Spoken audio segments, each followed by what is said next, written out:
Hi. Hi, we're streaming. Okay.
Good evening. Hey, good evening. Hey, Gail. Hey, Gina. What else do we have? Tom is going to be about 5 to 10 minutes late. Okay, thank you. Oh, yes, and we are. I think Ralph is here. Okay, great.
Hey, Matt, how are you? Hey, Sarah, I'm doing well. How are you? Good. I think we are now at 4 of us. Let's wait a couple more minutes. I know Tom's gonna be late, but we're still waiting for a couple. Can you hear me with my laptop down? Yes. Okay, great.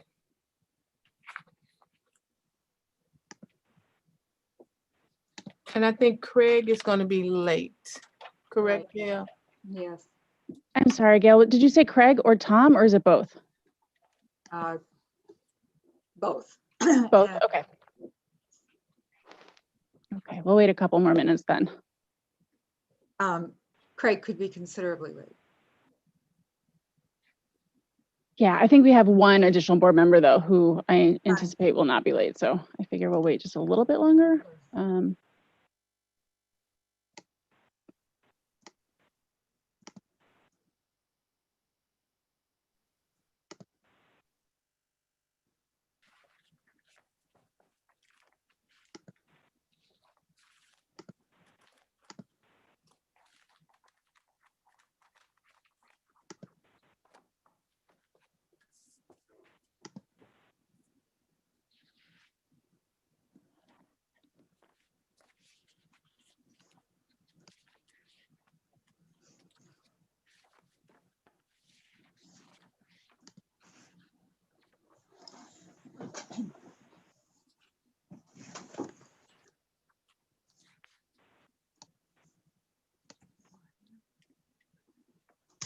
You know what, why don't I start, I mean, I know it's only 5:31, but why don't I start with the virtual piece since that takes a minute? Okay, so I'd like to call to order the virtual board meeting of the Oak Park and River Forest High School Board of Education on December 17th, 2020.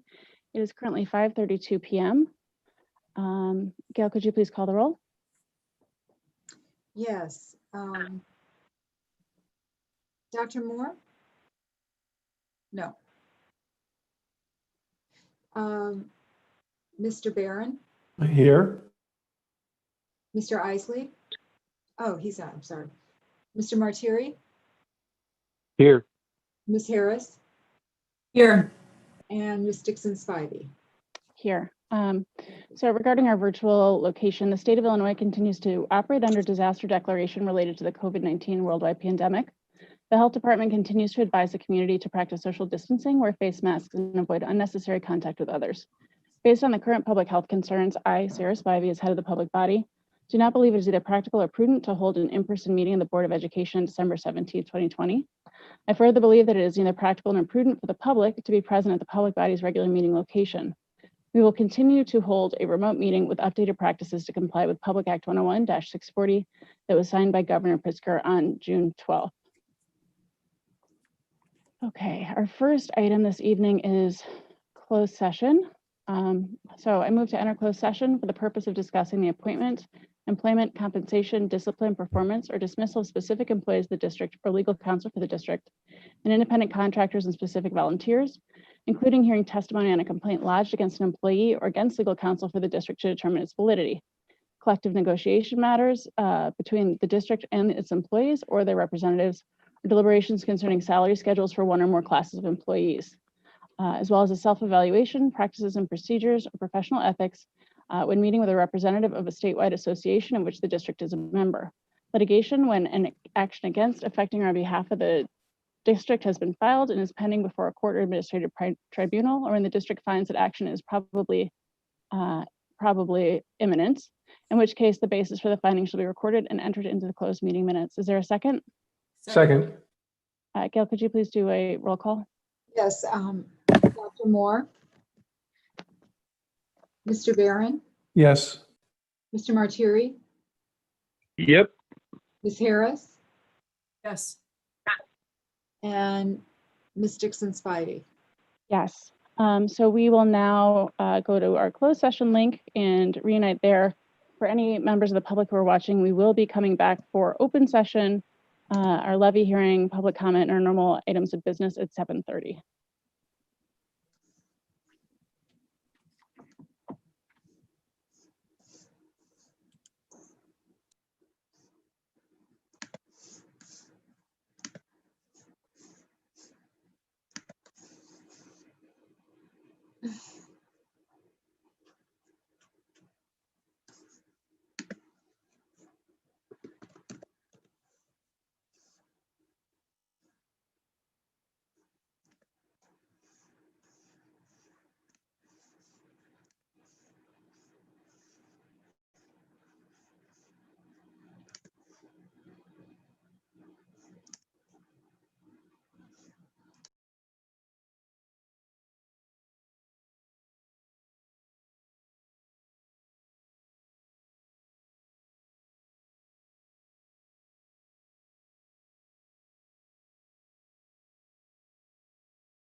Hey, Megan, it's Jackie McGoey.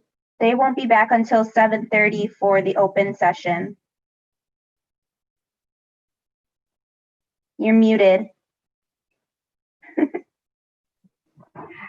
The thing said 5:30, which I thought was early, but I'm like, I'll just turn it on and Yeah, see.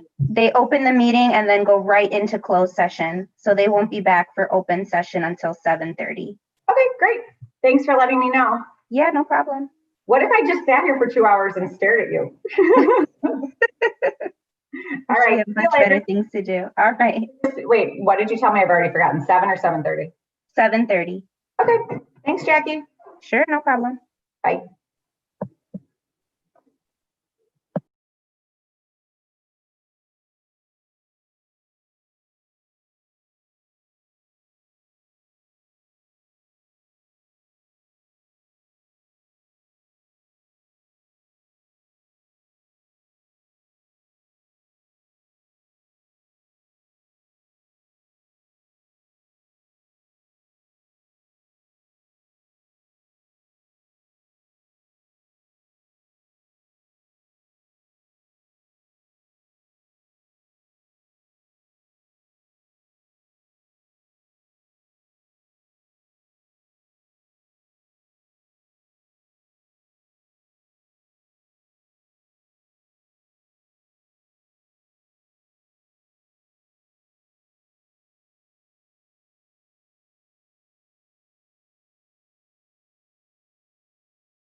I think we're still waiting for a couple of board members. It's so hard to tell sometimes on Zoom. I'm here. Can you hear me? Yes. Yes. Thank you. Just checking my mic. I always have mic issues.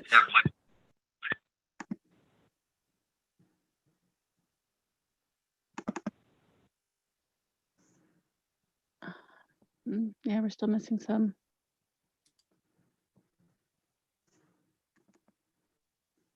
I'm in. Jackie's Okay. here. Yeah. Let's give it another couple minutes. We're still missing one now, it looks like.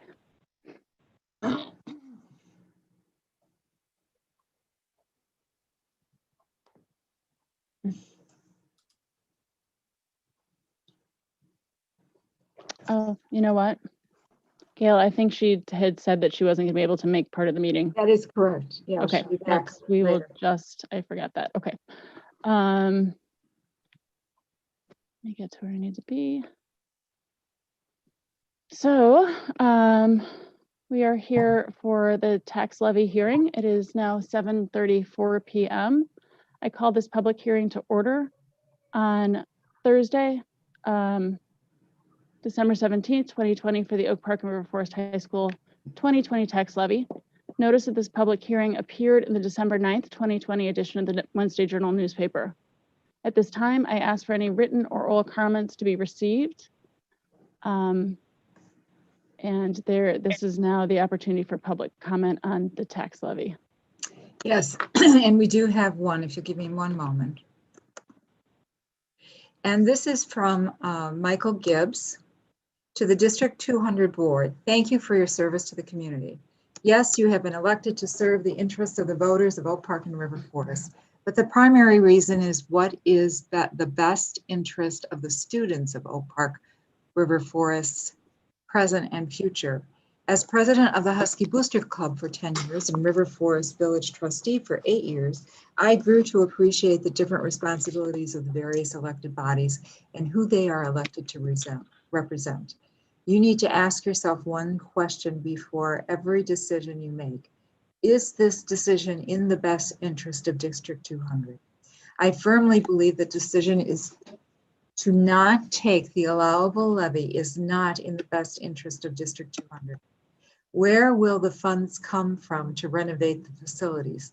Certainly not reductions in revenue. It is an accepted reality that the athletic facilities are the worst in the conference, excluding the football stadium. The delay in the renovation project should be an embarrassment to all of you. Your solution is to reduce the income to address the infrastructure shortcomings and, of course, athletics in the bull's eye for cost reductions. Shame on you. I have been an IHSA official for 36 years. The OPRF facilities are comparable to Chicago Public School. Again, shame on you. Go visit other schools in the conference. Tell me how proud you are of 200 North Scoville Avenue after those visits. The high school has a great deal to contribute or reduce the value of our homes. If the high school is in poor shape, it reflects negatively on the home values. I encourage you to reconsider the levy reduction. Those things that are best is the school model, not a description of other schools in the area. Is this the best decision? Is this decision in the best interest of District 200? No. And that's all I have.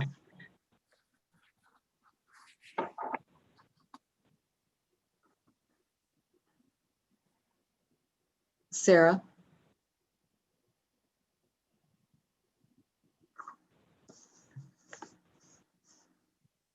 Sorry, was I on mute?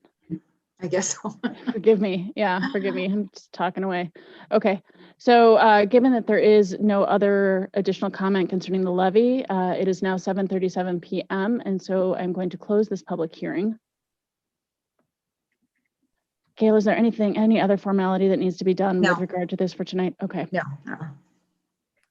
All right. We are now on to, something nice. Employee recognition of the month.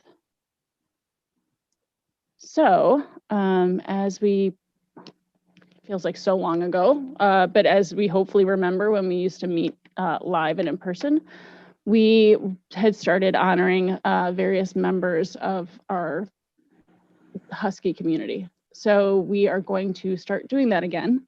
I think the events of the past few months had us all so scattered that we lost sight of this for a little bit, but it's back. So as you know, last year the district launched our employee recognition program, where each month we recognized a teacher of the month, an employee of the month, and a volunteer of the month. Unfortunately, due to the pandemic, the program was put on hold, but we realized that during these difficult times, many of our employees have gone above and beyond, and that they truly deserve recognition. I'm happy to announce that we resumed the program in December. So we are going to publicly recognize our winners for 2 of those categories tonight. Teacher of the month, and then employee of the month.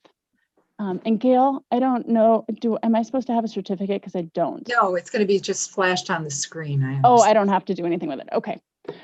So first, I would like to congratulate Megan Cahill. She was selected as the teacher of the month. She was nominated by 6 different people, which I hear may be a record. And here are just some of the things mentioned in those nominations. And like, let's not lose sight that being a teacher while remote is, I can't even imagine how difficult this must be. So Megan is fearless when it comes to advocating for her students. Out of the box thinking comes naturally to her, and she has a productive workaround for the tedious and the difficult. That's a great skill. She is willing to go the extra mile and then some to make sure that students who don't have a voice find one. Due to the pandemic, our seniors and their families were at a severe disadvantage in making final decisions about where to attend college. With the help of Chris Johnson, Megan Cahill spearheaded a community-wide initiative called College Connection, which reached out to thousands of OPRF alums and community members, which allowed students and families to connect with an expert, mentor, and support to help make these big, life-changing college decisions. So here is should be a certificate on the screen. I unfortunately can't see both at the same time. Yep, there it is. So I wish that Megan were here. There would be a photograph. It would be a little bit more celebratory. We could see her, we could give her a hug. But congratulations, Megan. We are so proud to have you as one of our faculty. So is she here and able to make a statement or wishes to make a statement?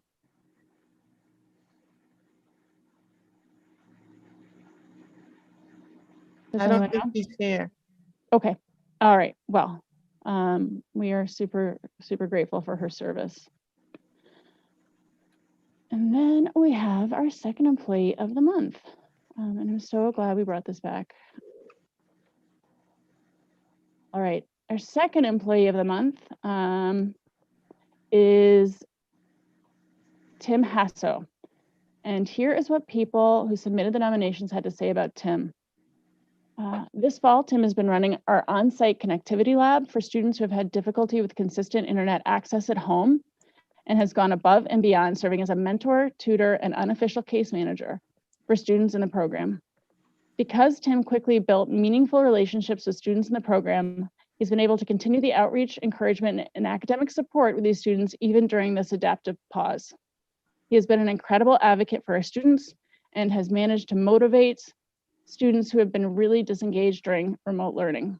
I can't say enough positive words about Tim's work ethic and drive to help our students succeed. So thank you. We are so grateful for your service to our kids. Really boots on the ground. Yeah, and there's his certificate. So I don't know if he is here this evening and has any words that he would like to share. I don't think I see him on here. So we will make sure that both Tim and Megan get those certificates mailed to their home, I'm assuming, so that they can feel the love when that arrives in their mailbox. So thank you to both of them.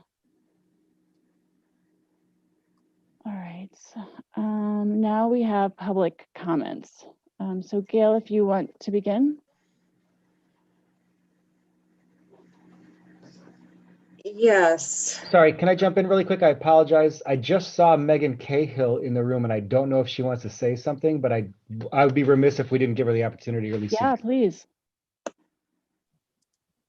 Oh, hi, sorry. I switched over to the YouTube one because I didn't want to disrupt the levy, but thank you very much.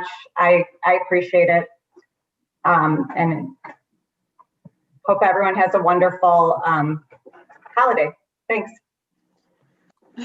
And thank you for your work during this really horrible, difficult time. It's a great place to work. I feel very lucky.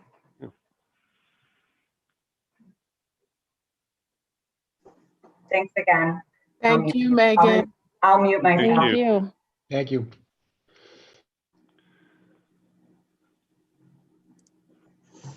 Sarah, you're on mute. Sorry. Public comment, Gail? Yes.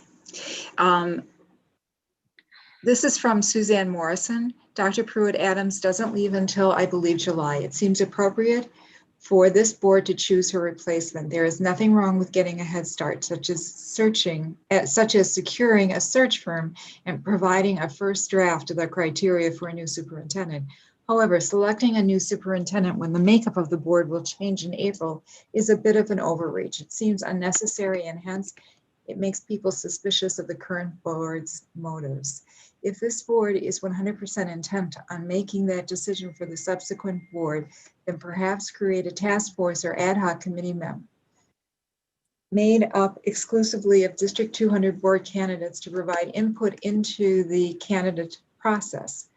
Of course, not all of them are going to be elected, but a better group of engaged people you could not find. Anyone interested in potentially joining the board and putting in most unthanked time as a board member is someone who cares deeply about the OPRFHS and our community. It may help squelch some of the community trust issues that dog D200.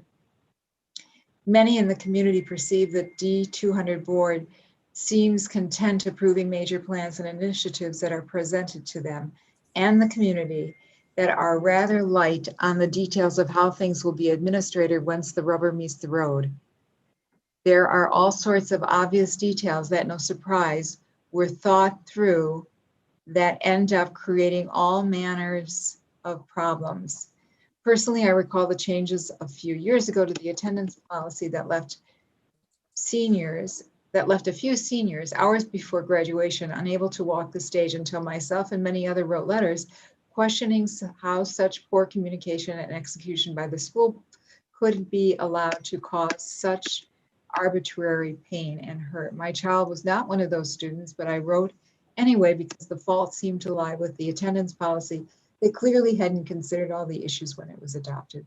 When an administration and its board treat every practical question as an attack, then things inevitably end up being poorly planned and executed. Questions, especially the ones you cannot answer, are the ones that make a good idea great. The staff needing to find answers to those questions is what makes an initiative roll out more smoothly. It is tough for the board and the staff to feel attacked, but feelings aren't the important thing. Educating our kids to the best of our collective ability is. Those uncomfortable questions aren't personal. Most often they are practical. Despite the constructive criticism, please know your unpaid time and dedication to the community is appreciated. The next one is from Mark Trinka. Dear board members, thanks again for your time and energy in dealing with multiple dynamic issues surrounding the education, enlightenment, and health of our high school age children. One of the issues surrounding the education, enlightenment, and health of our school age children, I repeated that. One of the issues that arose during the spring, summer of 2020 was the use of the tennis courts for staging of construction-related activity related to phase 1 of the Imagine Oak Park project. This staging took away courts from the girls' tennis team, thereby reducing the number of women that could play the sport. The messaging surrounding the use of these courts was disingenuous as the courts were largely used for private passenger parking vehicle parking for contractors. I'm interested in your analysis of the girls tennis program and what could have been done to make it a more successful venture. I'm also interested in the modifications that you are considering in trying to make the boys' tennis season a robust experience for all. Thank you. The next one is from Mr. Clay Houlihan, OPRF Board. I want to voice my concern about the rise of mental health issues since the coronavirus arrived.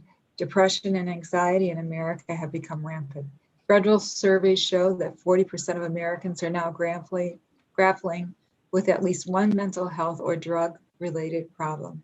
But young adults have been hit hardest than any other age group, with 75% struggling. Even more alarming when the Centers for Disease Control and Prevention recently asked young adults if they had thought about killing themselves in the past 30 days. 1 in 4 said they had. Keeping young adults out of the school is compounding this problem, and I fear that the remote learning solution to our problem is worse than a virus that has a 99.97 survival rate among the same age group. OPRF high school has always been known as a trailblazer, a progressive institution, one that cares about its students and the welfare of the community. We should be striving for not only the hybrid opening, but opening up completely to all students. The teachers I spoke with all privately, in quotes, want to come back and teach in person. They care what happens to the next generation they are teaching. I'm not sure if the unions feel the same way. Let's do something right for our children, like other school districts across from the country. Let's not play political football with our children's mental health. The next one is from Lisa Reed. Dear D200 board members, something needs to change. Our Huskies are suffering. More students are receiving Fs than ever before. Facebook is loaded with stories of Huskies with 3.5 plus GPAs in the pre-COVID times who are getting Ds and Fs for the first time ever. Why? They are not turning in work? Why? They are not engaged? Why? They are isolated and depressed, clinically diagnosed now for many. We, the parents of OPRF students, are told to show grace. Where is the grace for our Huskies? Where is the grace in reaching out to students who are receiving atypical grades and or not turning in work to understand why and to see how they can partner together? Where is the grace in reaching out to parents to see how we can partner together? Where is the grace on the part of the administration to reduce their stress Huskies by making final optional as a grade boost, or making finals optional as a grade boost, or allowing students to go pass fail as many universities are doing? Please, on behalf of hundreds, if not thousands of parents, please show grace to our Huskies. Cancel finals. Go to pass fail if requested. Help the teachers figure out how to engage the Huskies. It is time for a new approach. It is time to show with actions that we are all together. The next comment is from Terry Kelleher to OPRF District 200 school board members. I'm writing to urge you and the District 200 Board of Education to allow Oak Park resident Dima Ali an opportunity to address the Board of Education at its upcoming board meeting. She deserves an opportunity to respond to the way she, the Muslim community, students of color, and supporters of an inclusive community and racial equity were harmed by the public statement of a school board member, Matt Barron, at a recent school board meeting. It's only fair that Ms. Alley be provided equal time to directly and personally respond. Mr. Barron used the school board meeting as a platform to defensively double down on his prior racially inflammatory and harmful statements, which have been widely condemned and removed from the local newspaper. She requested this opportunity to speak to the board, but has been denied, and only offered the option of submitting written comments that would be read aloud by the clerk of the board. The public heard Mr. Barron in his official capacity representing D200, reinforce racism in his own voice. The public deserves to hear equal time from Ms. Alley in her own voice. And she was told that there is not the technology to support this direct public comment. This response lacks credibility given the array of virtual meeting functionalities currently commonly and securely available. If the school board is committed to addressing a racial harm that it is complicit in, there is likely an easy technological solution and sufficient reason to change your protocol to repair this harm. I also understand that she was offered to participate in a peace circle. A woman of color who is harmed by the words and actions of a school board member should not be expected to have to expend further emotional labor on top of all the emotional stress and threats she has already had to bear by participating in a peace circle. I'm a supporter of peace circles, but those most harmed should be the ones to determine what kind of repair is needed. Ms. Ali has requested an opportunity to speak directly to the board in public. A completely fair and appropriate request. Plus, the primary issue here is not about unity between individuals. It's about fairness, inclusion, and equity in our high school and community.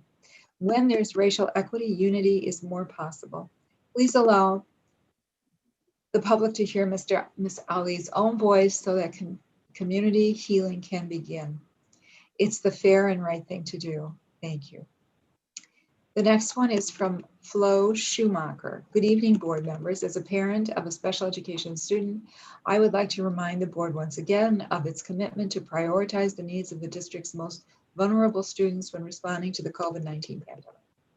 The Harvard model and the models followed by almost all other districts place a priority in returning special education students to in-person learning earlier and more frequently than students without special needs.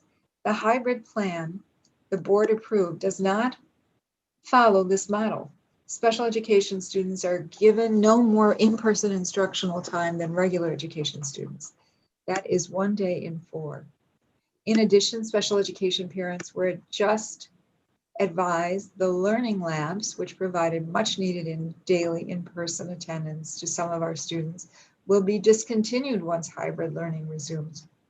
This means a number of special education students will actually receive less in-person time during hybrid learning than they were receiving last semester. I urge the board to make good on its commitment to looking out for our most vulnerable students. To that end, I urge the board and the special education administrators to return our special education students to school as soon as possible, as soon and as frequently as possible. The next one is from Patty Flannery.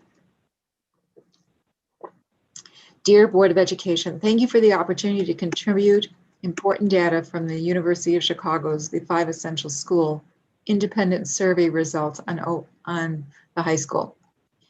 This data is used as a leading indicator of school performance now and predictive of the future throughout the state. This administration and communication team have a track record of cherry picking or repositioning data that paints them in an favorable light, while important information from internal and external surveys that address issues are excluded from board presentations and public viewing. In a year that the traditional Illinois scorecard was incomplete due to COVID, the 5 Essentials survey report, which was completed before the shutdown, should have been shared in the state of the district presentation and embraced by the administration, board, parents, teachers, and students as an opportunity for growth and transparency.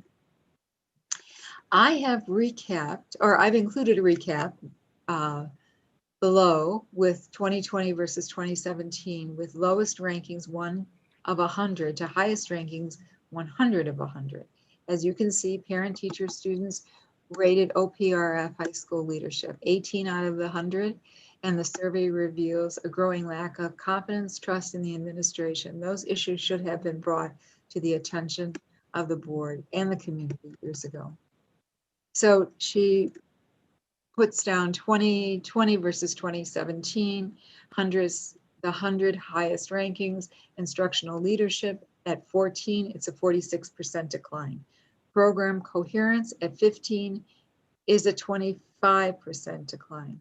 Effective leaders, which is 18, is a 14% decline. Teacher pupil trust is 19, that's a 46% increase. Student school-wide future is at 40, it's a 35% decline. Student teacher trust is at 52, a 27% decline. Student academic press is at 57, 16% decline. Ambitious instruction, 58, a 9% decline. School commitment, 47, a 23% decline.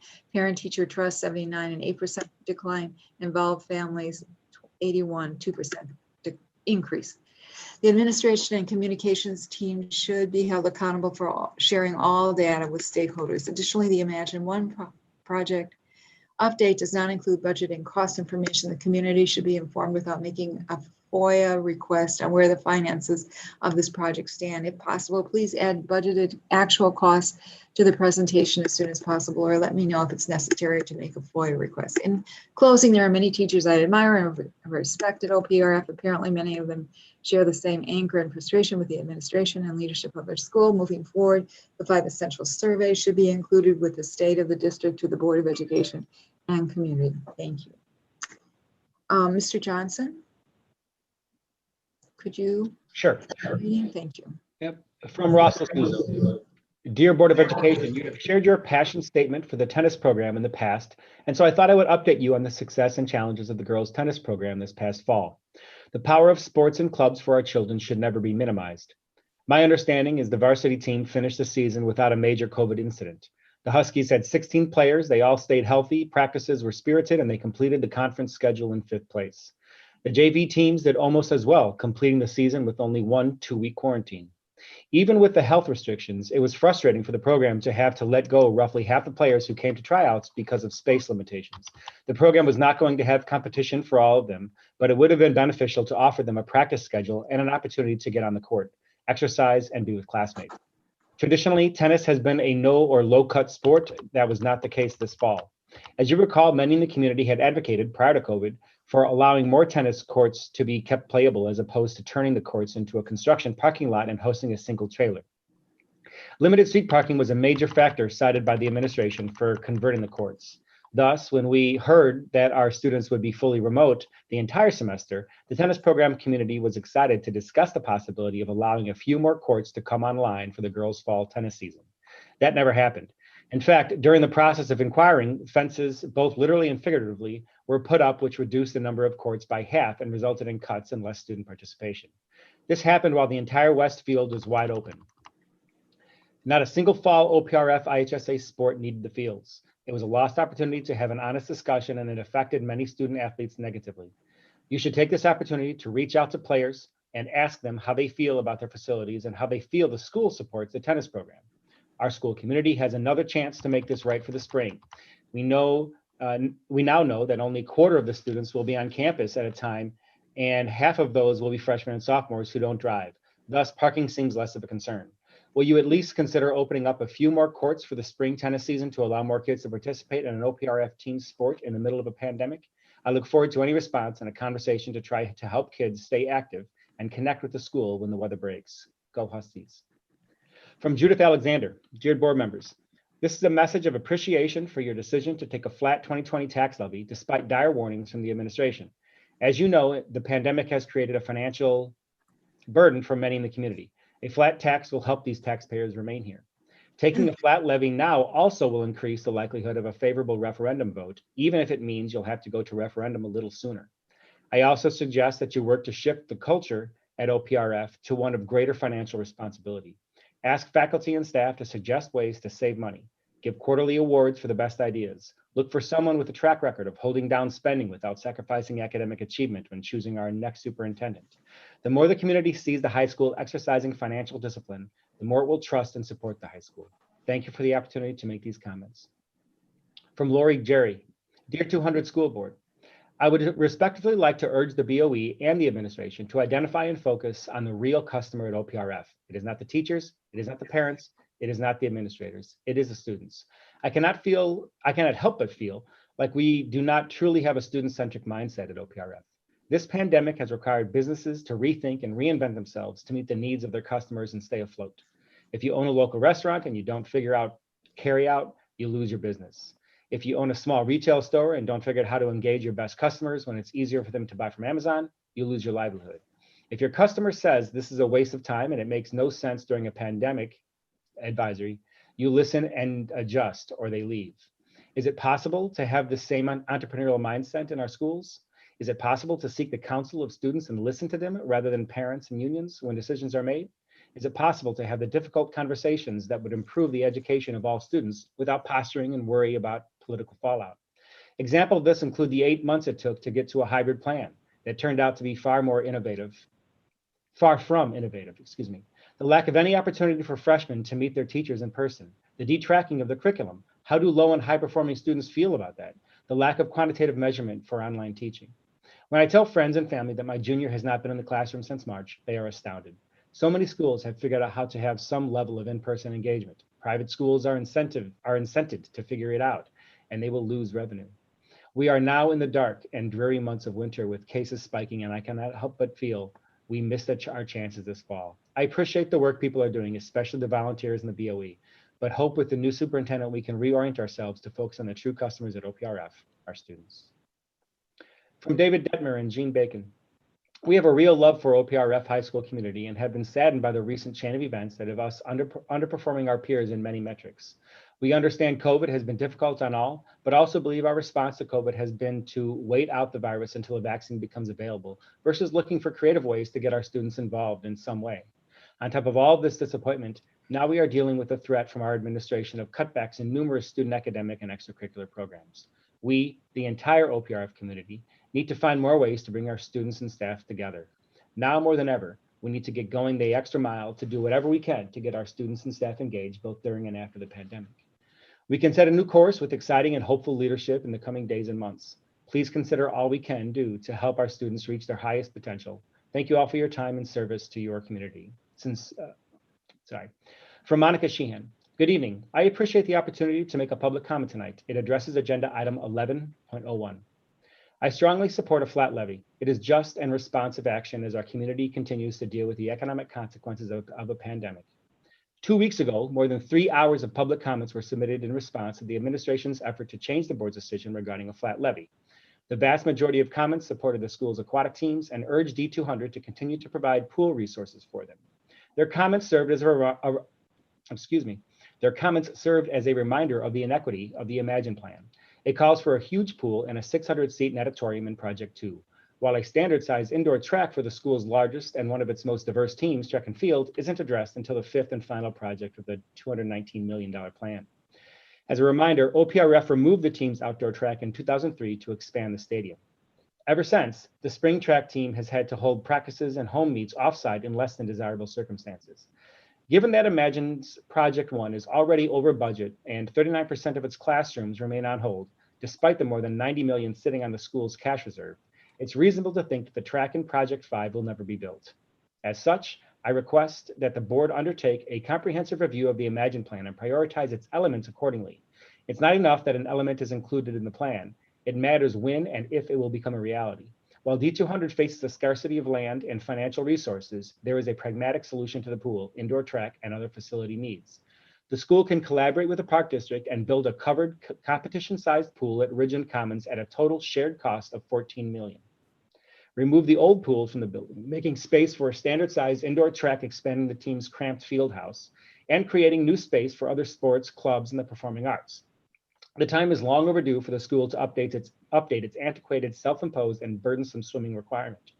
There is, in fact, no practical reason to demolish the structurally sound south end of the building as outlined in the Imagine Plan. The time is now for this board to responsibly and equitably address the school's facility needs, balancing them with taxpayers' ability to pay. Thank you.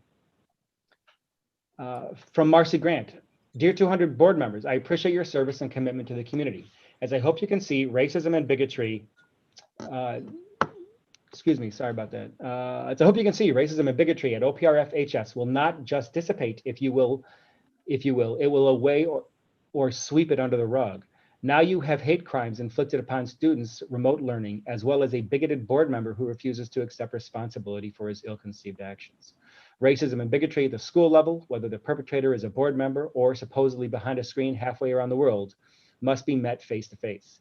Hate crimes must be approached with absolute clarity and straightforwardness that is transparent to the student body, parents, staff, admin, and the community at large. OPRFHS has failed at taking these measures and still exhibits a desire to minimize and manage incidents. Apparently, one of your deflection tactics is to feign technological incapability and protocol issues as a ploy to deny Dima Ali a mere 3 minutes to defend herself and address the board, the same privilege that was granted to her perpetrator as soon as he could seize the mic. Despite the excellent IT department the high school boasts, if it is still that difficult to ascertain, I myself and several members of the community are willing to instruct the board through the easy steps of inviting a community member to your Zoom meeting via link, placing them in a waiting room, and calling upon them when you are ready.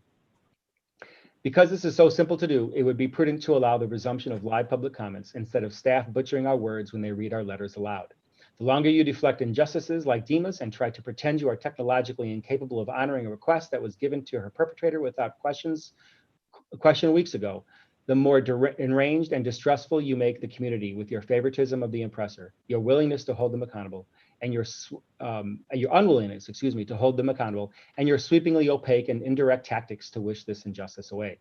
Racism and bigotry and injustice at OPRF must be approached with unwavering clarity and straightforwardness. Marginalized students have an incredible amount of knowledge and methodology and best practices for addressing and fighting injustice that the adult staff should take a cue from. I'm hopeful you will switch your prime concern about injustice in and related to OPRF from damage control to serving and healing marginalized students and their community.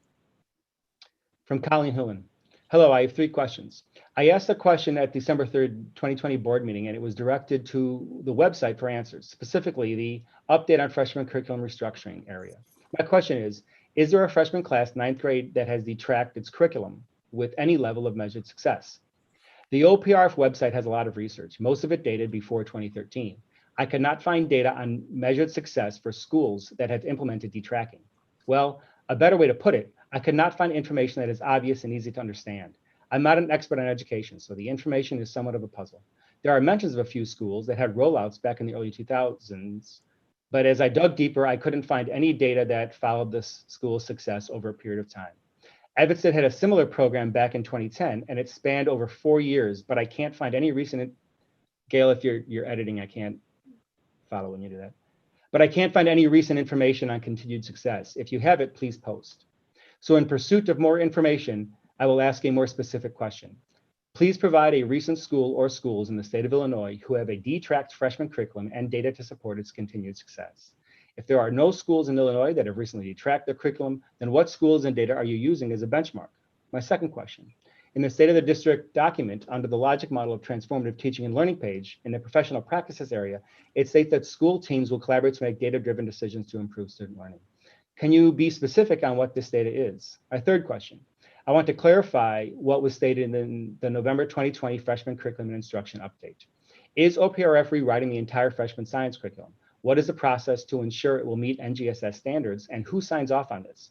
Who is the lead author of this new information? How will this process be communicated to parents? I think an easy to understand timeline would be helpful so that parents can follow the progress of this new detracking curriculum. I realize there is a lot going on at OPRF, but I also know that detracking keeps moving forward and specific information as it relates to the process is not available. Thank you.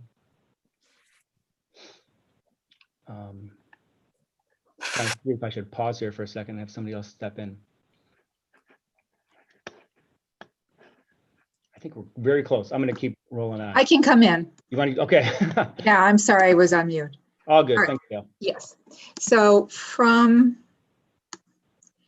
you, Asara, I would say, Asara Syed, dear President Spivey and the school board, dear school board members, I am writing about your fair rejection of Dima Ali's request to make a live public comment at tonight's school board meeting in response to board member Matt Barron's public statement at your last meeting. On December 3rd, board president Spivey introduced Mr. Barron by saying that board member Barron has asked for a moment to speak. I would note that the views of any individual board member do not necessarily reflect the views of the district or the board.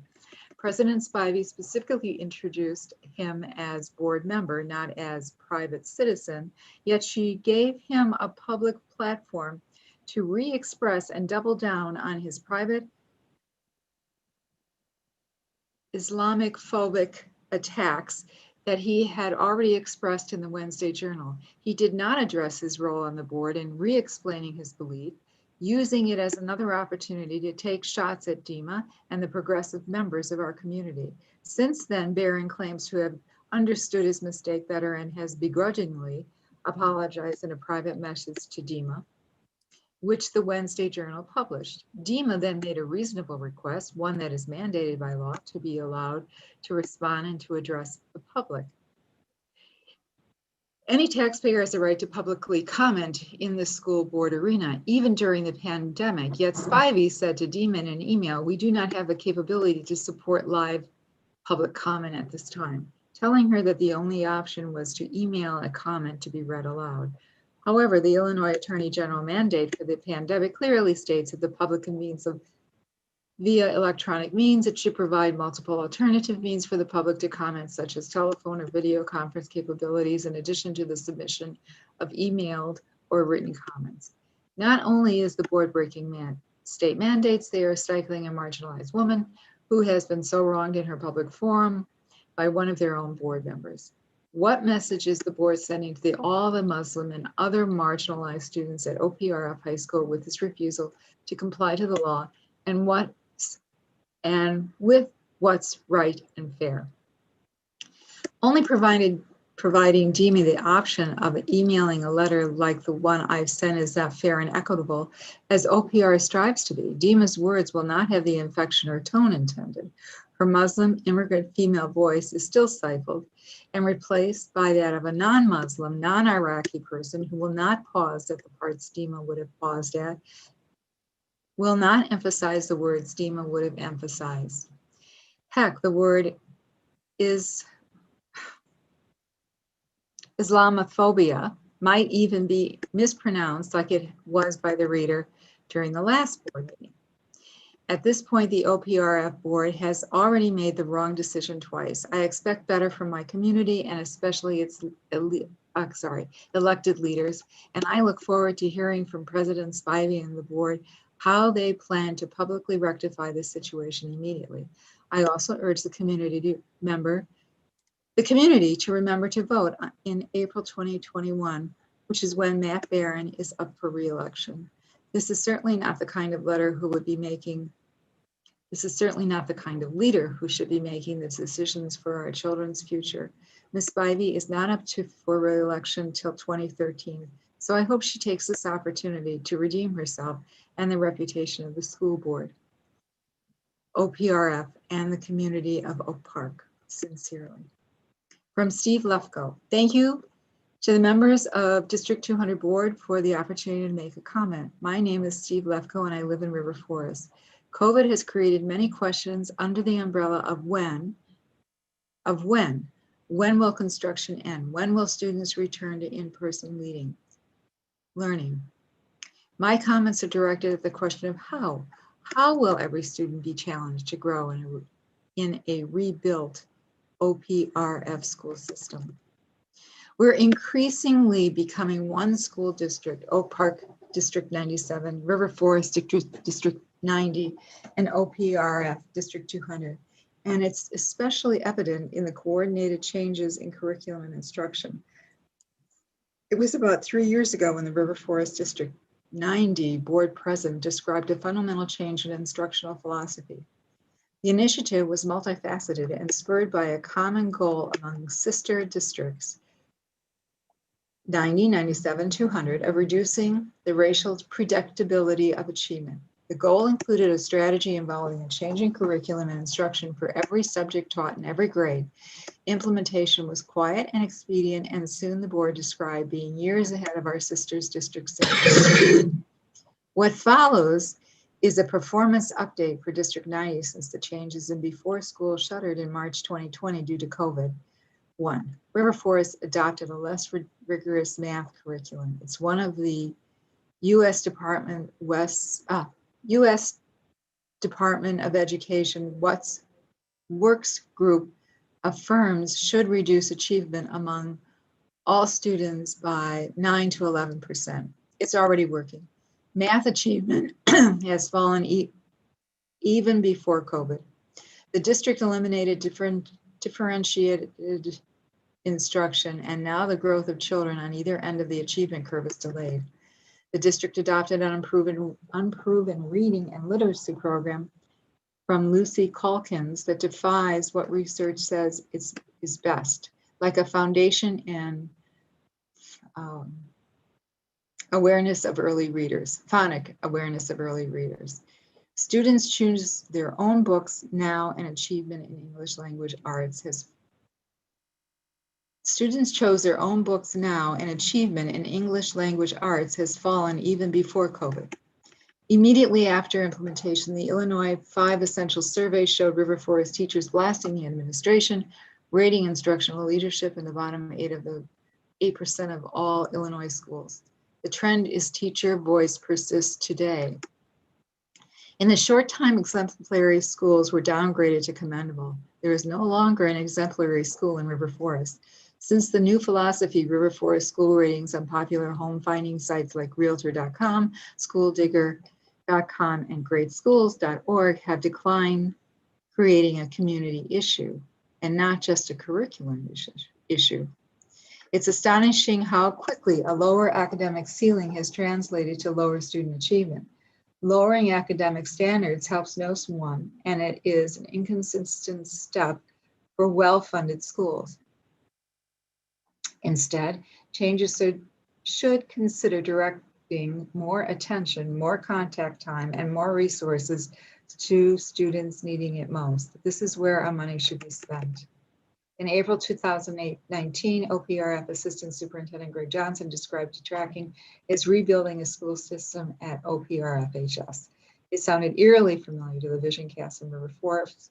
With this evidence and given close coordination among districts, it's up to the administration to convince the community how changes to curriculum instruction will make OPRF better. District 90 may have won the race to implementation, but I would urge this board to accept the advantages of second place. Take your time, be patient with parents concerned that detracking risks lowering academic standards. Consider alternatives and implement change incrementally. Gail, well beyond 3 minutes. Okay. I don't know how much longer this is. Not much, but I can stop. This is from Renee Rotatori. I want to express my gratitude to the Board of Education for their time, service, and commitment to the community. As evidenced by the 3.5 hours of comments at the last meeting, our community is very vested in providing the best education for our children, as well as rich and diverse extracurricular and social opportunities. The Husky model of those things that are best asks all staff, students, and teachers to strive for high ideals in all pursuits. It pains me that many initiatives underway run counter to this model and serve to undercut the dynamic and vibrant fabric of our community. It was deeply disappointing to hear that our administration's take on budget cuts was exclusively focused on student-centric programming. In a year in which so much has already been taken away from them, this administration needs to do the hard work of finding cost-saving measures that aren't on the backs of students. We justify the high taxes that we pay with expectation of a high-quality education. We must do better. Our school community should not set goals based on meeting minimal state benchmarks. We should aspire to higher goals and provide appropriate supports so our children can succeed. You should look unifyingly ways that helps each child strive for those things that are best. Over the next several months, we have an opportunity to chart a new course with leadership. I think that is imperative that the board listen to the community as they share their vision for those things that are best and the future for OPRFHS High School. Thank you for your time. The next one is from Krista Lamb. Dear board, I am writing to express my concern with the results of the University of Chicago 5 Essential Survey. OPRF falls in the highest category, involve families achieving the quote most designation with a score of 81/100. In the category of effective leaders, OPRF scored in the lowest category entitled least, achieving a score of 18/100. That data making up that category includes instructional leadership, teacher principal trust, and program coherence, among others. The definition of instructional leadership category is the school leadership team sets high standards for teaching and student learning. The instructional leadership category is shockingly low at 14 over 100. Has the board queried the teachers why they do not believe the school leadership team sets high standards for teaching and student learning?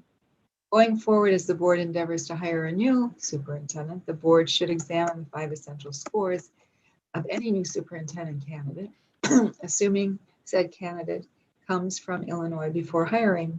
Further, the board should fully engage the teachers in choosing the new superintendent. Specifically, teachers to be given the opportunity to vet candidates and query each other on instructional leadership related issues. I remain concerned that the timeline to hire a new superintendent is too short, particularly in light of COVID times and board changeover. While the process needs to begin, and I remain thankful it has begun, there should not be an artificial deadline in hiring. Further to that end, the new board should have the opportunity to have a voice in the decision. Their input and perhaps more importantly, the teacher's input should be the driving force in hiring a new superintendent. Thank you. And we're done.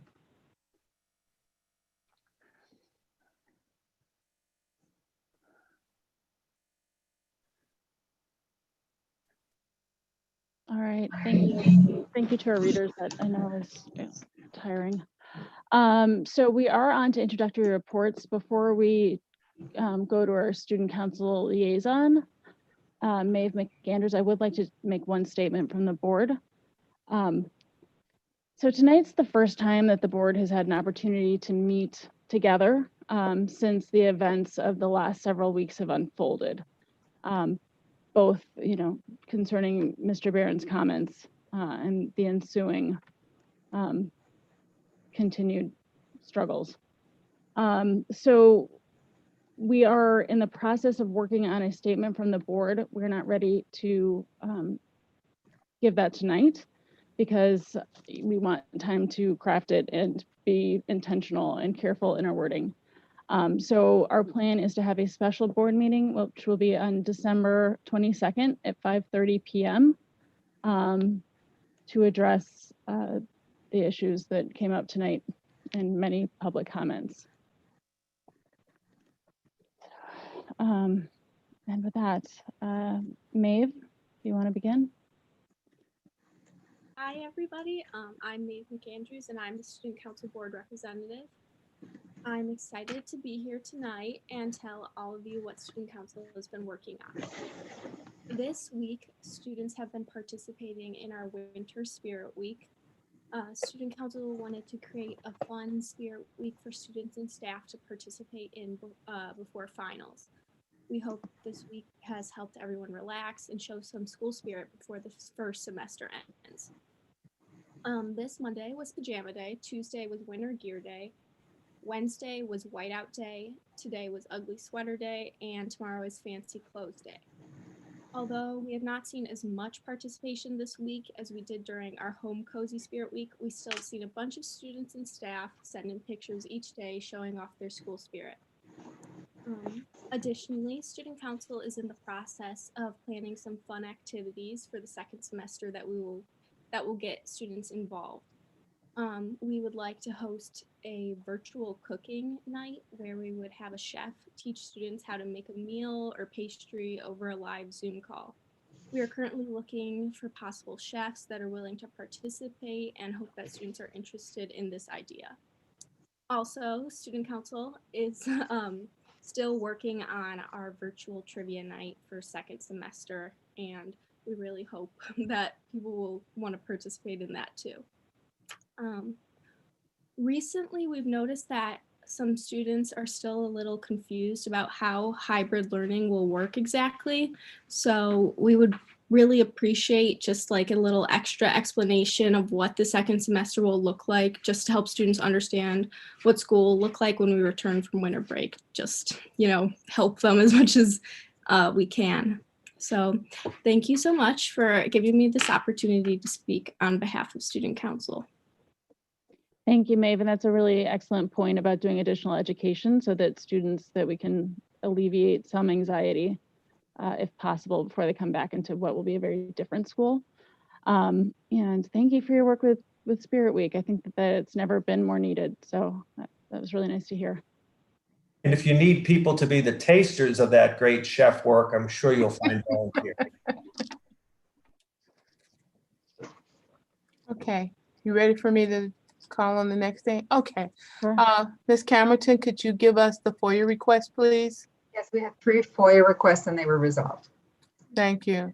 So for my superintendent announcements tonight, I want to begin tonight by congratulating the Husky Booster Club on celebrating its 50th anniversary this year. Unlike a lot of booster clubs which support just athletics, our Husky boosters support all the 4 A's at OPRF: academics, arts, activities, and athletics. The club is celebrating this milestone with a donation of $40,000 to Project One. The funds will be used to create a new wall of excellence in the Student Center, as well as a video wall in the Welcome Center. Thank you to the boosters for your tremendous support of OPRF High School, and congratulations on your golden anniversary. Also, I want to remind everyone that tomorrow night is the Winter of Prisms concert. It is free this year. You can go on our webpage and register to attend, and it starts at 7 p.m. I also need to make an announcement about the equity audit. Based upon hearing the board's clear response to the proposed equity audit on December 3rd, 2020, it has been decided to pull the equity audit action item from the regular board agenda packet for tonight. This equity audit was recommended with the purpose of evaluating the systemic impact of current policies, programs, practices, and equity initiatives in D200. It objectively evaluating our learning system during the pandemic, we certainly would have current relevant data to inform future decisions on how to best align our systems and increase the impact of our leading for our equity efforts. The driving force behind the proposed audit process was to be data informed in the selection of a long-term equity partner for D200 by the end of the 2020-2021 school year.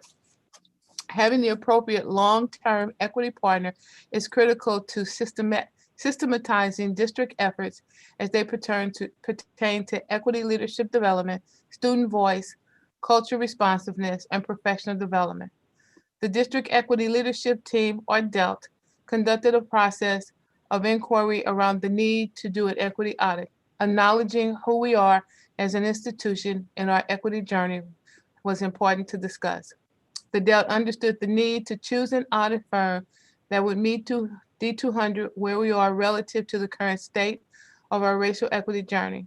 Although an RFP was not required, we felt it was necessary to take a systemic approach to identifying an audit firm to best fit our needs as an organization.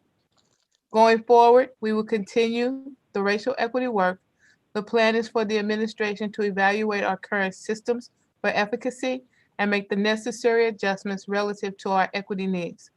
Use of racial equity policy 7:12, specifically the equity analysis tool, will continue to play a critical role in this evaluation process. Additionally, the use of past and current data collection will aid in the realignment of our overall educational system design that will drive the advancement of racial equity in D200. That concludes the superintendent's announcement. Thank you. So next we have up approval of the following consent items, which is 9.01. So I move to approve the following consent items. The first being 9.01, personnel recommendations, including new hires, transfer and retirement. 9.02, confirmation of culture, climate, and behavior committee member. 9.03, Board of Education meeting dates for 2021 calendar year. 9.04, open and closed minutes of November 9th, 18th, 19th, and December 4th, 2020, and a declaration that the closed session audio tapes of March 2019 shall be destroyed. 9.05, presentation of monthly financials report. presentation of monthly treasurers, or excuse me, 9.06, presentation of monthly treasurers report. 9.07, approval of the check disbursements and financial resolutions. 9.08, approval of purchase of the Telecom Innovations Group remote phone solution. 9.09, approval of purchase of technology for hybrid classrooms. 9.10, FF&E contract. Is there a second? Sarah, if we want something pulled, Yeah, or yes, or is there anything anyone wants pulled? okay. 9.01, because we haven't completed our in closed session review, so. Please. Thank you. Any other items? All right, so I amend my prior motion to include all of the previously mentioned items except for 9.01, which is the personnel recommendations, including new hires, transfers, and retirement, because we will need to go back into closed session and then come back out later to vote on that. So that is just being postponed until later in the meeting. Is there a second? Second. All right, and that was a second to the amendment of the motion. So Gail, can we just do a roll call at this point? We should really have that approved the amendment. Now we should go back and approve the motion. Okay, so so is there a motion to approve the following consent items? 9.02, 9.03, 9.04, 9.05, 9.06, 9.07, 9.08, 9.09, and 9.10. So moved. Is there a second? Was that Mr. Kowski? That seconded it? Yes. Thank you. Okay. Gail, could you please call the roll? Yes. Mr. Martiri? Yes. Ms. Harris? Yes. Mr. Kowski? Yes. Dr. Moore? Yes. Mr. Barron? Mr. Barron? Mr. Isley? Yes.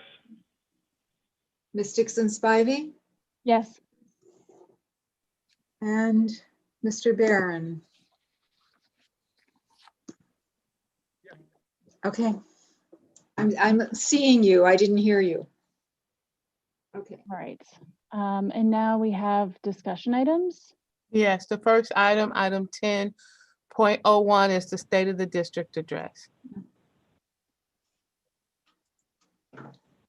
I'm waiting for it to come up on the screen.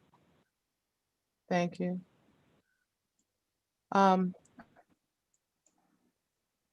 Tonight, as we have done in the past 2 years, we come forward with a comprehensive State of the District report that will address, would you go to the next screen, please? That shows that everything we do is centered around the students that we serve, meeting them where they are and moving them forward regardless of their race, ethnicity, and socioeconomic status. Our mission on the next slide is that Oak Park River Forest High School will provide a dynamic, supportive learning environment that cultivates knowledge, skills, and character, and strives for equity and excellence for all of our students. Next slide. So tonight, we will cover our accomplishments. We will go to our data dashboards. We will have a specific pullout focus on transformative ed. A part of this presentation will include the Illinois State Report Card, the 5 essentials, the 2019 strategic plan accomplishments, the 2019 strategic plan focus areas, the educational transformative ed, the learning loss, as well as identifying the superintendent goals and recommendations as we move forward. The next slide, please. As you can see, here are some of our top accomplishments that took place this year by OPRF students and staff for the last school year. Recognitions and awards range from local all the way to national. What's more, these achievements span a variety of areas, including leadership, environmentalism, social emotional learning, science, the arts, and athletics.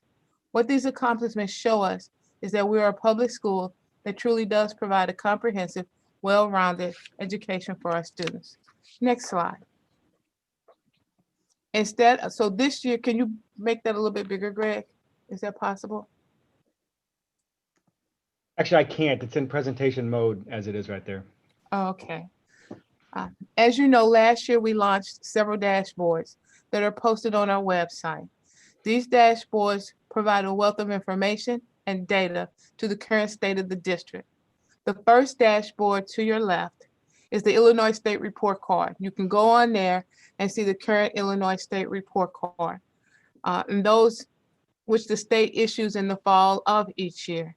By clicking on the Illinois State Report Card dashboard, you will have access to our 2019-2020 data. The center one is our strategic dashboard, which also has a replication of that data, the 5 Essentials report, as well as our focus on a strategic plan. And then the last dashboard to the right is our interactive dashboard that we will speak a little bit more to later. Would you go to the next slide, please? So as you know, when COVID hit in 2019, it's all a blur now. We initially, when we did our report for the 2018-2019 school year, we shared with the board that we as a district were at a commendable level designation with the state. I want to highlight this as long as with the successes of our annual Illinois State Report Card. As I said, in 2018, the state began giving each school an overall rating based upon 8 different measures that we will cover in just a moment. This rating is called the school summative designation. The designation is a measure of progress in academic performance and in student success. This slide shows the 4 designations that are given by the state. Because of COVID-19, the state did not change any district's summative designations from what it was the previous year. And so for the 2019-2020 school year last year, we maintained our summative designation of being commendable. Next slide, please. No, go back. I'm sorry, Greg, please. No problem. Yeah. Give me 1 second. For the 2018-2019 school year, the index score that the district had was 81.21. To be an exemplary school district, we needed to earn 85.45 points. And so our goal is to score that a little bit more, less than 4 points away from earning this prestigious designation. As you will see in the coming slides, we'll show where we need to focus on some of our chronic racially predictable disparities. And this is exactly what we will focus on our strategic plan. The next slide.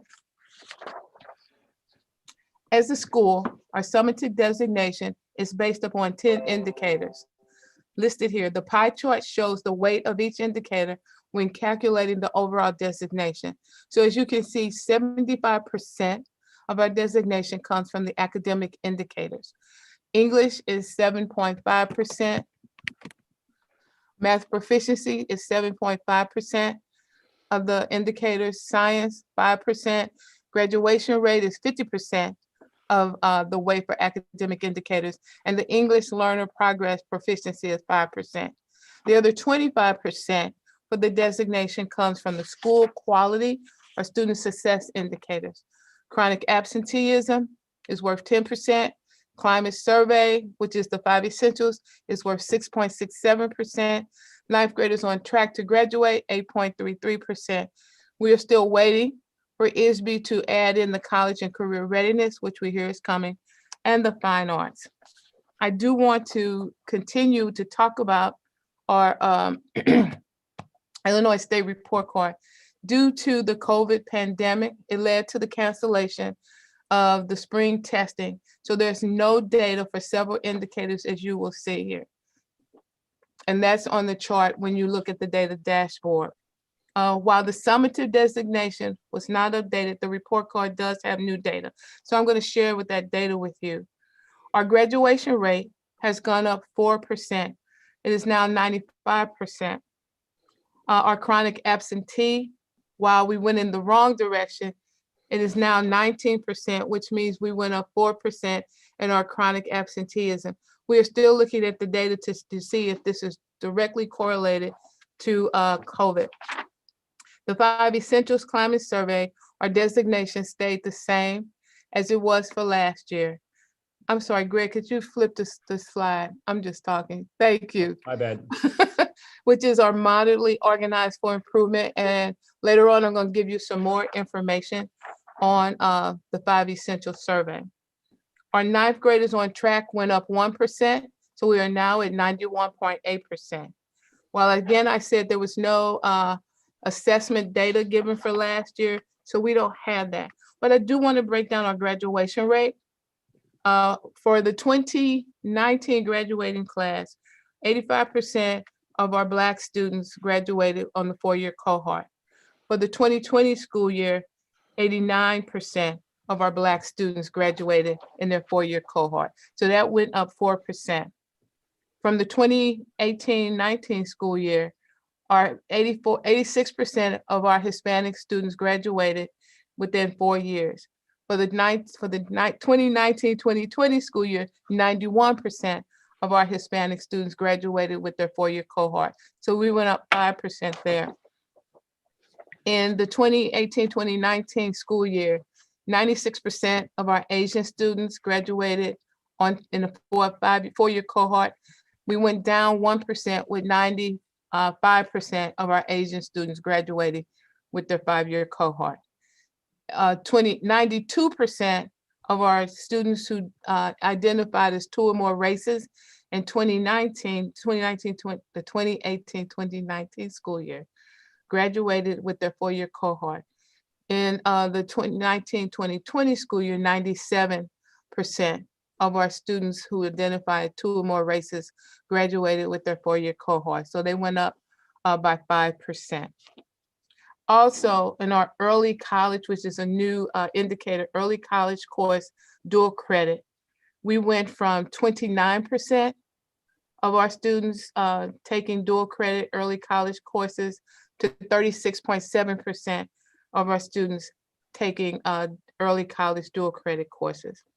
Our post-secondary data, which we did report to you last year from the College Board, we do not have at this point in time. It has not been shared with us. Again, you can go into our data dashboard and see the data that I have presented to you tonight from the Illinois State Report Card. Greg, do you want to go to the next slide, please? Oh, whoops, excuse me.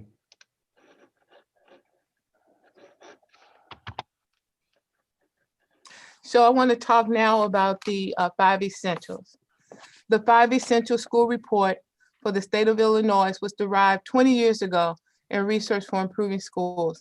The raw data from these reports are based upon a comprehensive core of more than 80 student and 150 student teacher questions compiled into 22 measures for school climate practice and formed into 5 Essentials. And so what the data tells us is, following natural experiments, they found that the survey measures reliably predict school success on a variety of outcomes in both high school and elementary students, including ITBS improvement, ISAT value added, explore to ACT gains, explore to plan gains, plan to ACT gains, attendance rates, college enrollment, high school graduation, freshman grades, student mobility, and grades in college preparatory classes. And so as you can see, for Oak Park, we have 4 years of data as it relates. And as we said, once again, we are identified as moderately organized for improvement. And so under involved families, even our family rate went from 2017 being at 79% to 2020 being 80%. For ambitious instruction, we went down from 2017 at 60% to 2019 at 58%, and we stayed flat at 58%. From our supportive environment, we went from 2017 at 63% down to 50% in 2019 and down another percent for 2020. And our collaborative teachers, we went from 45% meets what's called average. We went from 45% down to 39% in 2019. And then up in 2020, we went back up to 42%. For effective leaders, we went from 2017 to 21%, thinking that we were effective, down to 2019, down to 17%, and then up 1% for 2020. So what does that tell us? That tells us that we need to see our parents more as our partners, that we need to look at our resources on how we are supporting student education, that we need to really look at our environment to ensure that our students feel safe. We need to provide our teachers with high quality, our students with high quality teachers. And we need to make sure that our staff is satisfied with their work. We also need to focus on developing essential 21st century skills, socially emotional learning through increased teacher training and emphasis on classroom instruction. We need to enhance the supports and improve visibility to support highlighted student subgroups. For our highlighted student subgroups, we need to focus on training for both staff and students related to the appropriate rules and enforcements of behavior. We need to ensure that our teaching staff is well trained for effective student engagement. We need to develop protocols to build leadership capacity that is engaging and working with our teachers. And we also need to evaluate our current professional development offerings to improve the work that needs to take place as we move forward. Where we did the greatest loss was in implementation across all 5 areas of the 5 Essential Climate Survey. Next slide, please. We need to go to this slide for the strategic plan. Thank you. Yep. And this is all a part of navigating our dashboard. This is the home page for the strategic plan. And when you look at it, the second tab is the indicators. On this tab, you see a snapshot of our district that is similar to that on the district, the Illinois State Report Card. If you look at the graduation rate, it's there. Our student mobility rate is now at 6%.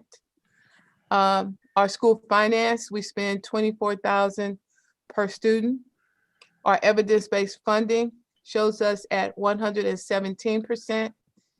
And our chronic absenteeism, as I indicated earlier, is 19%.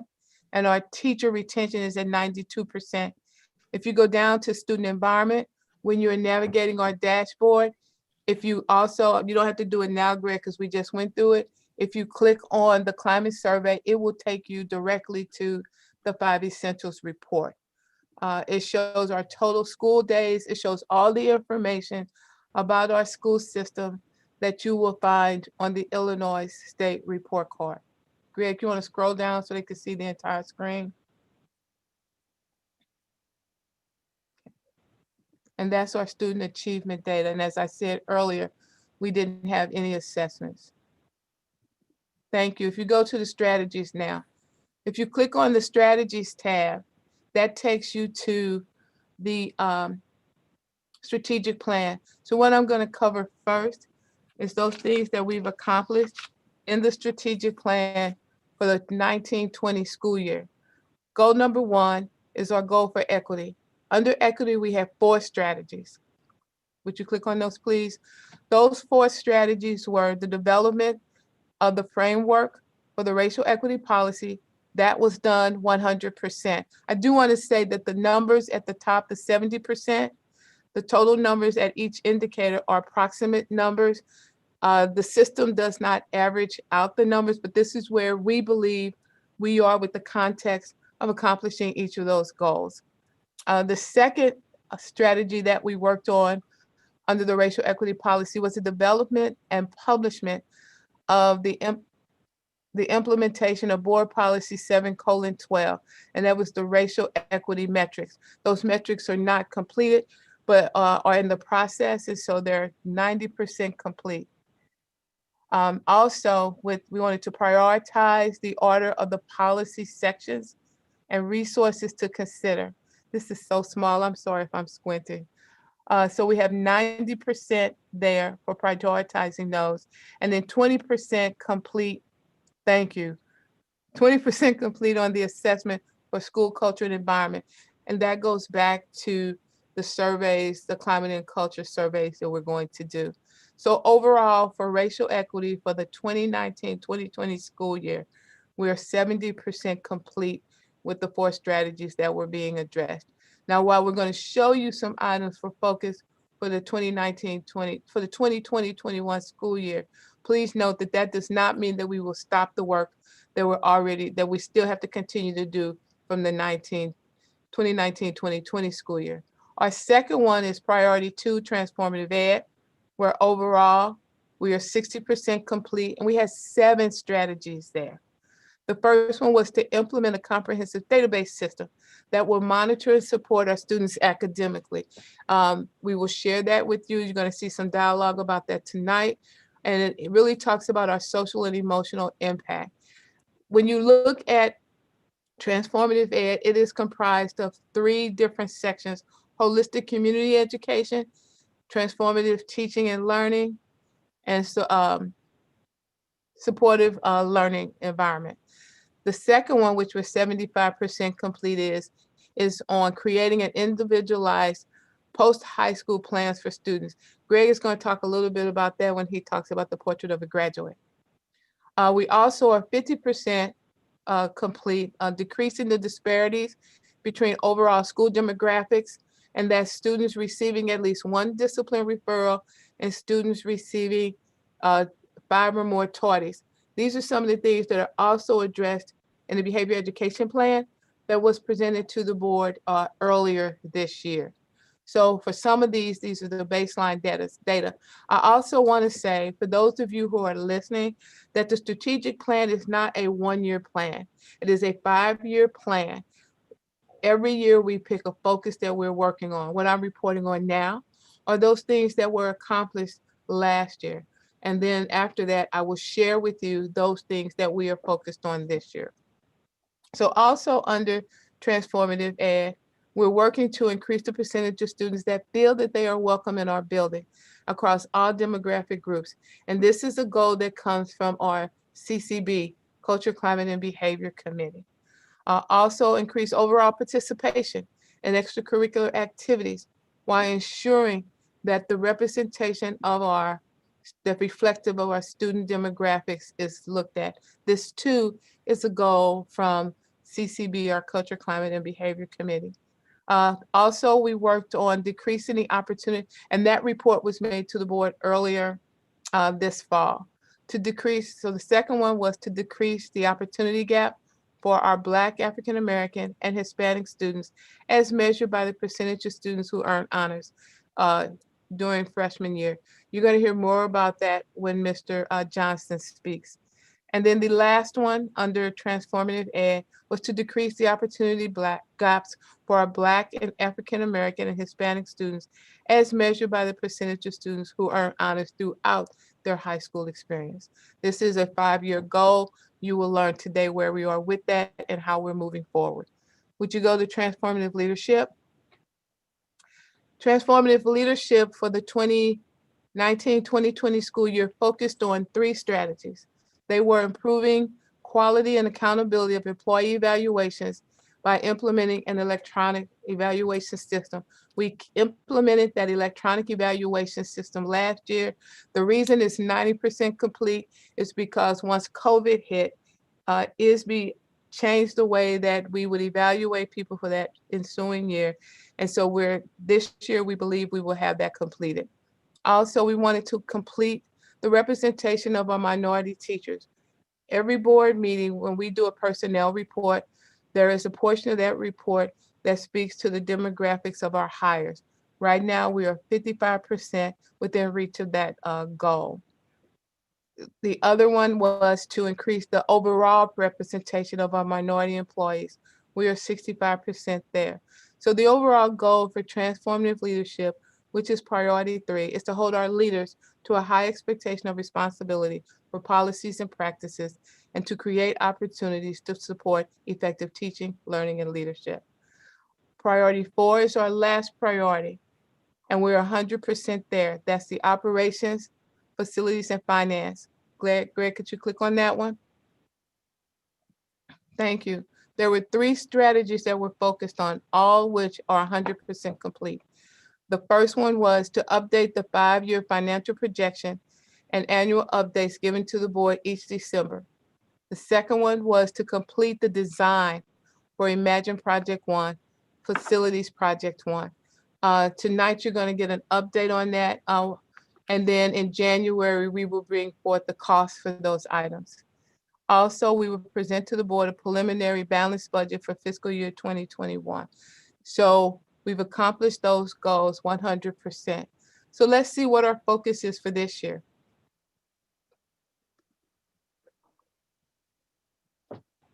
For 2021 school year, you do see where we've started some work.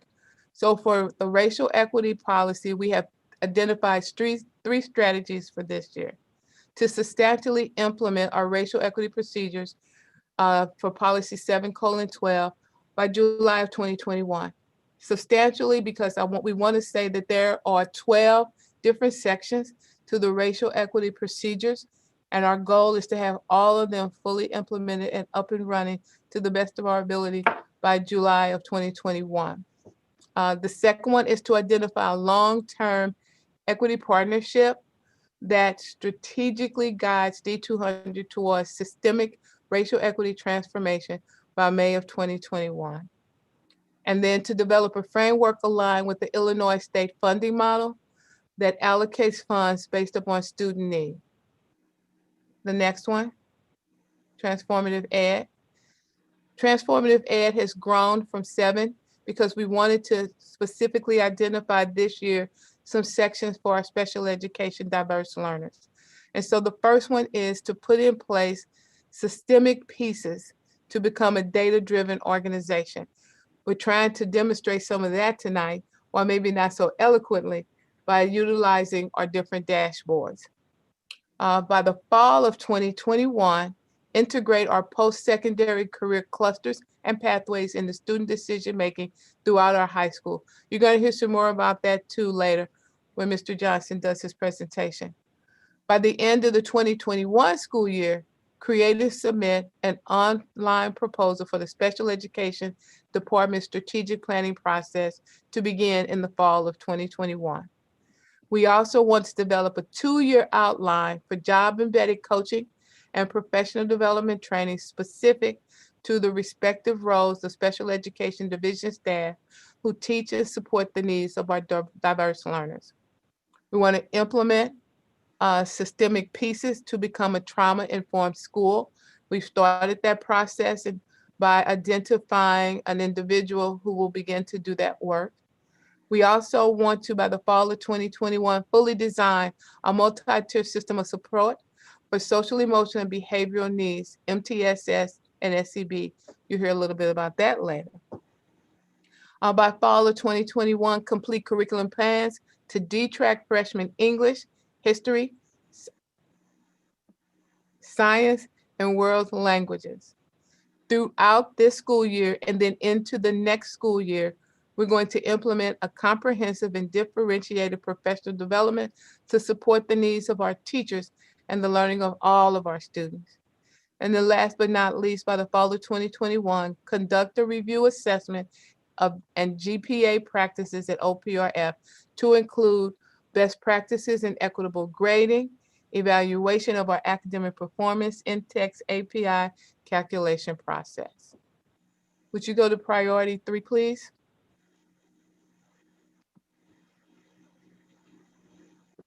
For priority 3, we have the 3 strategies that we will continue to work on, and that is increasing our new teachers of color, increase the overall percentage of our diverse new hires, and increase employee engagement and job satisfaction with specific emphasis on our employees of color.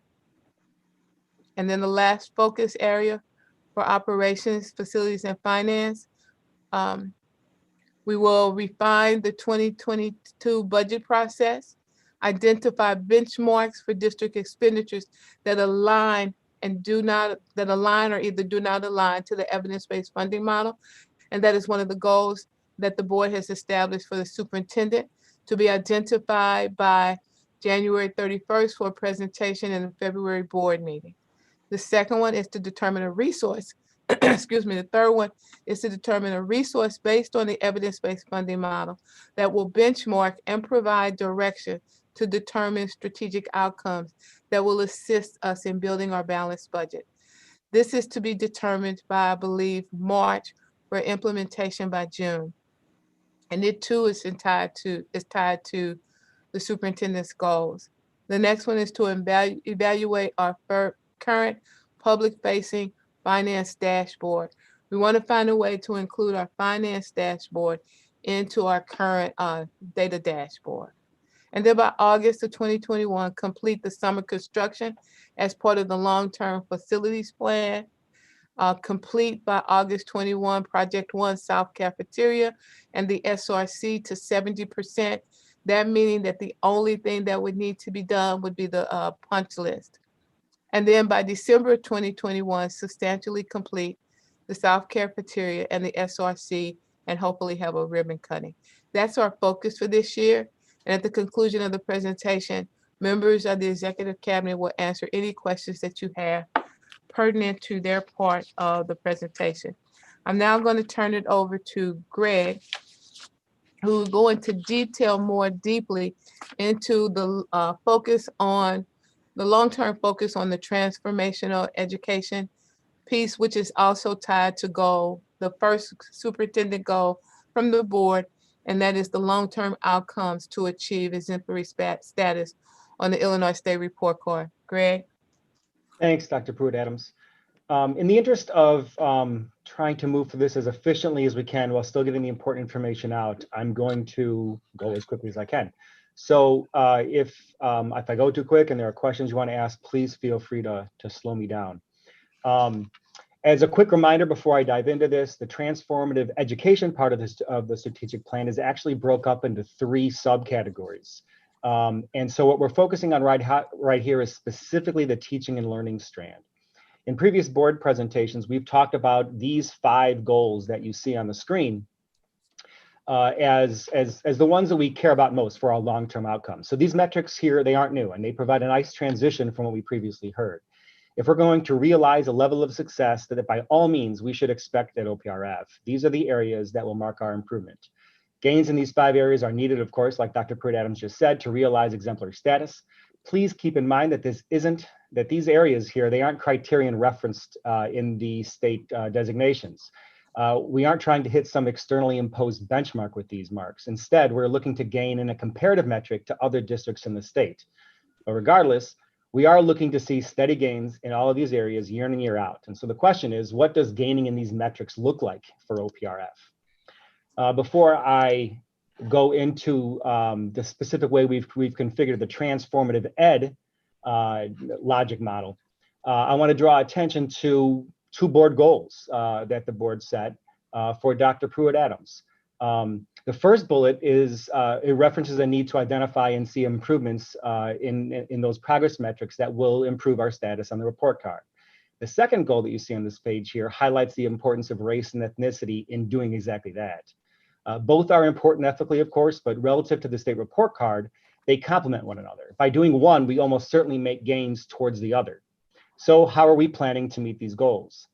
In previous conversations with the board, we've discussed the need for 2 things, both intricately related. Number 1, a logic model that illustrates how we aim to bring about our goals within the organization. And 2, the metrics that chart how we're getting there, what our progress is along the way.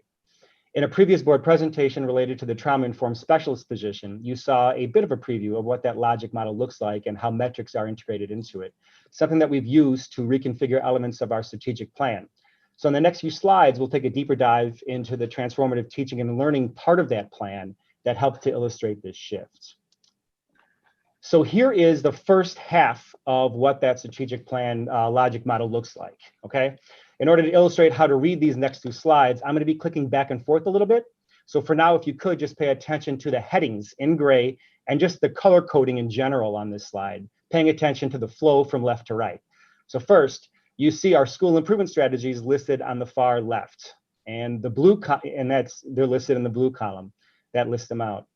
In green, you see how we are in the process of realizing those strategies, both in terms of professional practices and the products of those practices in the school. So in other words, the things we are engaging in, and then what we'll produce throughout that engagement. Again, this is all focused on adult behaviors in the organization, what we're doing as adults, as educators in the building to produce these changes. I'm going to click over the next slide briefly here to illustrate that. On this slide, you can see us making the transition from the adult behaviors in the organization to our students. The first column illustrates those experiences that we want our students to have. And on the right side, you see metrics that we've set to help measure our progress with student experiences in the school. These metrics that you see here are designed to help produce those long-term outcomes that you saw 3 slides ago, okay? So I'm gonna go back to the previous slide for a second and dive in briefly to just some of the highlights on here. So there's no need to go through this in great detail, but I do want to point, point by point, but I do want to point out 3 things relative to strategies and how we've set this up. Number 1, our curriculum work remains a focus, as you all know. Number 2, developing and implementing quality professional development also remains a focus. We are in the midst of that, and that will continue to be an ongoing focus for us for the foreseeable future, of course. We are able now to also begin a focus on assessment and GPA practices at OPRF. This last area that you see in the bottom left corner there, number 3, was named in previous versions of our strategic plan, but we have now gotten the point that we are able to move on it. And as the capacity outputs illustrate on the far right column, we will be bringing an analysis of our academic performance index to the board early next semester. We have also begun to educate ourselves on equitable grading practices, something that we have a committee working on right now, led by Dr. Fiorenza. And it is really just in the discovery phase at this point. So down the road, we look to give an update to the board on that as well. So let's take a little bit of a deeper dive into the information on this slide as well. I want to draw your attention to the content on this slide in just 2 quick ways. Well, maybe not too quick, but in 2 ways. As you may recall, we did a thought exchange with the community first regarding a profile of a graduate. And from that exchange, we saw 4 main themes developed. You see those referenced in the second area in the top left quarter here of the presentation. For several reasons, this past semester was not the best time to get a wide slice of our community together to discuss a variety of ways to develop a full profile of a graduate. But we do have some very quality raw material and some strong themes from that thought exchange. There are 4 topic areas that are noted here: critical thinking, problem solving, effective communication, and culture of consciousness that were developed throughout that process. A few points I want to make about these metrics too, in the right-hand column. First, you'll see that they generally do 2 things. Some are directly linked to the summative designation metrics that you saw a few slides ago, the graduation rates and the other things that are on there. Others are linked to them through kind of process steps along the way, i.e., you see references to growth targets and enrollment in honors classes along the way. Those aren't specifically related in the summative designation, but they are of course linked to those outcomes. Also, you'll see that parallel to the board goals that you saw a few slides ago, they're categorized into 2 different ways. First, addressing the needs of all students, again, targets that we believe will place us in the top 10% of the state. And number 2, raising the success rates of our Black and Brown students. I want to make one final point here. You do not see us here, unlike we have done in the past in some ways, referencing closing the achievement gap as a metric. That's for a few different reasons. First, when our team was first considering this work, we quickly came to realize that defining student outcome goals by gaps is reductive, and it feeds a deficit mindset. Instead, what you see are targets for growth. Also, secondly, a gap itself might help to describe a data set, and it does so fairly well. But because gaps can be closed in a few different ways, one of which is by lowering achievement for some students, the goal could lead to misinterpretations that we don't have high expectations for all of our students. And of course, we do want to see growth across the board for all of our students. Another reason we've arranged the metrics as we have here, okay? As far as the logic model and the metrics that we set up, that is the last slide on that information. But before we conclude everything we want to share today, we do realize that this is a very bizarre and trying year for all of us. And we need to share a little bit more information to fully give you an idea of what the state of the district is. And so we want to answer the question to some extent about the state to which, the ways in which COVID, has affected our school environment. And so I want to draw your attention to kind of the purpose for what we're going to share here other than that. We want to convey what's going on from a learning perspective and from a systems perspective in the school. This remains a very complicated situation, and that there is no way that what we're going to share here accounts for all the possible variables for each student's experience at OPRF throughout last spring and into this fall. But this information also helps us to understand where we sit and what has become a very widespread national conversation. Likely you've all seen the articles out there about the effects of the pandemic on student achievement. They've been varied, but the bulk focus on learning loss and F rates increasing, particularly in secondary schools. As an administration team, we've been looking to understand the extent to which this trend exists at OPRF. And so we've taken a look at the data that you see here. We've analyzed a consistent standardized data point, our STAR reading and math assessment data, and you've see listed out in the 3 sub-bullets there how we've broken that out and begun to understand that.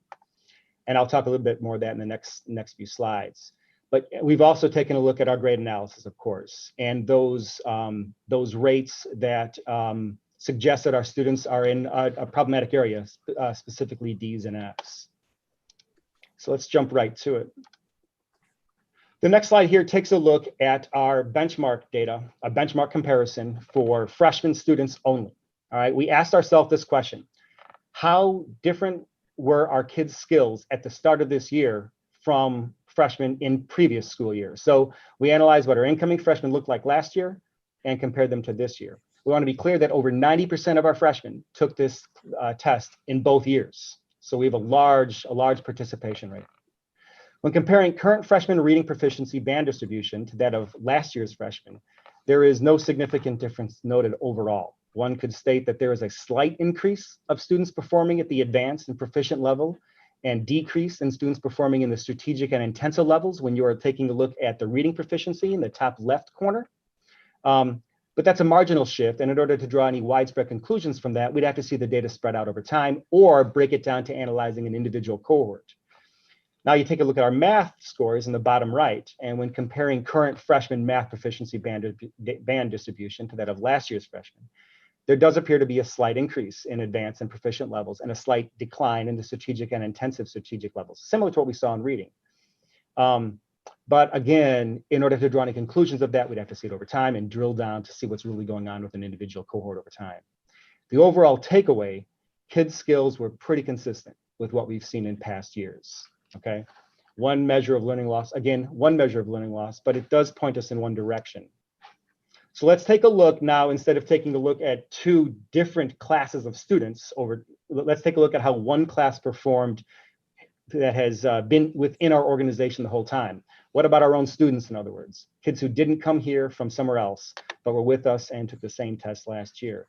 This is an analysis of how students did on the STAR test, on the STAR reading assessment last winter, in comparison to their performance as sophomores this past fall. So freshmen from last winter, sophomores this fall, how do we see them doing? First, all freshmen in the winter were administered the STAR reading, and subsequently sophomores in fall 20, of course, were given this test. And this is a true cohort. So we have removed from the data set those students who only took one test or the other. And so we had 699 students have scores recorded for both test windows, and 646% were counted as valid scores, meaning that you did not see for those 646, some sort of dramatic swing in the data that would suggest there's something going on besides measuring learning. It's really important with this data to identify your outliers in the data, suggesting that there's something completely different in how they approach that assessment that tells us about something perhaps very important, but not about their level of learning in the specific content area that's being assessed. And so again, 92% of our students, though, fell into that category of being valid for this data. The grade level cohort data was examined and disaggregated subgroups, as you see referenced here, by race, IEP status, and LEP status. Due to the low number of students with an LEP designation, this group level could not be analyzed. But 3 quick conclusions from this. Number 1, no groups fell into the decline category. This is important. This data is broken down into 4 different ranges of growth. And it's color coded, as you can see in the bottom, by kind of the type of gain that we see, or it would be red if we saw decline. You see that all of the groups identified here fall within the bandwidth, suggest, in the maintained bandwidth. Also true that no groups made impressive gains in skill level from the previous year that would put them into a gain bandwidth. Overall, the conclusion is that rates of proficiency remained consistent during the COVID-19 learning disruption when you compare last winter's data to this fall's data with the exact same kids. But I want to be clear about this. Again, this does not conclude that no students suffered learning loss. It tells us that overall academic proficiencies remain stable from last winter to this fall. But that's not all the data we need to understand to figure out what's going on in this fall semester for our students. So this far, in other words, we don't see huge shifts in student learning, but what about student achievement? What does grade data tell us? So first, what you're going to see in the next few slides is specific to Q1 data. It's important that we look at Q1 data because prior to the end of a semester, when grades become final, except for a few students who need to make things up for various specific reasons outside of that semester, Q1 is really our most valid data set, right? It's when a quarter has ended and great effort has been made to make that a very clear data point that isn't going to shift after that point. So as a school, we examined our grade rate distributions, and we have broken this down internally by division, by course, within course, and at the teacher level, of course. We analyzed the data by controlling for several factors such as gender, race, ethnicity, free reduced lunch status, and special education status, and ELL. And so here is what you see from the first quarter. What you see are that 76% of our grades from the Q1 mark were A's or B's. I want to be clear too what's being counted on this. This doesn't mean that 76% of our students have A's and B's. It means something slightly different. It means that 76% of the grades that were earned this past quarter were A's or B's. And 12% were D's and F's as designated by the orange and red colors on the bottom here. Okay, so 12% of our students, I see I just made a mistake. 12% of the grades from this past quarter were D's or F's. So let's drill down into that a little bit more thoroughly. This compares our D and F rate over the past 3 years. And what you see is, at least the suggestion that our D and F rate is a fairly stable figure when you compare 18-19 to the 19-20 school year, of course, pre-pandemic, as far as Q1 grades are concerned.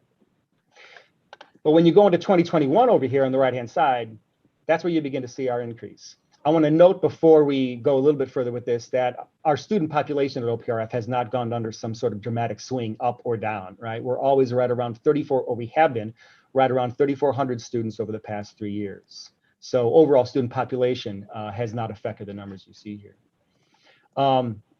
What we see represented here is about 900, we see an increase of over 900 grades of DRF for this past school year. When we've broken this down internally and take a look at F's, we see that F's alone have almost doubled at OPRF over the past for Q1. So let's break this down a little bit more thoroughly. When you look at the students who are getting F's specifically, the overall percentage of the student body went from 13 to 14% from 18-19 in the first 2 years to 19 in Q1. You see that in the first row across here. That is a 5% increase from last year to this year. When we control for race, we see that a larger portion of Black students have historically gotten F's. And this year, although percentages went up across the board, the biggest jump was experienced by Black students, plus 10%, as you see in the third row. Most groups have about a 4 to 6% jump in F's over this past school year. Our Black students have an increase, like I said, of 10. When we have examined this data further by including free and reduced lunch status and students with IEPs, this data becomes increasingly disproportionate. This tells us what we already know in some ways, The pandemic has had a greater negative impact on people of color, specifically Black and brown people, and people who are struggling financially. So what are we doing with this data as a school? First, we want to be back working with our students. We need to be back working with our students in person. But for the present moment, there is no magic pill that we can pass out to fix this problem. But we are pressing our school from a systemic and individual level to shift these outcomes before this semester runs out. We have analyzed and shared this data at the department level for trends and engaged in individual and team conversations. We are encouraging and modeling empathy, curricular flexibility, including with assessments, how they're graded and how they're managed in the classes, both in what is being given and how we are grading them, like I just said, excuse me. TCTs, our teacher collaboration teams, have focused on discussing how to reach out to struggling students and support them on specific topics. But perhaps more importantly, or at least as importantly, believing, of course, that a lack of engagement is the most important reason that we see this data existing as it is. At the PSS team level, we have weekly monitoring of this data, including attendance, and our full MTSS support system is in place to help us understand what's going on consistently and respond to it with our full system. We can talk more about that if we have questions about what that MTSS support system looks like. Additionally, we have increased outreach to families via phone calls home, conducting more home visits than we've ever done in the past, inviting kids in to online tutoring, opening up our in-building resources space for kids who are really struggling to engage and who are willing to come in, even during these past few weeks. We believe, and based on more than mere hope, based off of more of this monitoring, that these numbers will improve by the end of this semester, but they do underscore the challenge we have and the fundamental need to get our students in school where they can be more engaged and we can support them more when that is possible for us. So with that said, that gives us that basic overview. There was one more slide I know that I believe Dr. Yes. Pruitt-Adams, you want to speak to, correct? Yes, would you click on the link, please? Yes. I just want to share with the board and the public. If you would click, Greg, on the data dashboard. This one over here, correct? Yeah.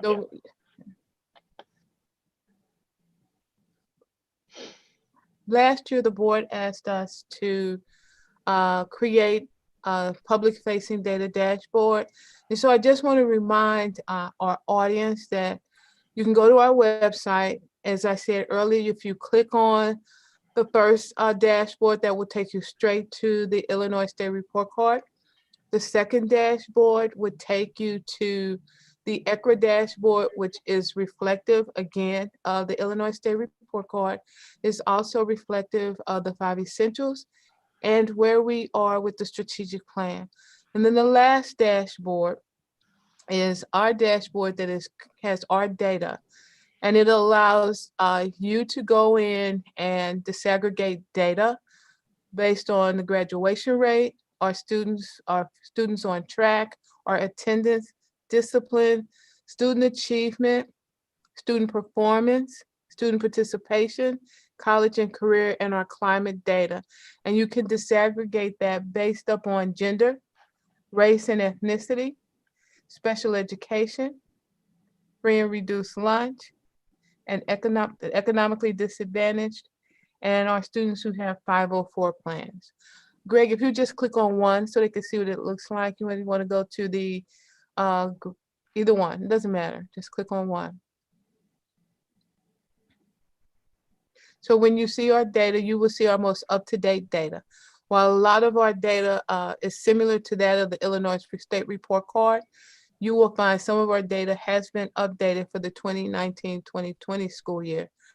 When you go to the assessment data, you will see an assessment for 2021, and that's because we as a district chose to do the SAT in October.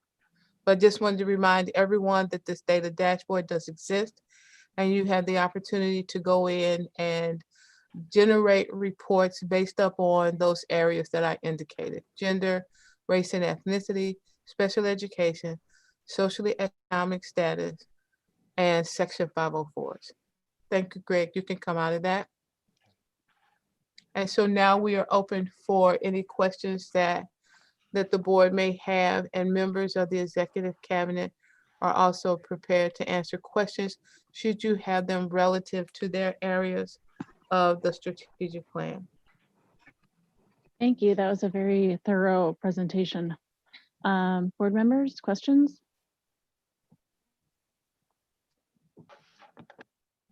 Sarah, I have a question. I'm sorry. Yeah. Someone Jackie. else. Oh, I'll put my, Yeah, Jackie. okay, thank you.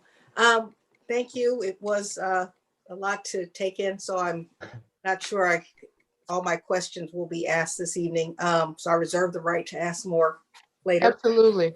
But I did, in terms of the slide that had to do with the grading for first quarter, and yes, the one that's broken down by race, yeah, with students with one or more Fs, and this has been an area that has always been concerning for our district, for our Black and brown students, and Black students in particular. We can't seem to get below a third of our Black students having one or more Fs. So I heard, Greg, your comments about outreach and offering more assistance and support and things like that. What I'm wondering about is how this data can be analyzed in terms of the work that's being done on GPA and how we're looking at grading in particular, because with our racial equity policy and how we're looking at curriculum and instruction, the research tends to suggest that how people are graded can be impacted by race. So I look at these numbers and I want to know how we can dig down to reduce those pretty glaring disparities. Yeah, thank you. That's really the issue, isn't it? To be honest, I think that perhaps like a lot of schools, but regardless, certainly here, we have, I think, fallen into, and you heard it in my comments to some extent, we fall into this trap of thinking that we can tier two, right, our way out of this, or we can support our way out of this issue. When we're in a pandemic, and I really appreciate your question, because you're really cutting to the chase. You're not asking a pandemic question. You're asking the overall question. And that really is a tier one issue. It is not a tier two issue. And so in order to understand what's really going on, we aren't studying as part of our learning in the organization right now, grading practices overall. We are specifically studying equitable grading practices, and I'm not going to be able to do justice to that work and how that's unfolding the way that Dr. Fiorenza might. If she were here and she were talking about it in greater detail, she would love to wax on about that for quite a while. But that is, for right now, that's how I can answer your question. We are approaching it as a adult learning issue and a tier one issue, not as something that is focused on that we're going to intervene our way out of. Okay. That I appreciate that. Thanks. Because it does, I always want to be careful that we are looking at the whole picture, and in terms of assets, how we're making sure that we're not, because those numbers reflect, I think, more than what we understood in the past. I would love if perhaps at some point we had, maybe in our instruction committee, some more in-depth information about what that would look like from Dr. Fiorenza. We can make that happen. Yep.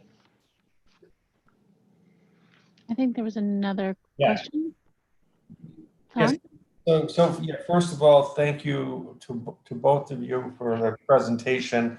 I think the logic model and goals and, the data, it's kind of taking shape and has taken shape where we really are targeting very specific things in our measuring. So that's music to my ears.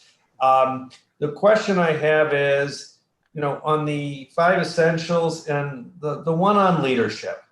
So that one's been an area that we've seen, I think,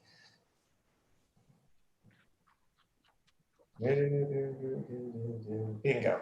Effective leaders. So again, this is one that if you even predate 27, this one's been consistently a Well, low number. And what do we know? What do we think? What's the perspective on this? Because it's a rather alarming number. you know, we at one point took a look on, initially it was like, it was always focused on the principal. And then we took a stance that it's not just the principal when you're one high school district. It's all of us. And you know, we've surveyed, we've asked. We need to be, I think what we hear from people is we're turning the tide and things are changing. But we have to also, I don't know if it's being more visible at this point, but I think as we move forward with all the work that we're doing with professional learning for our staff, with our plans for what we're doing with regards to the curriculum rewrite and restructuring, what we're doing with regards to the logic model will get us to that. Because one of the things we're doing that for years had not been done is we're putting teacher voice at the table as we're beginning to do this work. And so it's not just individuals doing the work in silos, it's all of us working collectively. Thank you. Can I ask a question that's related to this? Mm-hmm. Sure. I'm curious. So Tom mentioned that there was, you know, that number has historically been low prior to this, the 2017 time, but I'm seeing that drop in that number in the last 2 years. And I'm curious if that number, if that date, that timeline of drop when did we start talking about the curriculum change? Yes. When did we start talking about that? We started talking about it. We started talking about doing curriculum evaluation in the spring of 2018, although it had been part of the strategic plan prior. Right. But real conversation about it was throughout the 18-19 school year. That's when the curriculum evaluation with the freshman teams began. Yeah, So, for me, because this is a survey done by families and community, that correlation for me seems like a very strong and real correlation. And especially based on all of the feedback that we had gotten back about the curriculum change and all of that, all that we heard of concern and, you know, all of those pieces, to me, I feel like there is definitely a correlation, and I just wanted to make sure I was correct in my thinking about the timeline for those two things. So seeing that decrease and then seeing that, you know, because of people's opinions. So thank you. yeah, and I want to add just one thing to that overall too, which your question kind of begins to hint at, right? This, as I think Tom spoke to, as Dr. Pruitt-Adams spoke to, this data that you see, this kind of this data that's in the lower quartile of the survey, you know, it's been going on for years, and I think that it is something that we own as leaders. We have to as an organization, but we have to understand what it's speaking to. And I think it's really important to understand this is speaking to the culture of leadership in the organization, because it has persisted over time with a vast array of leaders in the organization. So pinning it down to, you know, it's harder to pin it down to one specific thing is what I'm saying, right? It's part of an overall culture of leadership within the school that we need to examine. I think it's also a cultural shift, because even going up just 1 percentage point is, I think is tied to the more collaborative work that we're doing as an organization. And that is my hope, knock on wood, that it will continue to increase. It may not increase as fast as we want it, but I think that we will begin to see an increase. Yeah, thank you. Thank you so much for that. And Thank you for the report too. I'm with Jackie. I probably will have more questions, but there's so much information that I found really valuable and useful. And I was really appreciative of in the strategic, when Dr. Pruitt-Adams, when you went through the strategic sections and demonstrated like the pieces that came from CCB recommendations, the pieces that were related, that's really, I find that that's really important information because we're getting it from, we're getting input from a number of areas on what students want to see, right? And that feels important. I also want to just publicly acknowledge that, last board meeting, my words were very harsh with you all. And I wanted to publicly acknowledge that that is not the way that I would like for us to be in relationship as board and administration. And so I just wanted to publicly acknowledge that I feel as my words caused harm, and I value and appreciate you all and wanted to say that publicly. But thank you for this report. I know I'll have more questions, but I'm really appreciative of what I've seen at this point. So thank you. Thank you. Ralph or Craig or Matt? I'll go. I really appreciate the report, and I particularly, as and some of you will know this, I really appreciate the dashboard and the data-driven approach. It's been something that we've talked about and for a number of years, and I think it's I think it's fantastic that it is starting to really come together. So I know that doesn't come.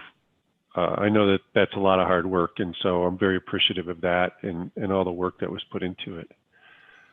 I did want to try to articulate a question around it, and now that we're starting to be able to see the data and present the data, we have a strategic planning process. We have all these different pieces, but Joylyn, this is really kind of a question to you and to sort of your staff, which is, now that you have the data, how are we going to use it to, structurally improve or systematically improve where we're going? How are you thinking about that? As we have our conversations in our weekly meetings, we are looking at the data. We are actually, as we do new things and move forward, we're taking out that equity analysis tool as well and looking at them. One of the things we realized is we were working in isolation. We had the 5 essentials over here. We had the strategic plan over here. We had the Illinois State report card over there, and we had the data dashboard. All of it comes back to the strategic plan. And what we have to do is consistently look at the data and say what the data is telling us. That's one of the reasons Greg presented the logic model, because it actually identifies what the outcomes and changes we need to see in the adult learning and the adult actions that ultimately have an impact on the student outcomes. Instead of going from a student perspective only, looking at it that way. And so our conversations have changed within the organization. Our conversations have changed relative to not everyone doing their piece, but all of us working collectively. I'm going to pick on Greg's TELT committee, your TELT group, which consists of the technology aspect, the racial equity aspect, the special education aspect, as well as the instruction, the supportive learning environment, and the data aspect with Kristen's input. And so instead of doing things in isolation, we're looking at taking a more deeper dive in the data and letting the data drive the direction that we are taking. Greg, you want to add to that? Yeah, I want to have two examples to that. So with Kristen McKee as our coordinator of learning analytics, she has helped us to identify protocols for analyzing specific data that are relevant to the exact teams that we have. You heard me earlier in the presentation talk about the monitoring of this grade data and our attendance data with PSS teams. There's a specific way that that data is packaged and brought to those teams on a regular basis, and specific questions that we're asking for specific actions based off of that data. You also heard me reference that we broke down this grade data by department and by TCT, right? By course teams and so on and so forth. Exact same processes have been in place. The exact data that we want to package for that group, the protocols and questions we want to ask ourselves to help us move through that, and then the actions that we can take based off of that analysis. Those are conversations that are happening in the organization, in our division head leadership meetings, separately from the transformative ed leadership meeting, and in our PSS teams, based off of you know, the drilling down of the data that you're seeing a big picture of here. So it's been operationalized is what I'm trying to illustrate. Yeah, The I think data that, drives the work versus working and then hoping the data comes out changed. yeah. So the data is what's driving everything.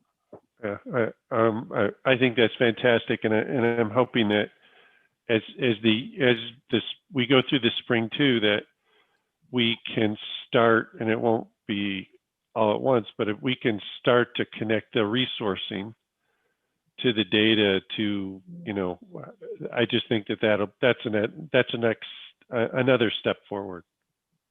So anyway, thank you, and again, thank you for all the hard work on this. Ralph or Matt? I'd have no questions. The really good ones that have been asked, I wouldn't add to. I would just also echo, especially what Craig said about the dashboard. This has been a real great need, and I'm excited about our ability to do more with some more dynamic and drill downable data. And I just think it's also important for us to really think through where sometimes the data can be just the sample sizes of it all. The struggles of our students this year, across the board, a lot of struggle is happening. I think it's just important to make sure that we address as much of it as we can without, overlooking anyone. And so I appreciate all this effort. That's all. And Ralph? Yeah, I certainly appreciate the work that went into this. I've gone through this in 2 different school districts now and know how hard it is to put together these database dashboards and start utilizing them to make system-wide database-driven decisions, but that's clearly the right way to go and clearly the way we are going. I actually appreciate a lot of what Dr. Pruitt-Adams said here. And on the issue of differences in achievement on race in particular, I'm talking about both the statewide and the national data. One thing that's abundantly clear, and Greg answered this exactly right, is it's not about interventions for the African-American students as much as it is about using the data to help identify where the flaws are in your system from an educational standpoint that are reinforcing racist, whether implicit or overt, racist practices in grading and assessment and in challenging of kids, because it's really not a situation where you resolve your problem through an intervention focused on the kid, an IEP, those kinds of things that the educational system is good at. This is really one of those situations where the educational system needs itself to be evaluated within the building, and you can't do that without the data, and you can't do that without taking a data-driven approach. So I think that's exactly the right way to go, and it reinforces some of the best practices in this area that are happening elsewhere in the state and in the nation. So thank you all very, very much. It's clear that a lot of work and preparation went into this presentation. The part that always gets me is the 5 essentials. I just, it's a really tough nut to crack, and I'm really curious to know more about what's been sort of plaguing us when it comes to that effective leadership quadrant. But thank you very much for that very, very comprehensive presentation. Thank So you. the board has now, well, the board and the administration have now been sitting here since 5:30.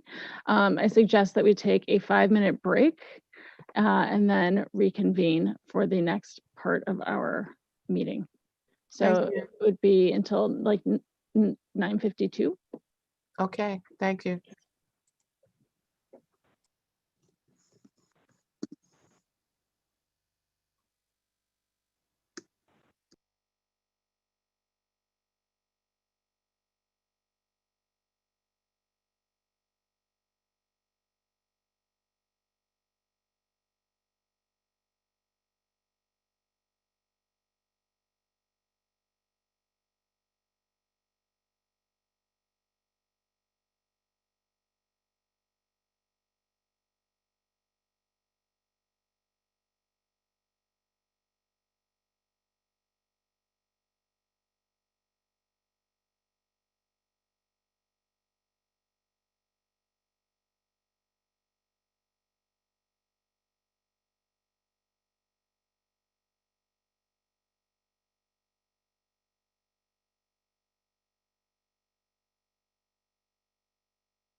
Okay, I'm not entirely sure who's back yet. I see a couple people. See Tom and I see, I think, Matt. I see Jackie and I see Gina. I think I'm here. Ralph is there and there's Jackie. I think everybody's back. Yeah, I'm here. Great. I'm here. Perfect. All right. So up next, we have the board's racial equity book read. So part of our board goals when we were doing our assessment at the beginning of this year, our first goal was to do a book read, do 2 book reads, the idea being that it would be 1 each semester. And then we'd have time to discuss it and sort of hear from our colleagues, their thoughts and their perceptions on the book. So the book that we chose this time was a recommendation by Gina Harris called Stamped, Racism, Anti-Racism in You, and it's by Jason Reynolds and Ibram Kendi. This is actually the book that D97 and the library, I think, did a joint book read using this book. And so we thought we would do a book read with them. So LeVar, I don't know if you want to give a little bit of context for the authors.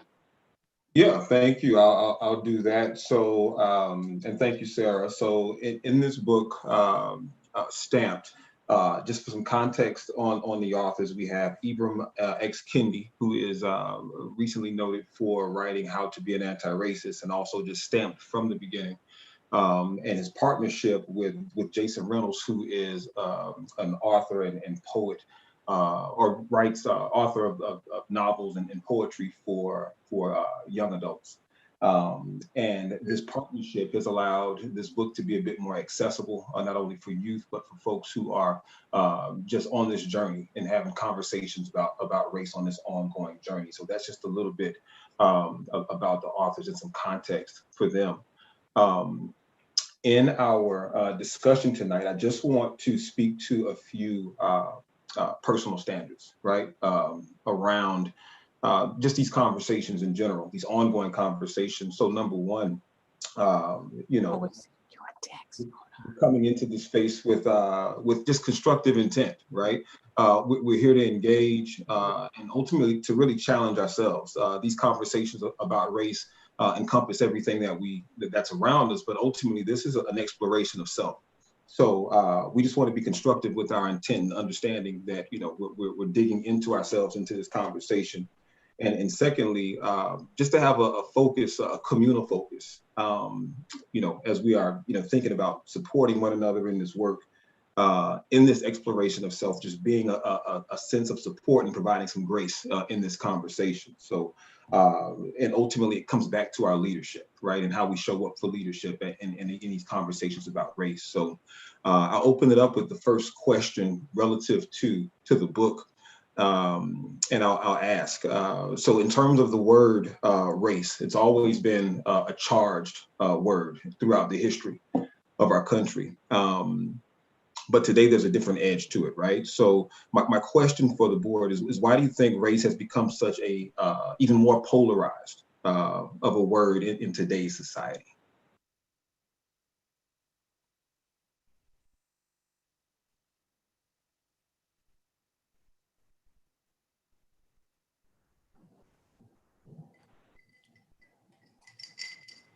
If no one wants to go, I'll go. So I think part of the reason that race has become so polarized is because, as we've evolved, at times we realize how little we've evolved, right? I think that especially in the 60s and with Obama, there's a lot of hope about change and a different day and a different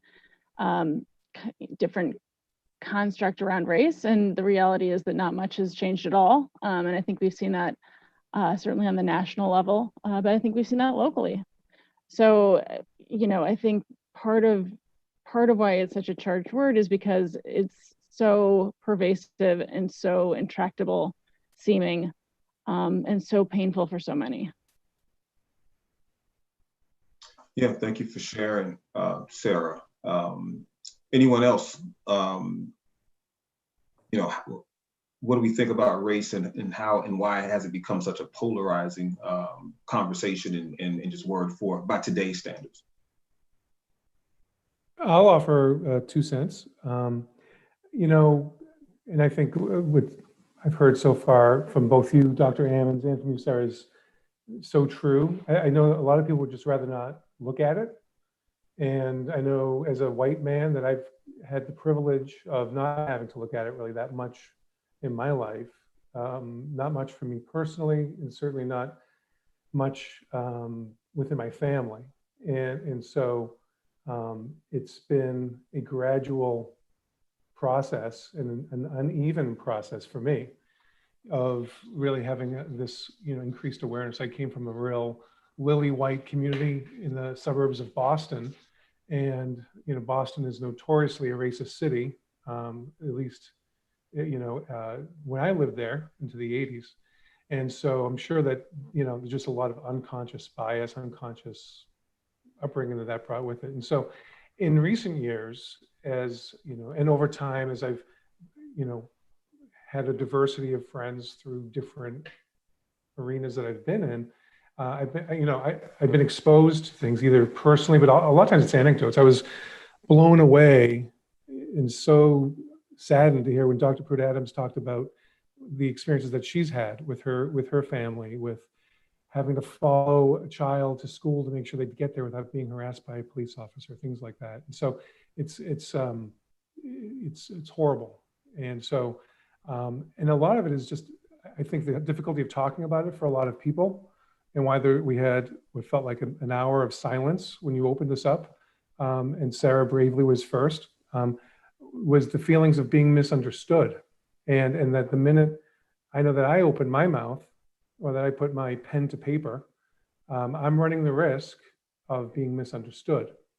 And so, I guess this may or may not be the right time. And so with a little trepidation, I will say, to be clear, in the environment of the last 3+ weeks, that I stand with all of our communities at our school, but specifically, I think it's important that I declare that I stand with our Muslim community at the high school, from the students to all staff members, everyone in Oak Park and River Forest and beyond. And so, you do not only belong, you're highly esteemed and you're loved. And that's something that I just will say. And I know actions speak louder than words. And so I'm looking forward to having the opportunity to demonstrate that. And I feel like I've demonstrated that in my life. And I hope that we are all I hope to be as gracious to others as I'm hoping they are towards me, but I can't control that. And so thank you for opening this up. And I'm now going to press mute, which is how I usually am when it comes to this. I'll go, although I want to go. So the question, this question was about the word race, and as you asked it, or as I read it, I was kind of reflecting on the current climate, and I guess my answer, my perspective is, as we as a nation become more diverse, such that the quote unquote white majority is being reduced, I believe there's a lot of people that are threatened of losing what they had or perceived had. That's just kind of the way I listen to that. But then as I say that, I reflect on the book and my earlier days and before, when I was really young, the same challenges that we have today existed then. So it's kind of, but I'm kind of more reflecting on the current political climate that's just has really, in my mind, become divisive. So I'll stop. All right. Thank you for sharing. Yeah, those are some great points about of course, the current climate and the idea of being threatened. with change, right? The increase of diversity as a threat to the dominant culture. And Matt brought up a great point about kind of the dangers of growing up in homogeneous areas, right? And kind of the dangers of not having a diverse area in terms of your connection with people. So thanks for sharing. Anyone else on the word race, conversations about race and how polarizing it is today? This is Mark Thierry. A lot of it, so I'm going to take a little bit of an historical perspective. A lot of it is most people that are white were conditioned to not think about race or consider race through their education and through their social interactions. I mean, that's just the truth.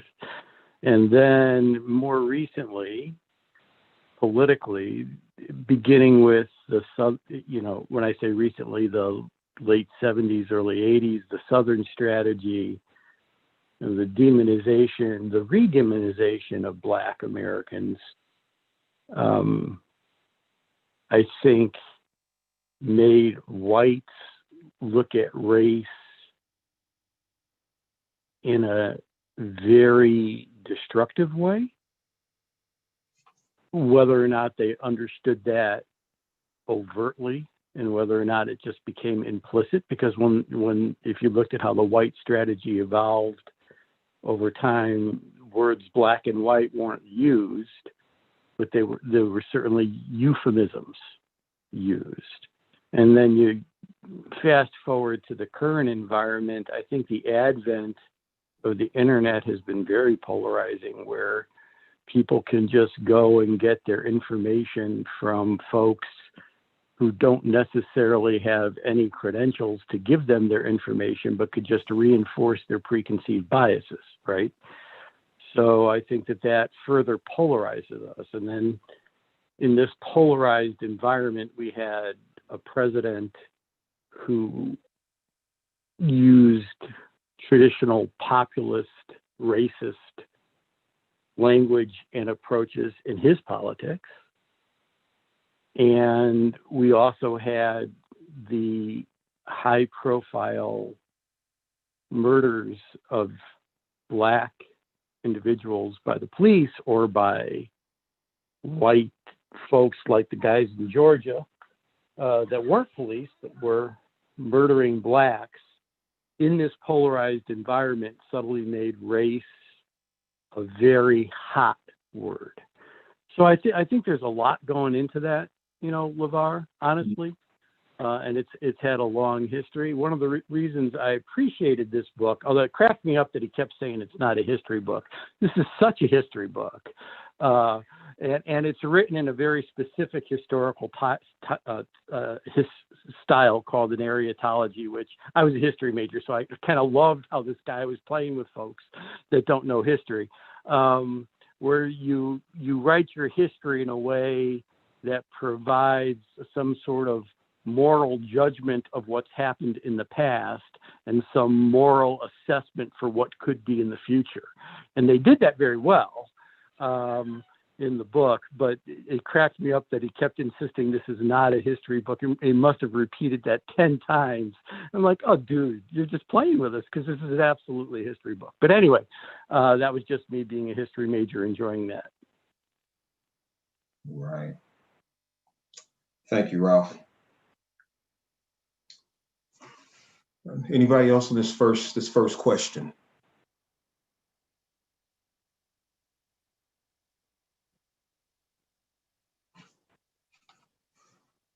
And I'm sorry, one thing I forgot to mention up front that I'd meant to is that in the interest of time, knowing that we had such a lengthy meeting planned for this evening, we made the determination to split this into two.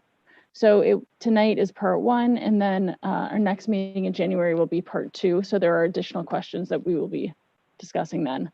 And my hope is that at that next meeting, we can choose the second book that we will be discussing. So, so these questions are really meant to be prompts, like discussion prompts, not necessarily wed to having these specific questions answered. So I'll just throw out the next too, and people can see what they're interested in. So with regard to conversations on race, what terms have you heard throughout your life that have been recontextualized? And then the other question is, after reading the book, what is your understanding of assimilationist versus anti-racist?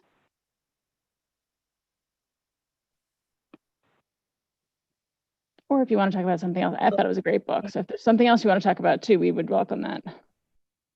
So Sarah, it's Tom. I'm going to take the second one, but it's more just kind of my taking from it, which I thank Gina for recommending this book, by the way. It was a good read for me. I found it interesting that the historical figures that were referenced through the book were going through phases where they were assimilationist and then anti-racist. So it wasn't like I am this and I am this consistently, but there was change as through history, through evolution. I found that real interesting. And I don't know why, but I guess it's because of the climate they're in. What I'd like to understand more. It shows the power of the human to kind of adapt or change based on situations, but it wasn't like I am assimilationist and then 100% of the time. So.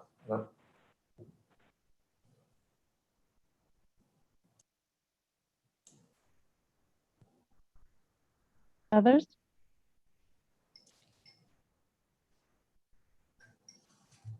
I'll jump in. I don't want to dominate.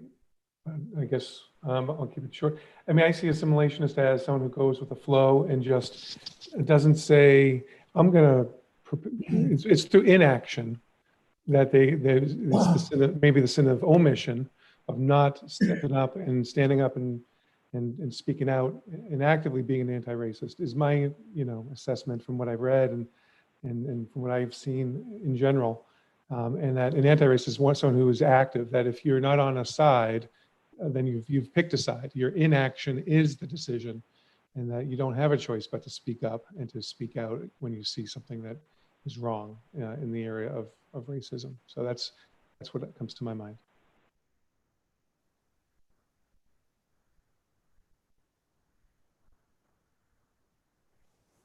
I feel like I always have a lot of confidence when we have these conversations. And tonight I'm just feeling like there's so much not being said. So I'm not really, I don't feel, because of based on what we're dealing with in our community right now, I'm not feeling in a space that this conversation could be really highly productive as I would love for it to be. But yeah, so I'm just a little bit challenged by our conversation tonight in light of everything that's going on. So I think I'm so grateful. Thank you, Tom. I'm so grateful that everyone agreed to read this book, and that because what I found, what I can share about the book and the process of being in the book with a number of people and in our community is that the book really challenges a lot of assumptions. It really makes us look at what we've been taught. If you could hear the conversations the students are having about this book, and them really, like some of the things that they're saying, like, I can't even believe that was a thing. Like they're incredulous. So, I'm appreciative and looking forward to our next discussion of this. I just, I would be remiss. There's a lot of other things going on that are keeping me from being fully engaged in this in a way that I feel would be authentic right now. Thank you for sharing, Gina. Yeah, I'll just build a little bit on Gina. I am also not, it's also a little difficult for me to feel to discuss tonight, but I guess a couple things, and I'm I'm going to diverge from the questions a little bit, but I mean, the book forced me to think about things through a lens that I didn't grow up with. I mean, I grew up not having to think through that lens. And it's interesting to me because it really highlighted to me the impact of things that were done and how what really matters is impact, not intent. And the impact that has on people, on society, on everything. And it all comes down to that. And I guess that was just one element. And then just another random thought, because we're talking about contextualizing terms. And I don't quite know how to put this in the room, but from my own perspective, it's something I'm trying to make sure I understand, is that it, yes, we've recontextualized lots of terms. But to me, and I think to some other people too, and maybe it gets back to your first question about why race raises such an emotion. We can recontextualize terms all we want. When somebody talks about white supremacy, to me, I understand the context people are using it or whatever, but I grew up with it in a different context, and it hurts me when somebody does that, regardless of what that context actually, their intent is. It's back to impact. And I just think part of this was really thinking in this book was not what are the intents, what are the impacts on us and society. So anyway, my 2 cents. I know I got off the questions, but I'm just reflecting on, the things rattling around in my head about the book. No, when you get off the questions, I think that's when it begins to really get good, right? The questions are hopefully just springboards. So thank you, Craig. So I loved the book. I thought it was great. I couldn't put it down. And I really appreciated that it was such a heavy topic, but written in a way that was so light. I mean, there was some joy. There was humor. I mean, it was really just a remarkably well crafted set of narratives, and I could see how kids would just love it. I certainly did. And it really made me think about history in a way that I never learned in school, right? Like none of the names seemed, the names were familiar, but the stories suddenly seemed very different. And that I think really caused me to reframe a whole lot of, assumptions I sort of had about how things used to be. So I appreciated that push, that paradigm flip. I thought was really powerful.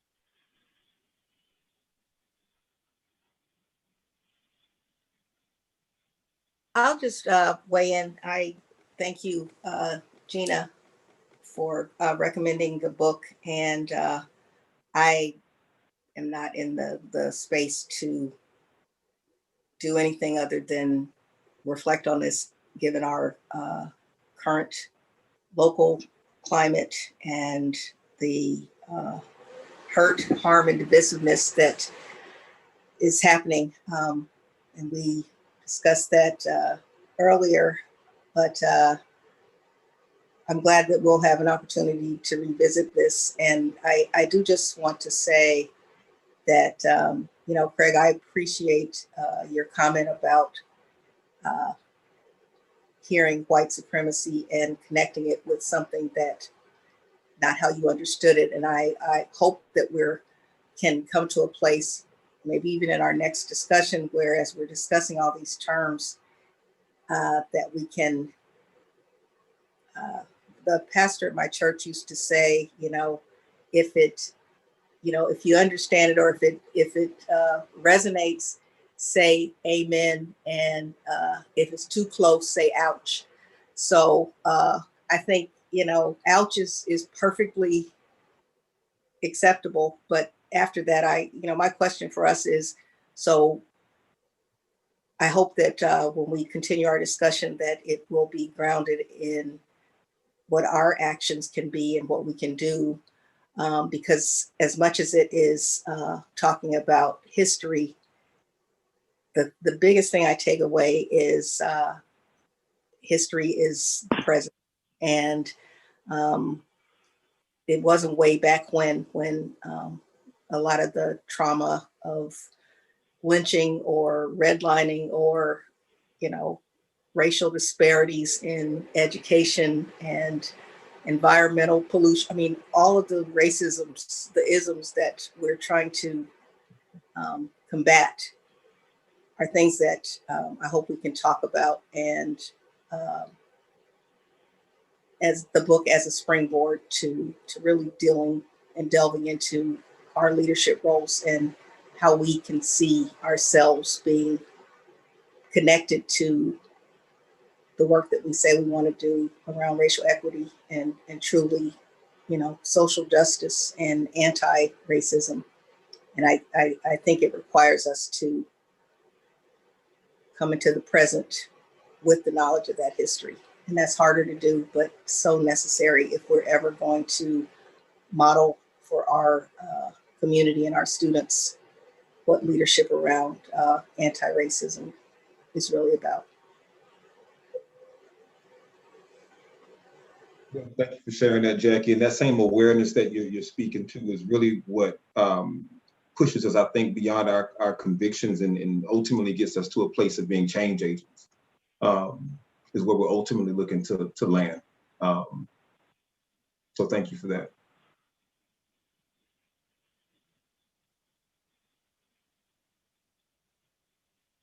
So are there any other thoughts before we?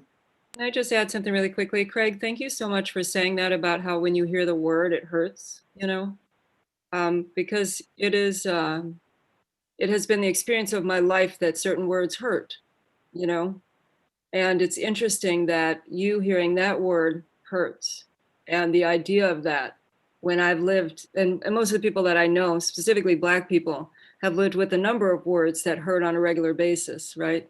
Mm-hmm. So I feel like there's an ability for us to begin to have an understanding of similar, not similar experience, but an experience of what that harm feels like for words to just be that, like words that other people have a perception of, right?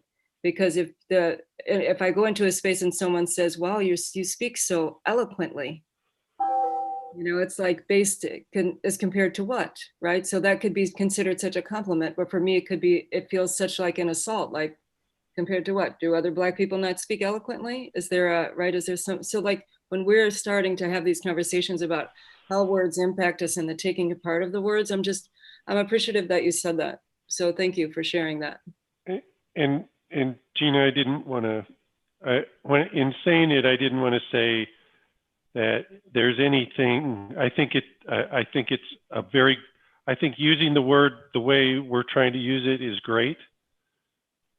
And I'm sure, I know, because of my own biases, that I've said things unintentionally that hurt other people.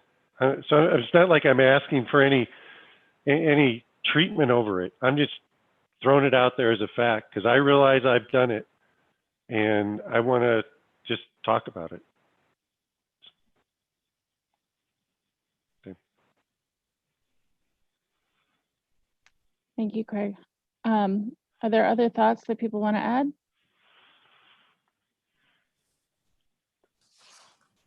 Okay, well, I feel like we've had a lot of high emotions this evening. So if folks want to wrap this up for now, we can revisit it in January. We have additional, I think it's 3 questions or so. We will send those out as we did this time ahead so that folks can kind of take a look at them, ponder them a bit if they'd like. I'd also ask if anyone has a recommendation as to our next book. We should probably look to pick that soon because time flies. I had talked to LeVar about finding something that's more contextualized for like school policy specific. So I don't know if any of our academics have any thoughts on books that might be useful in that space. Well, I would like to recommend the book We Want to Do More Than Survive, Abolitionist Teaching and the Pursuit of Educational Freedom by Dr. Bettina Love, because it does contextualize school and education and the system that we are a very integral part of shaping and supporting. Okay, all right. If anybody else has suggestions, certainly we will take all suggestions. Gina's 1 for 1 so far, so she's got a good record of books we like. So I guess we will end this here. And part 2 will be coming in a month. Yeah, and thank you all for engaging. I know it's a tough time right now, but thank you again for leaning in. Yeah, well, thank you, LeVar, for your help and Dr. Pruitt Adams as well. And thank you. Mm, All right, you ready for the next item? Our next item is item 10.3, Project 1 update. Making this presentation tonight, Mr. Ron Anderson.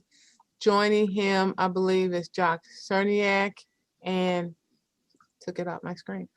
And Mike Dents from FGM. I'm not sure who else is there, but I'm sure he will introduce them. This item is in compliance with strategic plan priorities: 1, racial equity; 2, transformative ed; and 4, facilities and finance.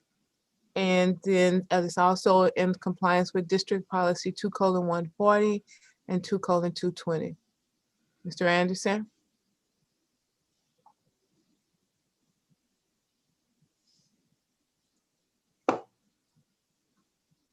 Ron?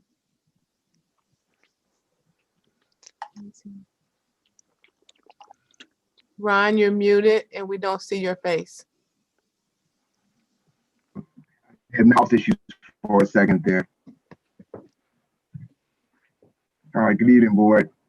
Since the final phase of the schematic design, the architects presented in November of 2019, we've completed the summer 2019 construction and the ongoing project of the SRC, which is on schedule. Who's clicking for? I'm clicking. Tonight we're gonna update the board on the budget alignment progress, the minority business enterprise, which is the MBE, the women business enterprise WBE business inclusion and workforce program, the construction camera, the current timeline, construction phasing, and project 1 design update. The budget alignment will be presented by FGM. Thank you, Ron. So a brief update on the budget alignment progress. The last time that we came before the board to discuss the Project 1 budget, construction estimates, and the bid period 5 award recommendation, I made a promise to the board that just because bidding had completed at that point for the South Cafeteria and the SRC, that did not mean that the design and construction team would stop looking for ways to reduce costs on the project. And we didn't. And so that's really the brief update for this evening. Working with the contractors that are working on the South Caf and SRC, we've been able to reduce cost by approximately $260,000. And that comes through budget alignment work or value engineering with things that really don't affect program or space. So in this instance, we were able to make cost reductions through revising the HVAC and electrical systems without sacrificing performance. And we'll present a clearer picture of how that process and the process that we applied to bid period 6 when we present the bid award recommendation to the board in January for bid period 6.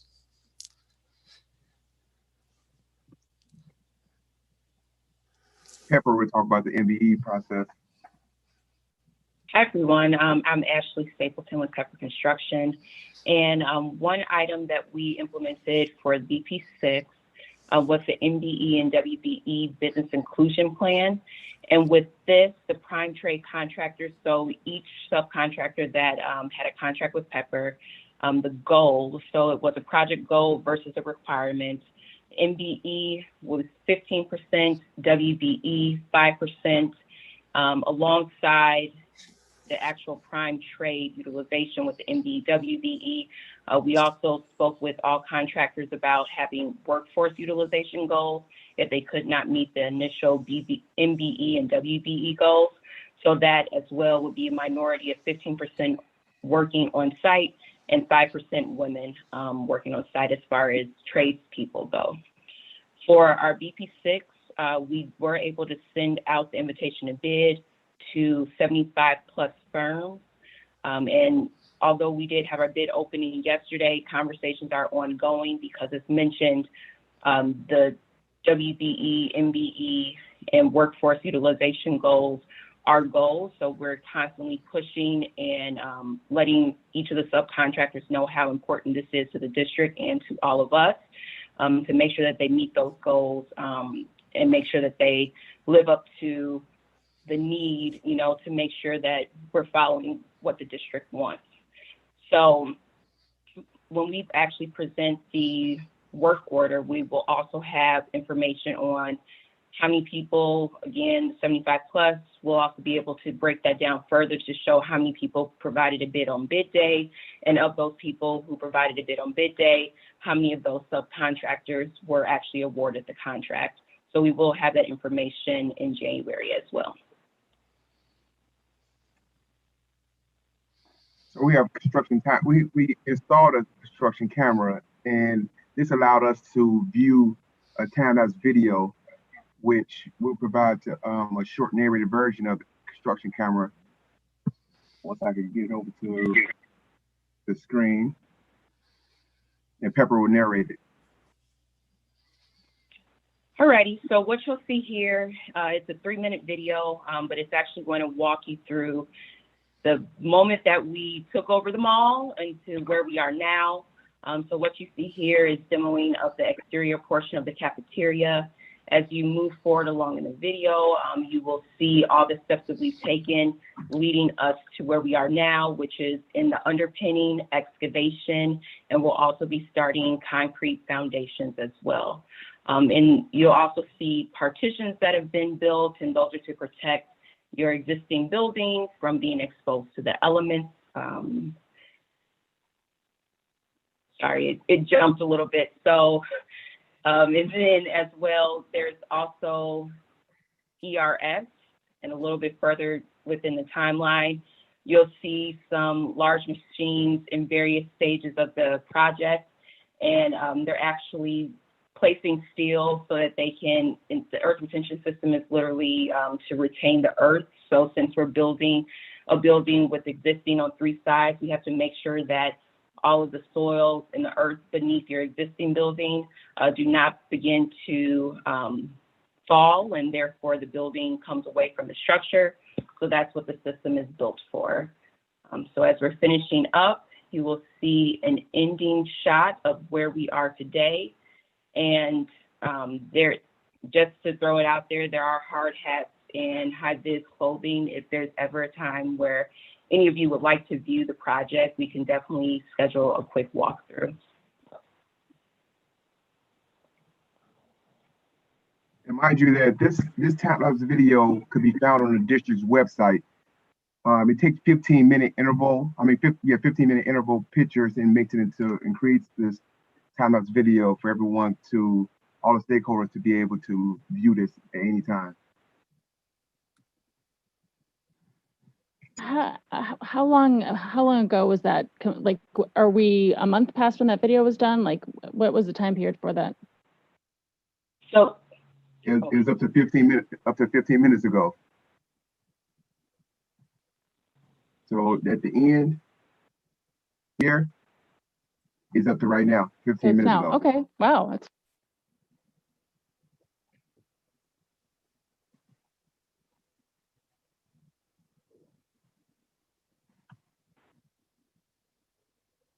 Okay, FTM, we're going to talk about the schedule. Thanks, Ron. So the next thing that we wanted to discuss with the board is it's been some time since we discussed the overall timeline for Project One, the capital improvement work that was going to occur concurrently, and the health life safety projects that were going to occur concurrently as well. So you've now seen where things stand in terms of the South Cafeteria and the new SRC. And that construction will continue until the beginning of December next year. However, starting next summer, we will be working on the main entrance, the Welcome Center and Student Commons, phase 1 of special education, phase 1 of the classroom and faculty office renovations, the all gender toilet rooms on levels 1 and 3, capital improvement projects, health life safety projects, and the commons balcony alternate if that ends up being accepted by the district, and then phase 1 of the classroom renovation alternates if that is accepted by the district as well. All of that work from item ID 2 through 9 will be completed by the end of the first week of August. Once the new South Caf and SRC are complete, the existing library, tutoring center, and makerspace will be vacated, and those spaces will be transformed into the new classrooms and science labs that are going in those locations in the northwest corner of the building. That work will begin in approximately around December of next year, and it will be complete in May of 2022. And then on the heels of that, in the summer of 22, we have the phase 2 of special education, and phase 2 Pepper is going to show some phasing plans next, and it'll make more sense in terms of where all of these things are located in the building. So in addition to phase 2 of special education in summer of 22, phase 2 of the classroom and faculty office renovations, the completion of the all gender toilet rooms on levels 2 and 4, the north elevator, more capital improvement work, and again, some of the alternates if those are accepted by the board next month. And then finally, to round out the entire project, in summer of 23, we'll have the remainder of capital improvement work, the remainder of the health life safety work, and then any of the remaining capital improvement alternates that the board may choose to accept when we're back before you with a bid award recommendation next month. So with that, I'll turn it over to Josh Warner with Pepper Construction, and he's going to take you through the phasing plans. Ashley will. Yeah, oh, sorry, Ashley. It is A-okay. So I know that Josh just did a high level, and I can distribute these, or these can be distributed as needed. But the idea is to have different color codes, just explaining what is considered each year, so you are aware, and as a whole, you know what areas are going to be disturbed in your building each summer. And this is broken out by floor. There's also a version that's broken out by year. So there's multiple iterations of this as well. If you need a different version, come the January board meeting, we can also provide that as well. If it's by year, that'll work better. But first floor, as mentioned, the summer 2021 base bid work that you see is the main entrance commons. You have special education, phase 1 as well. The orange areas, the darker orange areas are summer 2022, the base bid. The lighter orange area is the alternate. And then summer 2023, you have restrooms that are an alternate as well. So this is more, like I said, a depiction of what areas of your building are going to be disturbed on each floor by year. So we can go to floor 2. So similar to what Josh was saying, this pinkish area is the library infill area. So that's December 2021 through May 2022. So as soon as you all put everything within the South Cafeteria and SRC, we'll start on that work. The orange areas are basic classrooms versus alternate classrooms. We have the commons. In the dark blue, we have the light blue being the balcony overhang, which is the alternate. The little pink area not too far off of the commons to the left, those are some offices. And again, colors are just showing what areas are going to be disturbed per year. You can go to floor 3. Similar to other floor, this floor has mainly classrooms, along with the library infill areas, whether it's summer 2021, December 2021, and then the bathroom or the elevator are later years. And fourth floor. Fourth floor, again, is mainly all classrooms.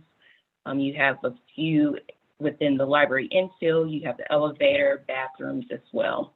So I know that that was high level. There are some items, miscellaneous items that are not shown, such as ET upgrades, we have HLS, varying work, we have accessibility upgrades as well.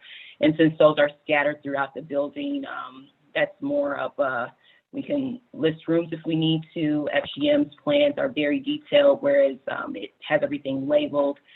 So we just did the main areas with the most disruption to your building. Last one is the roofing. Forgot about the top floor. So this one, we have masonry, tuck pointing, and roofing. We have tuck pointing from summer 2021 through summer of 2023. Since we have some of the larger areas that we are doing tuck pointing in, we're staggering. So an area that we tuck point in 2021, we will do the roofing in 2022, which is why you see in summer of 2023, it is only tuck pointing because the roofing would come in 2024. So that is about it for phasing as of right now. Okay, we're excited to share some renderings and some animations here for the renovation work here for the remainder of Project 1. Wanted to start at the exterior here, the Welcome Center. Really, the photo there in the bottom left corner really explains the existing entry. It's kind of it's a very dark space. On either side of that entry, there are some tall hedge lines. And as part of the renovation work here, we're looking to propose some lower landscaping along those edges to kind of open up things visually.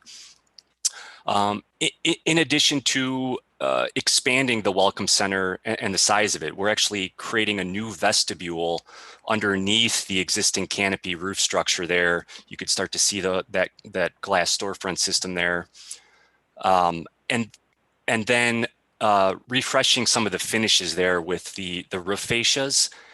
And it relates back to some of the finishes we're doing at the exterior of the Student Resource Center and South Cafeteria with some of the metal panels and the colors, mainly that terracotta color there, which really plays off of the beautiful clay tile roof you have there on the north side of the building.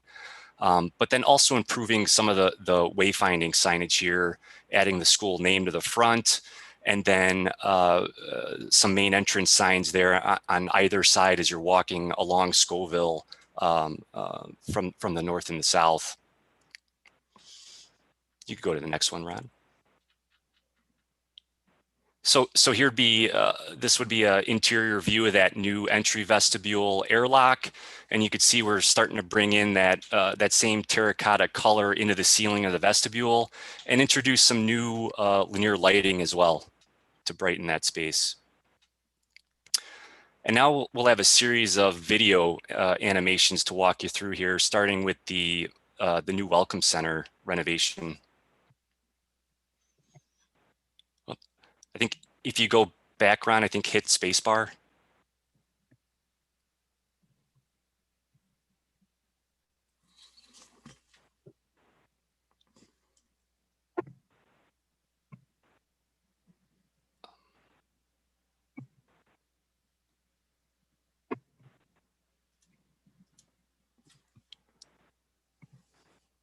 Oh, why is that working?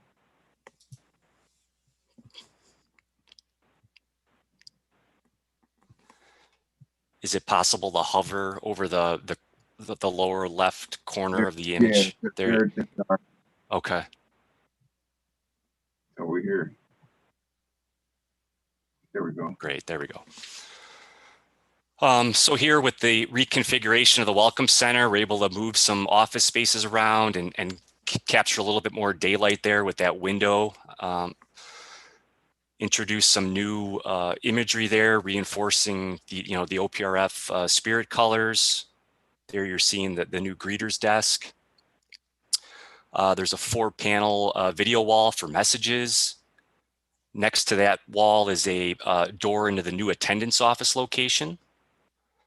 And then we were able to capture some more space by capturing the existing ticket box office, taking that function and combining that with the new attendance office location. And we were able to create this little alcove area for a seating area.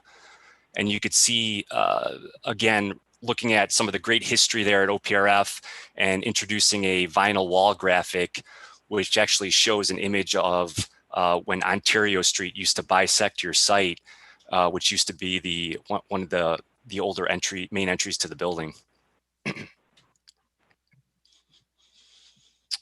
Then here we got another animation. There you could see the attendance office there on the left side. And here we're looking at new finishes on the walls, ceilings and lighting, and creating some of these seating platforms here. We know one of the big goals of the Imagine master plan was to create more student collaboration space. And by adding some seating areas within the student commons, both on the first floor and the second floor, it was a great opportunity to start to introduce some of those spaces.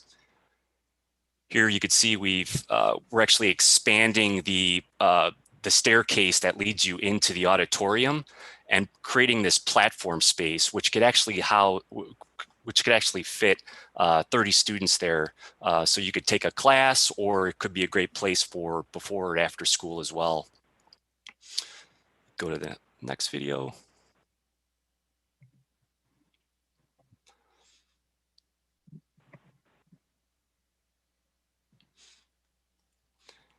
So another great historical piece that's currently in the basement of the school is what used to be at that original Ontario Street entry, and that's the Book of Learning piece. Some really beautiful limestone pieces that we're going to have cleaned up and installed into a display case there. And then as we turn here to the left, you'll see a new location for the Tradition of Excellence plaques, kind of front and center in that student common space, where we're also looking to redesign those plaques too.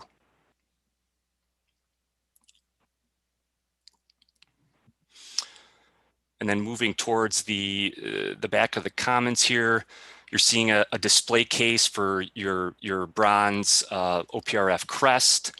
And then the blue wall back there is actually a tackable surface. We know a lot of your student groups and clubs and things like to hang up things, and it gives an opportunity to still do that here in the commons. And then we'll move to the next view here. So part of the plan here too is to introduce a wheelchair accessible ramp to bring you to the auditorium level.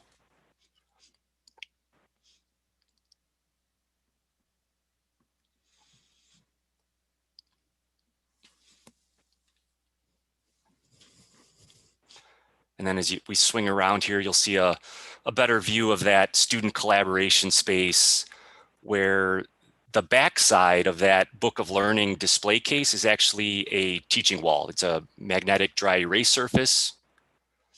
And then the ceiling of this space, this is actually currently today, it's a 2-story space. And we're looking to expand the balcony. And this would be an add alternate to the project that the district could decide on later when the bids are finalized. And again, that could fit a class of students as well. And then the next slide will give us a view of what that balcony starts to feel like.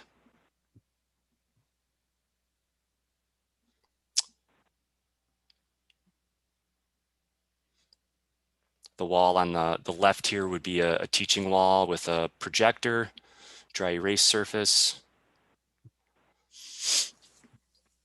And then similar to the first floor of the Commons, we would be refinishing walls and providing new ceiling and lights and new guardrails here on the second floor, in addition to new tackable surface for what's currently and will remain as your art gallery space.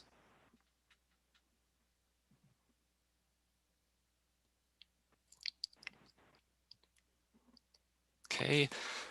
So now we want to move on to some of the classroom renovation and some of the interior views here. There's two color schemes. Both schemes are working with the school spirit colors, the blue and the orange. Here you can see we've created the teaching wall as really the focal point in the room, and the remaining walls are a lighter neutral color, because we know a lot of classrooms in the school are on the the smaller side of things. And you're also seeing carpet tile on the floor, which has a fine orange pinstripe into that. One of the things we heard back from division heads when we had our various meetings with them to review the classroom designs was a preference to maintain as many of the wood floors as we can, and we did study that. Unfortunately, some of them aren't in the best of condition, and we're looking to provide this carpet tile to cover some of those. But where we can save them, we are definitely doing that. And then here you have the other color scheme with the orange wall. And then you could go to the next one. Here we have one of the two science labs that will be displaced by the special education renovations on the first floor. So these would be relocated to the second floor where the existing tutoring center is at. And one of the goals here of this space, working with the science division heads, was to create a flexible learning environment. You could see lab tables that are on lockable casters, providing overhead electrical cord reels, and really maximizing storage as much as we can for everything that's required for science. Moving back down to the first floor where the special ed programs will be, there are some minor design modifications that will happen in the corridors here. And that's mainly where we're introducing new door openings into new spaces. On this floor, it would be for special education offices and some of the classrooms, but then this will happen in certain places on the other floors too for some of the new classrooms.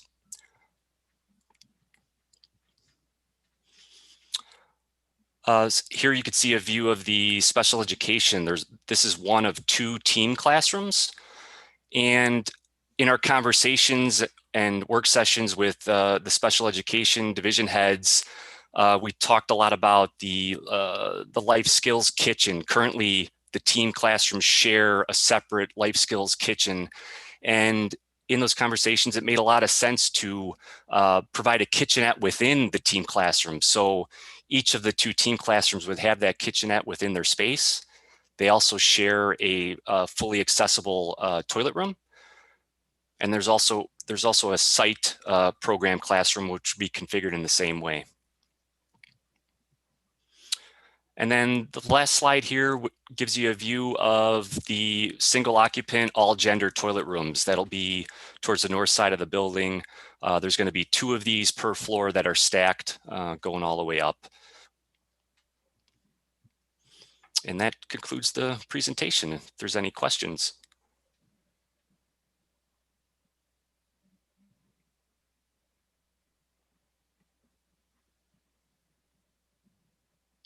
Anyone have any questions on the presentation?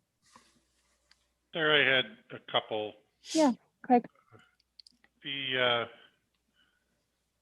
Through the presentation, I heard the word alternate used a lot. Where are these alternate ideas coming from? These are the alternates that were discussed in pretty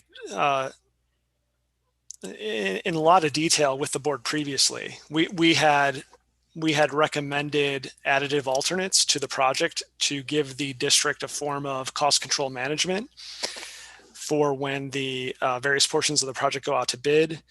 And so any of the alternates that were mentioned this evening are the alternates that we reviewed with the discussed with the board, and in some instances the board actually said no to the alternates that the design and construction operations team had proposed, and we had then created other alternates that the board agreed to, that the board felt those made the most sense. One of those being the balcony extension in the student commons.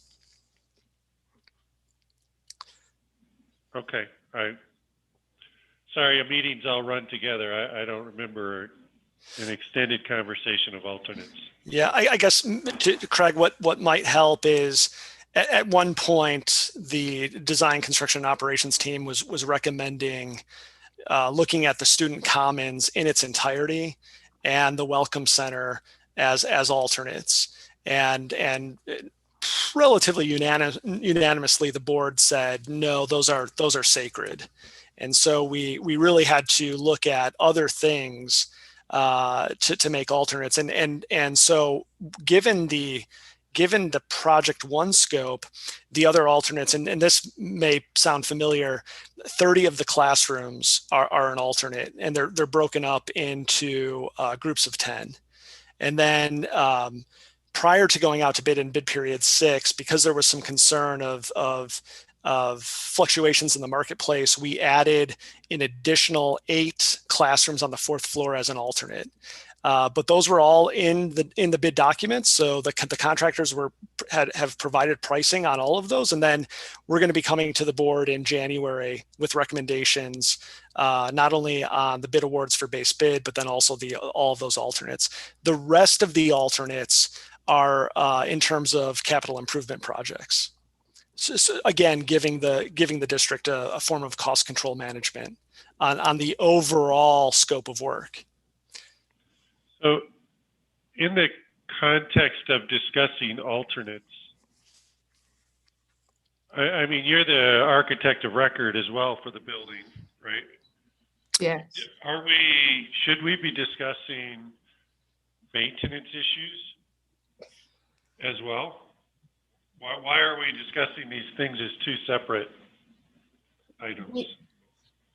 We tried once to bring them together, and then it became confusing and we were told to split them out. Am I correct?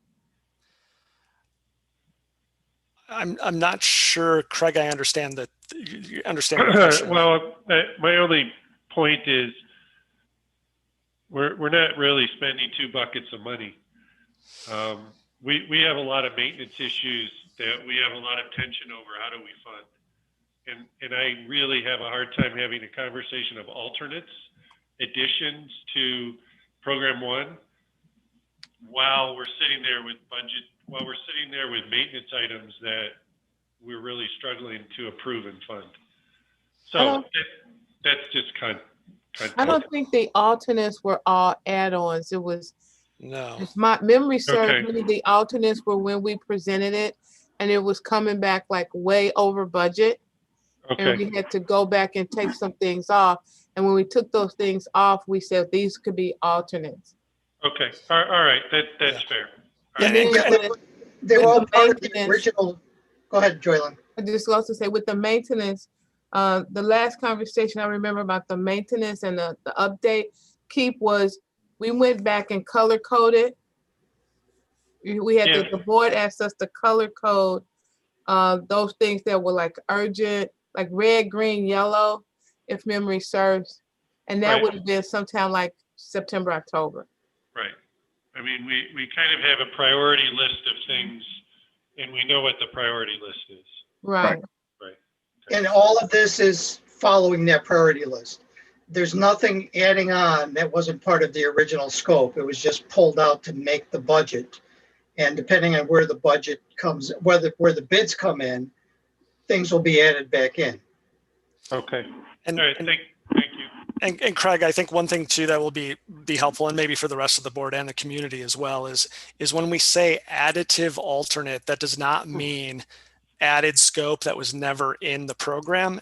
Additive alternate means that the contractor does not include the pricing in their base bid, whereas a deductive alternate, they include it in their base bid. And if you chose to accept the deductive alternate, then it would come out of their bid. Okay. All right. Thank you. And also remember that capital improvements and health and life safety are all inside of this bid pack as well.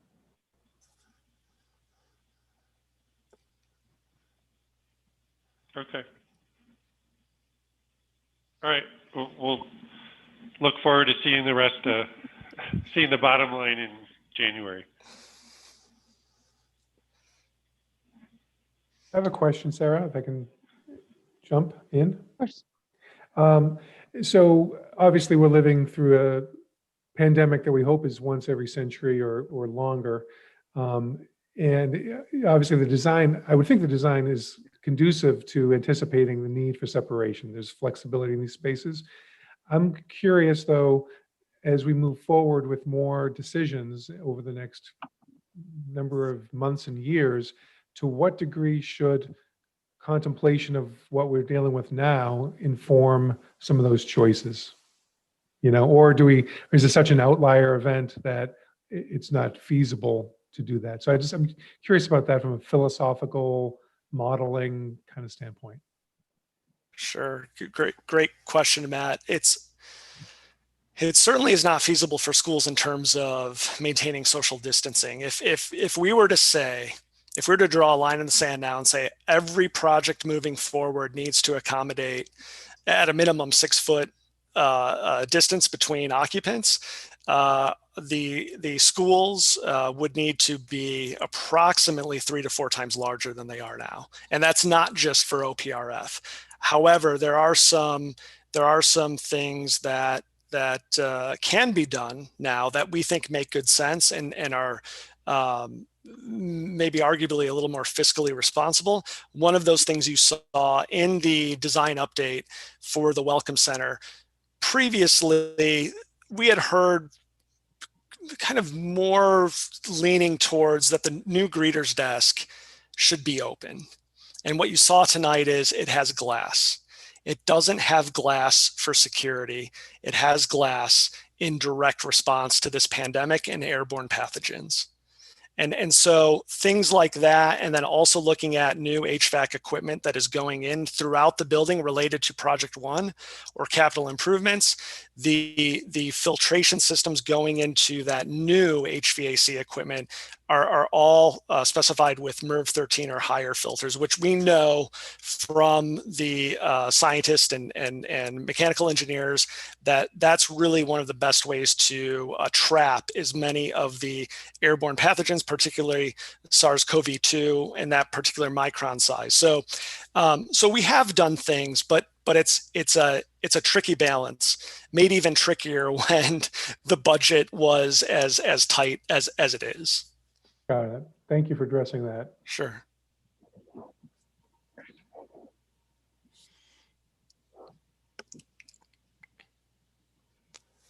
Others? Any other questions? All right. Well, thank you so much for that walkthrough. It's very exciting. Thank you. We're excited as well, and it's going to be neat to see all of this unfold and see a really serious transformation on your campus that the students particularly are going to benefit so much from. So, but thank you for allowing us the time to present this. Thank you. The next item is item 10.04, saliva screening.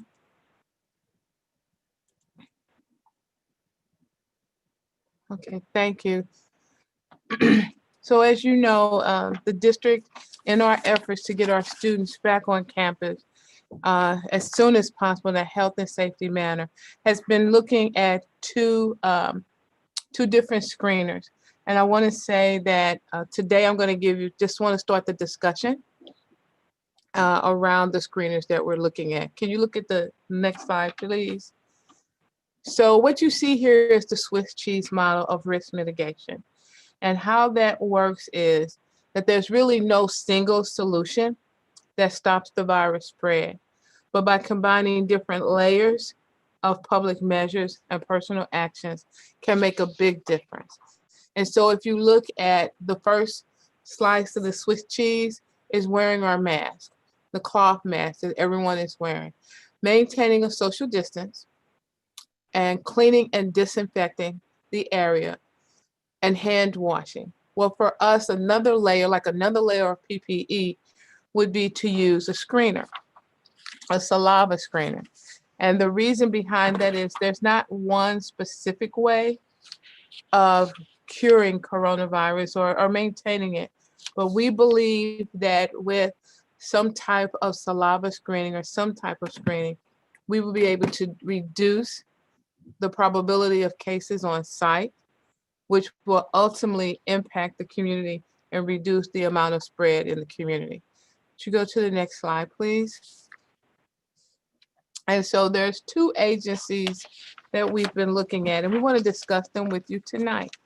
So we've looked at Safeguard, which was developed by Dr. Edward Campbell, and he sits on the board in one of our in one of our neighboring school districts, but he also is a doctor at Loyola. And so he is the designer of Safeguard. The other one we looked at is SHIELD. And SHIELD is out of the University of Illinois, Chicago, U of I. And so what we did was we've talked with Dr. Campbell, and we've talked with Beth Heller, who is our contact for SHIELD. And so just quickly want to go through just a couple of things with regards to availability and those items that are discussed in the board item. So right now, Safeguard is available right now. But I do want to say Safeguard is not a diagnostic tool, not a diagnostic screener. It is a surveillance screener. And if a person were to test positive on it, they would have to then do a follow-up. It uses a RT lamp, which is a little less sensitive than a PCR. We can either collect the samples on site or collect them from students' homes. But I want to again stress it's not diagnostic. The cost for the Safeguard surveillance is $11 per test. That does include the vials and everything that goes with it. We were told that 2 people can collect 900 samples an hour, and that's with the students coming in or either doing them on site and putting them in the container. They could actually do about 900 samples per hour. That is not testing them, that is collecting them. It typically takes 4 to 8 hours to get the results back. So if a student or an adult tested on one day, we would have the results before the start of school the next day. But they do guarantee that you will get the test within 24 hours. When we asked about the false positivity rate, we were told that it is less than 1%. We have to store anybody's information? You know, how would that work? We don't. So what we would do with Safeguard is to protect the identification of individuals. The district will be responsible for developing barcodes with the assistance of Safeguard, making sure that the barcodes are placed on the sample tubes. And then once a person tests positive, what would happen is Safeguard would then contact the district. The district would then contact the individual and have them go get screened. With SHIELD right now is not available. They are actually waiting for FDA approval. They anticipate going for FDA approval the first part of January, which then meant that they would be able to begin to work with us in February. It is a diagnostic test, and that's what with the FDA, they would get their EUA, which would then allow them to be a diagnostic test, which is more sensitive than the one from Safeguard. It is a PCR test. The collection is similar. This test costs $20 per test, and it must be done at school. So you take the test at school, you go through a process of giving the people your name. They look your information up in the system, give you your kit, you drool in the kit under supervision, and then you turn it in to someone else. This too has less than a 1% false positive rate. The results are guaranteed back within 24 hours. On this one, we would have to share our identifying information with the institution for students and for staff, because what happens is someone tests positive on this because it is a diagnostic test. They would then notify the school, notify the student or the employee, and then they would also notify the Illinois Department of Public Health. Would you go to the next slide, please? The pros and cons of each. When you look at Safeguard, it is available now. It is at a lower cost, fewer staff to collect samples, and there's no need to supply personal data. The con of that, though, is it's a screener, and it will require a follow-up diagnostic test. The pro of Shield is diagnostic. No follow-up test is needed. However, the downside right now is the date of availability is uncertain. It is more expensive. There's more staff required to collect the samples. And then we must supply the personnel data. Right now, there's also, what's not on here is a capacity issue. Right now, if you heard yesterday on the news, that Shield is actually working with the area colleges and universities first. Once they get the FDA approval, then their hope is to begin to do the K-12 program. If they are not approved by the FDA to be a diagnostic tool, then they will revert to being a surveillance screener. I'm going to take a moment and go back to the item, the board item, and share some additional information with you from the original item. If I can get it to act right. I did ask in both conversations what school districts they were working with. Safeguard gave us the names of 12 districts now that they are working with, and when following up with those districts, they have indicated to us that they can get people through in an easy amount of time, that they do allow for some students to take their test at home, some to take their test on site. In both situations, we would have to make sure that the samples get delivered to the labs. The labs would, for Shields would be in Maywood, so it's pretty close. And so as we look at how to transport the vials, we thought that would be important.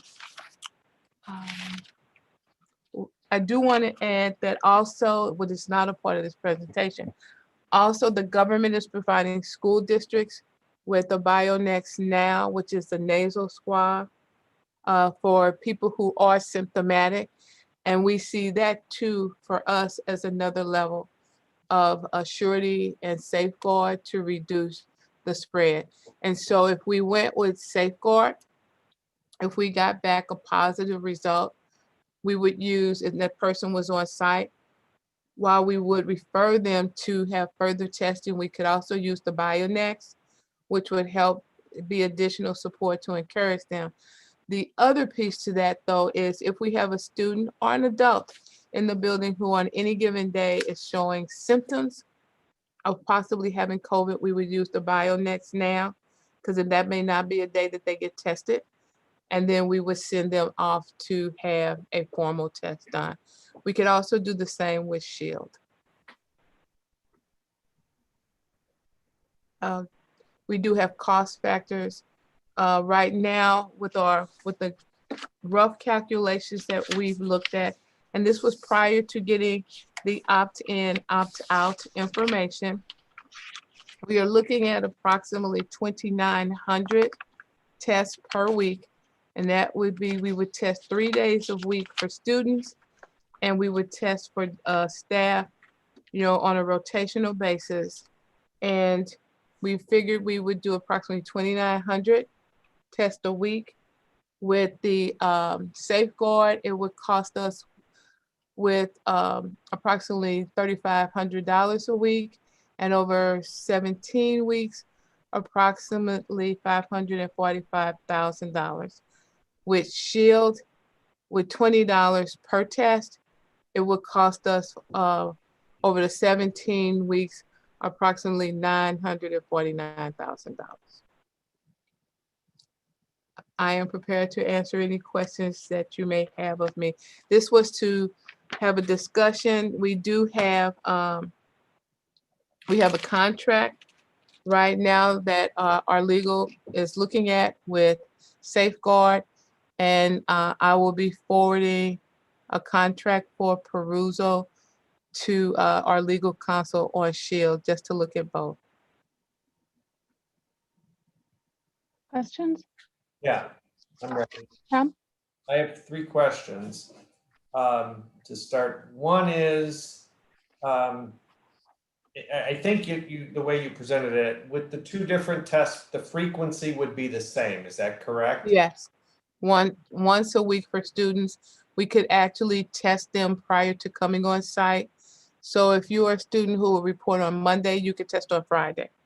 And that way we would have your results. And the notion is that it would also lower the risk of students doing crazy things over the weekend because they know they have to come into school on Monday. Okay.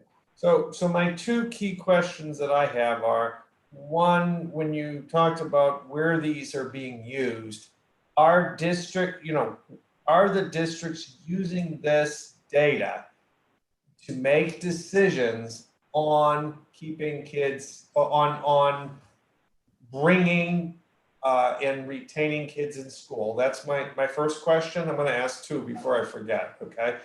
My second question is really between those 2 tests, and I would say a third option is no testing, just to put it in the mix. Mm-hmm. What's going to get us the most students in the building the fastest? I believe a screener will, because that's another level for us of PPE. When you ask the question about how other schools are using it, it depends on the school that you ask. They are using it to reduce the amount of spread. It has been found that the spread is the students in the building are not the issue. It's what they bring from the outside into the building, and they're using it to reduce spread. New Trier, however, who just upped their student attendance on their hybrid, and I believe they have based theirs on the results that they are receiving as a result of doing this doing the screening, that they are seeing positive results from it, not positive in terms of having COVID, but reducing the amount of spread within the community.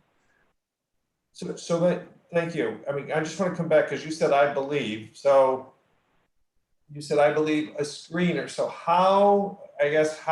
because that's an investment, right? And right. How will that investment do what I believe we're trying to do with this, which is get the most number of students in the building safely? Okay.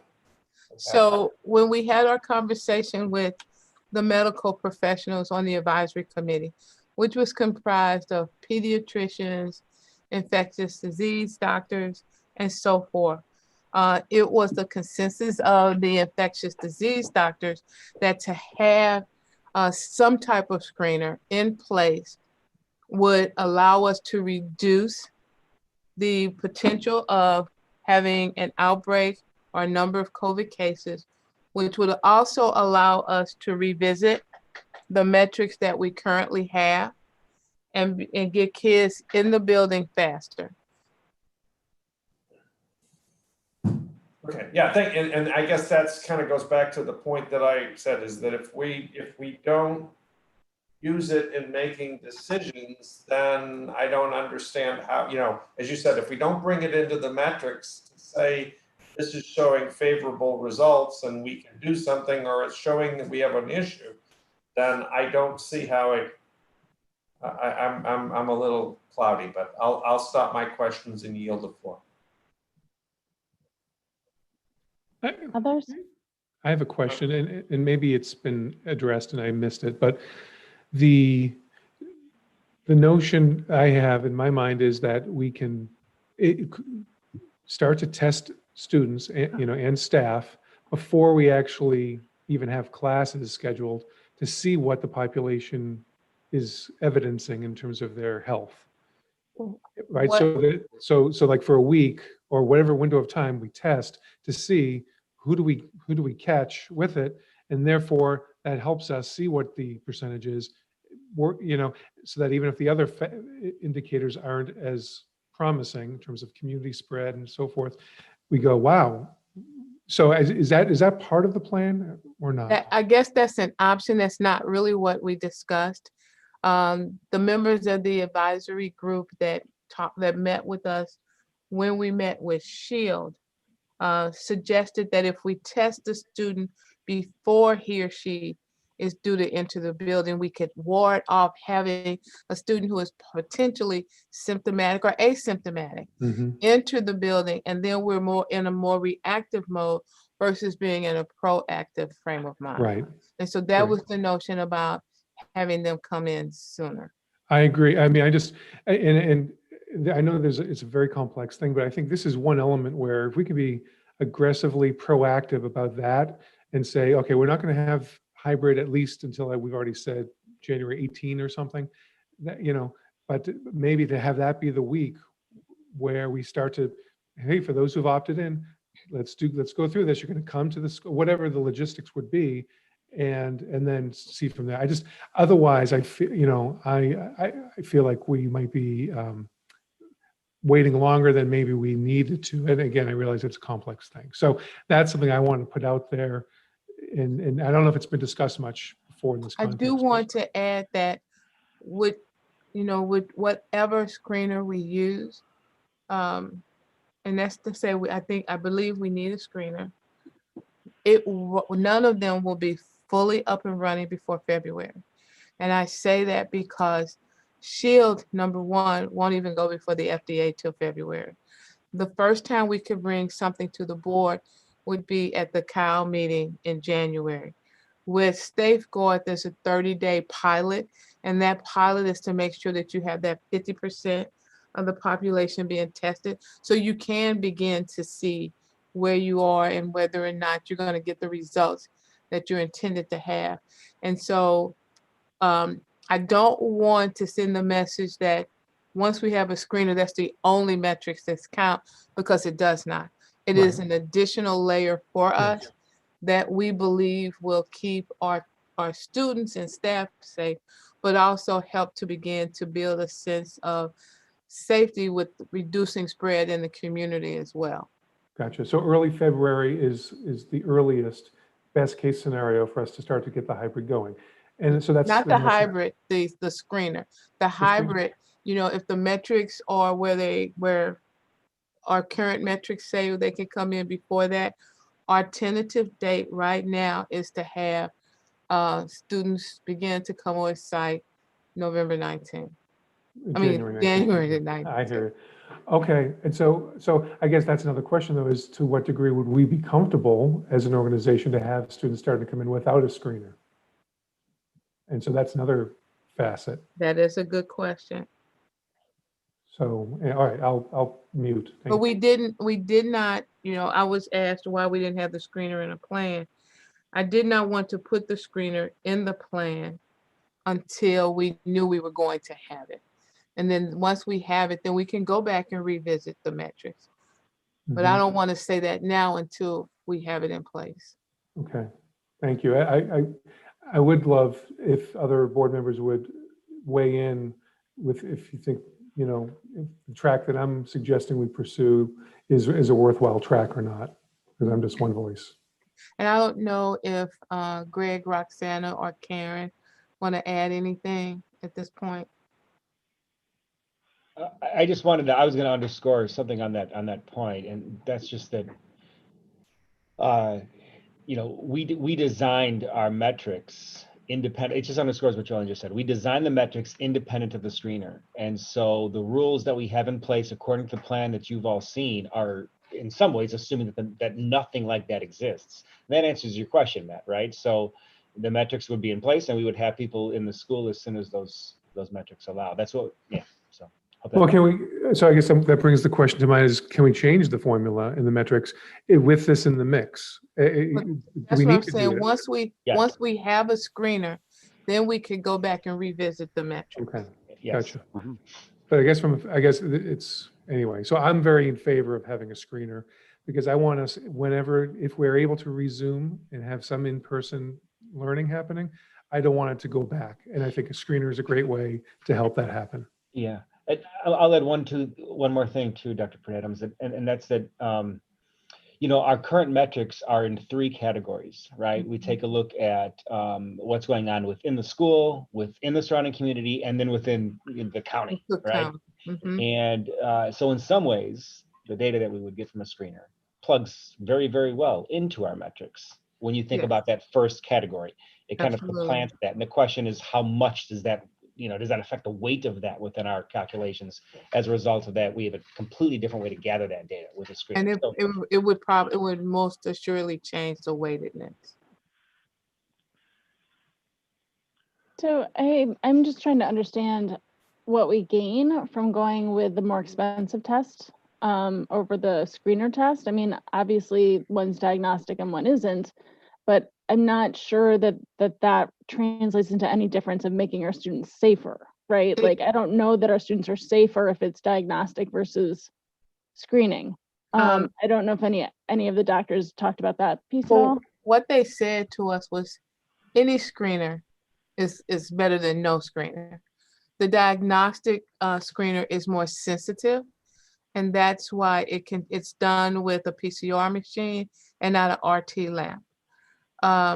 What we did hear from Safeguard is once they get 2 or more like false positives, they then revert to a PCR screener. What I got from the doctors with regards to what your question is, if it is diagnostic, you don't put that cost on parents who may not be able to go out and afford the new test, another test. But today they talked about one being in the stores for $25. But that was one of the things that was shared with me today, that extra cost. The other, I think, is you don't have to do the contact tracing, but the pros and cons kind of go back and forth. The feel is that whatever we do will reduce the spread, but the diagnostic is more conclusive. Jaylene, do you have any numbers on the difference in accuracy between the two? They were quite similar, less than 1% of false positives. And when we asked both, they were running about between 97 and 99% accuracy.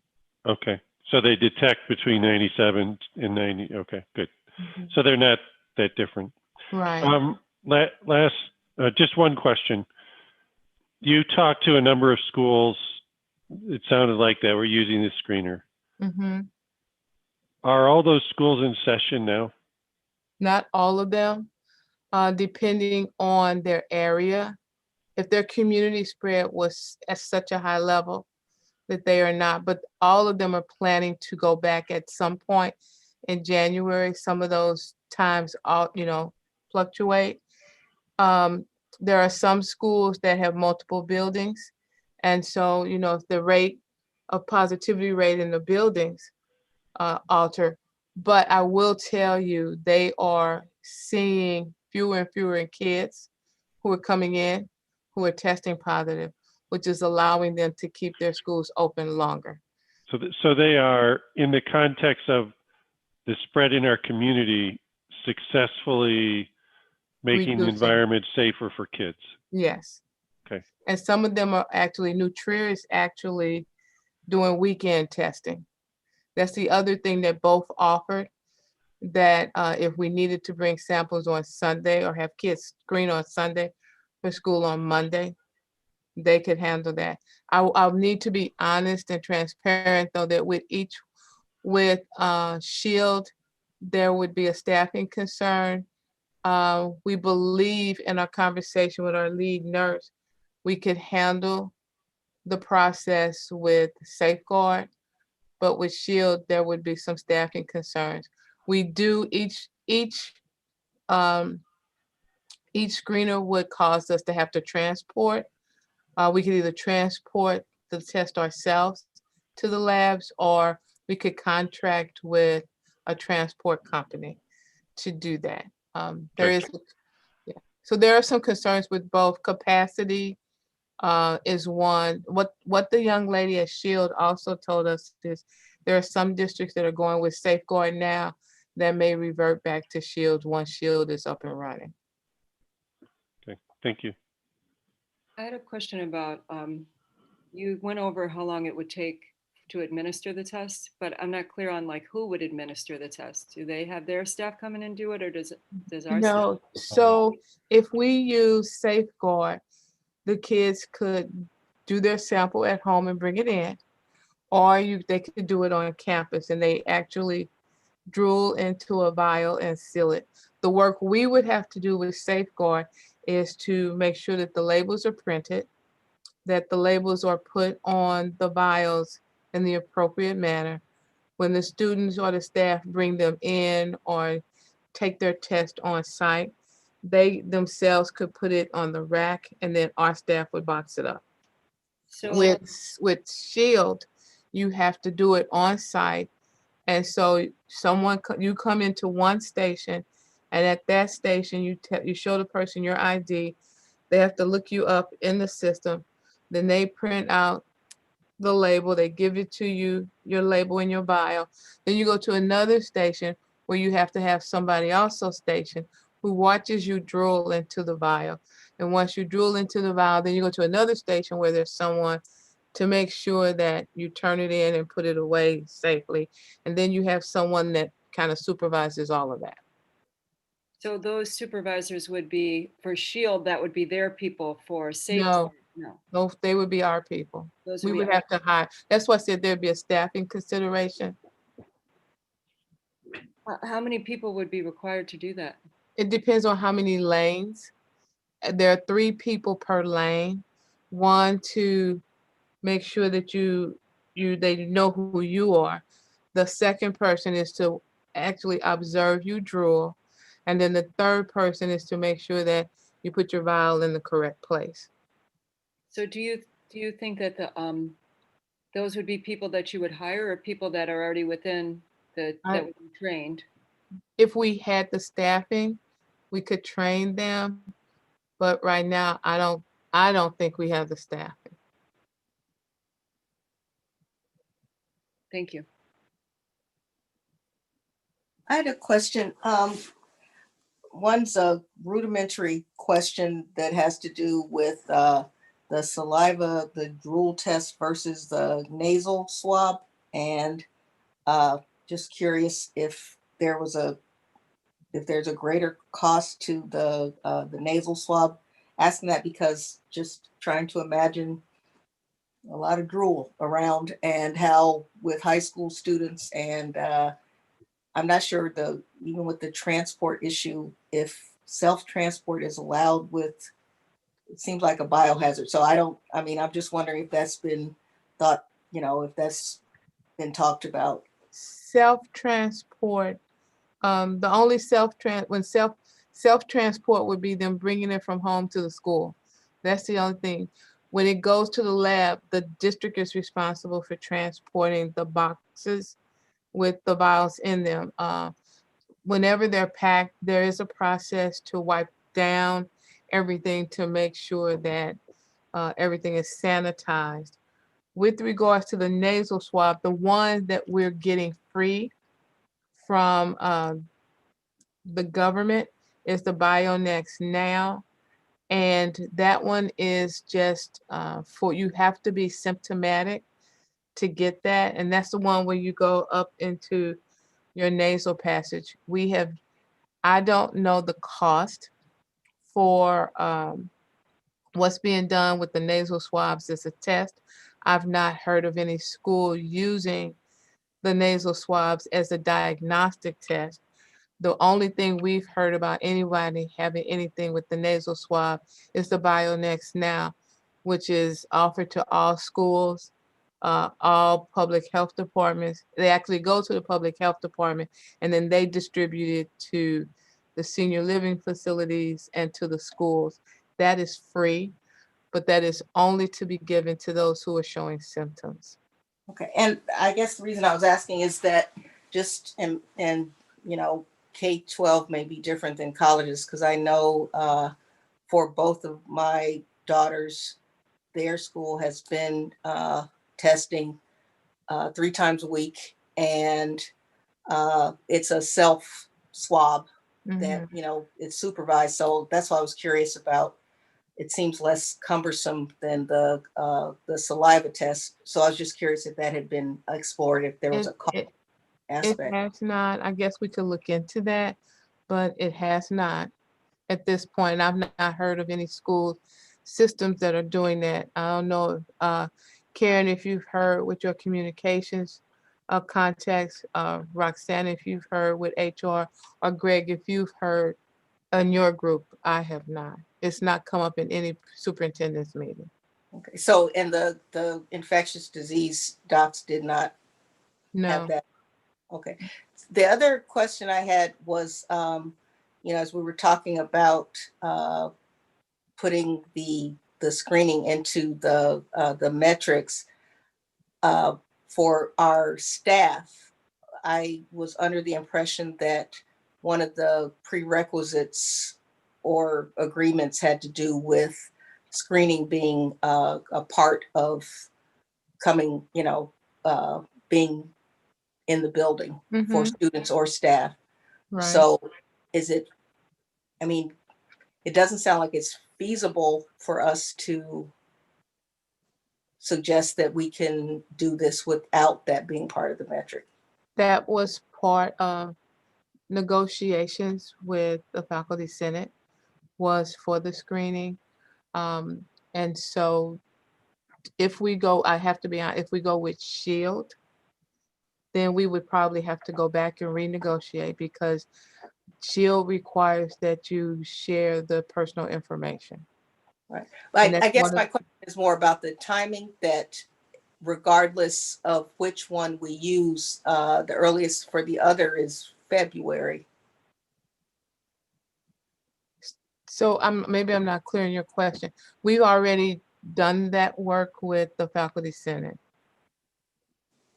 Is that what you're asking? Have we finished that part of the No, I agreement? understand the screening piece. I'm trying to get the timeline piece, that the suggestion that that isn't in the metrics now, but it could be, but that would push the date from what we have been as a potential from January to February. No, what I was saying is the current our current metrics is what we're using right now to determine when we'll be back on site. Once we have a screener in place and we have an agreement with the company and we're ready to do it, then we could go back and revisit the metrics to include the screener. But right now, it is not a part of our metrics.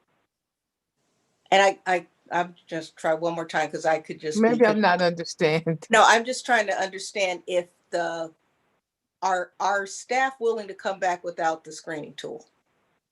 Yes. If the metrics are such that they can come on site and know that we're trying to keep them safe. So we're putting in a self-certification app. We're taking temperatures. We've put in plexiglass. We've tried to answer all of the questions that we've received thus far from the faculty and staff to show them that we're trying to provide a safe and healthy environment. They know that we have the form. We've talked about the fact that, you know, people will either do the consent and waiver and take the test, or they won't. But they do know that the expectation is, once we can bring people on site safely, that is the expectation.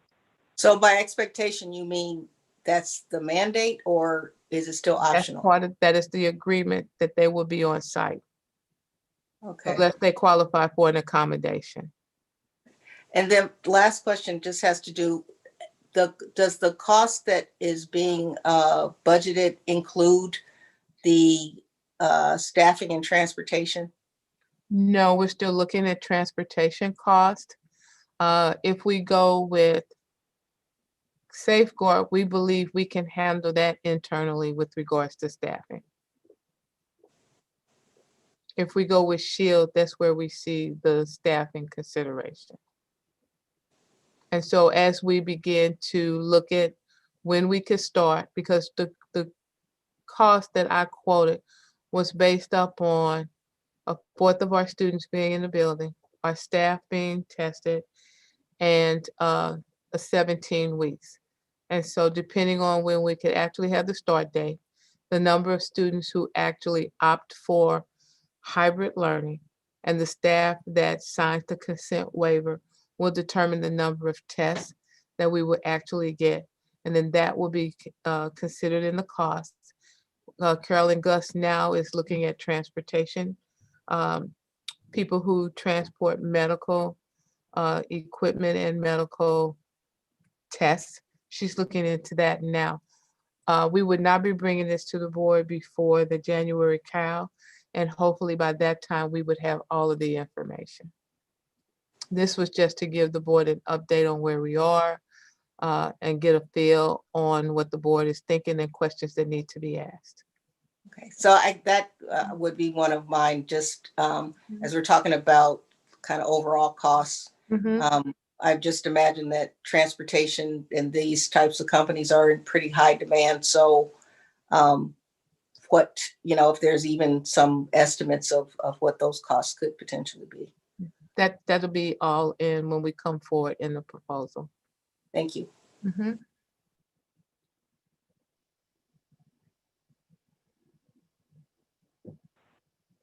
Questions from others?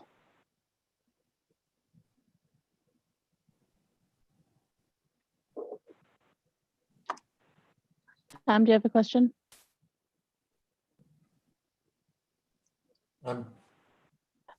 So does the administration have the clarity that you were seeking, Joylyn, or do you want us to give you a more definitive answer?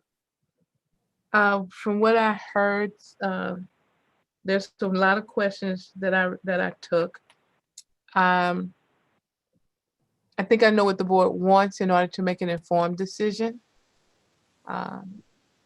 I did not expect to hear the board tell me which one to go with.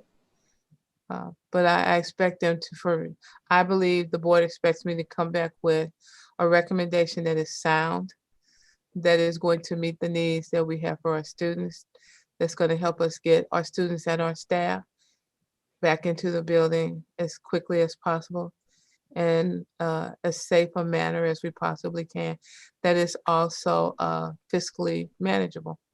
I have a question. I just want to circle back. Earlier, I'd asked if there's a consensus either way on my. You did, yes, you did. Is that important for you to know right now? Or? It would be very helpful. Okay, so that's what I want to rebroach, and I don't know if others need me to recap it or if someone can recap it more succinctly or better than I could. But I'll try. Essentially, how in favor would the board be of us starting to do this testing as soon as possible, even before having the students actually take classes inside the building? I think that's essentially what I'm asking, right? You mean if that's doable with contracts and all of that? Right. If it's doable, do we want to do that? Incurring the expense, but also to me, investing in getting more clarity and perhaps having it be a greater weight that is assigned to the results of that, so that in my thinking, it could help hasten the resumption of the safe schooling inside that building. So I'm wondering who shares that view? Matt, I'm sorry, it's may not be my place, but I want to ask a quick question about that, okay? If it is, the implications of the analysis is somewhat different depending on the test we're talking about. 24 hours turnaround time for one, 4 hours for the other. So if it's let's talk about the 4-hour one just for a second, because it's a shorter time. If we're talking about a 4-hour turnaround time, what benefit are you seeing would be possible for doing this before kids are in the building, right? I mean, a day before is one thing. Is that what you're talking about? So we get the test back before they come in, or well before that? I don't. Okay, thanks for clarifying or seeking clarification. My point is for us to really get a pulse on the students who are looking to opt in and their families who are looking to opt their students in. What do the results indicate? And are they indicating, oh boy, we've got only 1% are showing up as having the virus, or is it 6%, or is it some other number? I think that's really important data to understand, because right now we've got these macro numbers, countywide and community-wide, that really don't speak to our distinct population of students, nor to, and I think this would also apply to the staff, right? To the staff activities as well. So I think I'm going back to Greg's question. If we go with Safeguard, there's still a 30-day pilot. If we go with Shield, it's still probably going to be in February sometime. But if our metrics say we can come back in sooner than that, then we can come back in sooner than that prior to having the I screen. hear you. Yeah, right. Got it. Right. So that's good to get my head around. So the idea being, hey, so yeah, to do the testing. So I just don't know that, can we even do the testing in late January? Or is it not even, you say pilot, a 30-day pilot? I'm not clear. Well, they're doing the test, but they're trying to get, one of the things they both asked for is at least 50% of the people who will be on site taking the test. Yeah. And so trying to make sure we have a consistent 50%. Or is it 50% of the total staff? And the reason I said the reason I said on site is because we have students who will opt for remote that won't need to take it. Right. I'm not fully clear on Matt's question, but I think that what I'm gathering is this question about if we support doing saliva testing so that they could get back in the buildings faster. And I think that for me, I just need to know that it's safe. So if the metrics say so, and we have the ability to go back in the building safely with all of that, what that requires, then yeah. To me, having the saliva testing as that, I really appreciated Dr. Pruitt-Adams, the Swiss cheese image that you showed, like all the different pieces of how that makes it, and the importance of the testing. At this point though, there's some cost missing on this that I would just want to understand to just make an even more informed decision.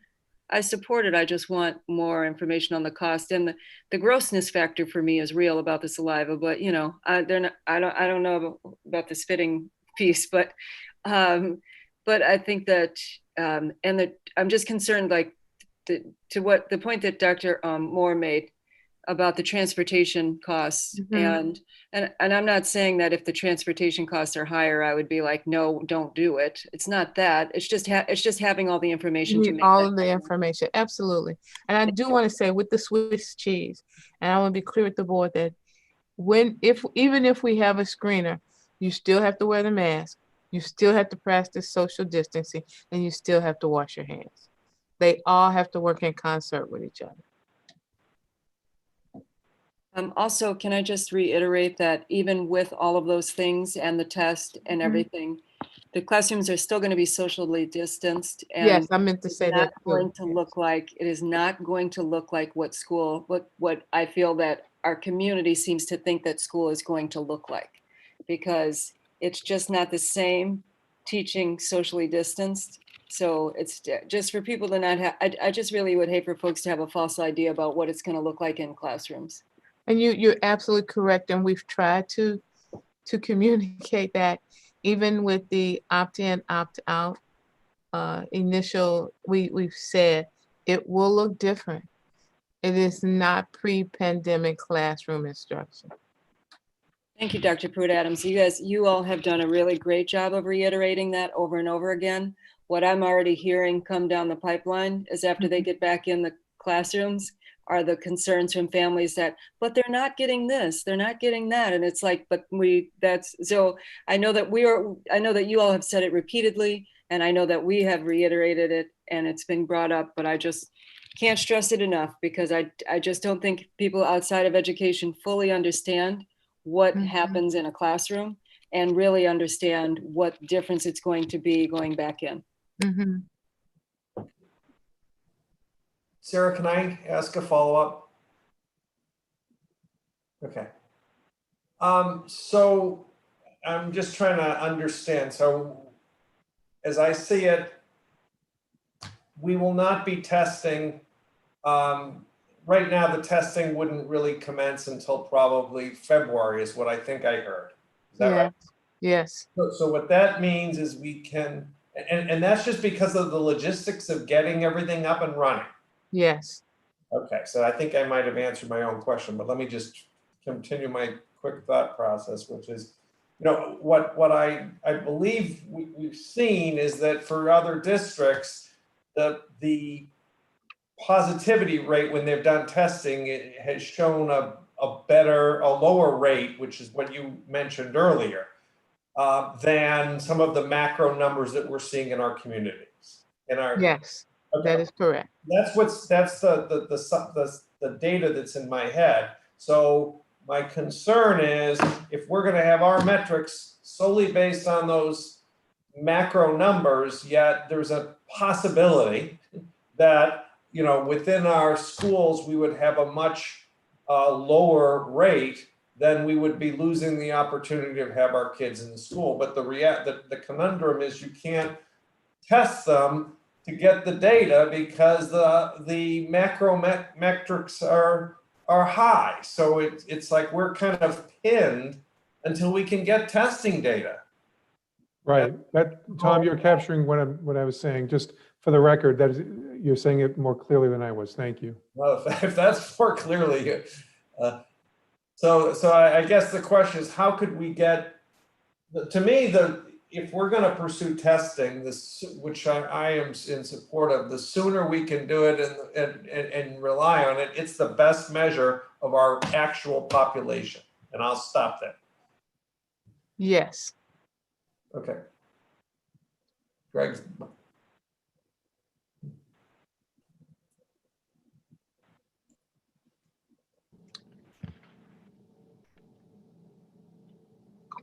If there are no other questions, I think that concludes. I'm sorry, I have to jump in again. In the past, we've said we need to give you consensus, and I don't hear it. And so I'm a little unclear as to why I'm not hearing from others on this. Either way, but Tom and I do not a majority make. And so my tone is a little bit angsty because I don't think you have the answer you need, Dr. Pruitt-Adams. Well, what I heard was there's still some more information needed. I didn't hear anyone say, don't pursue looking into the screener. I've heard, get the information, bring it to us, we'll make a decision and get it going. But I didn't hear anyone say, it's dead in the water. Okay, as long as you feel good, as long as you're good, I'm good. Thank you. Thank you. That concludes all of the discussion items. I'm going to turn it back over to President Spivey for the action items. Okay, we have still the levy left to approve. So adoption of the 2020 tax levy. Gail, I did not see a motion in here when I was looking at it. Is it just we move to approve it? Is that all it is?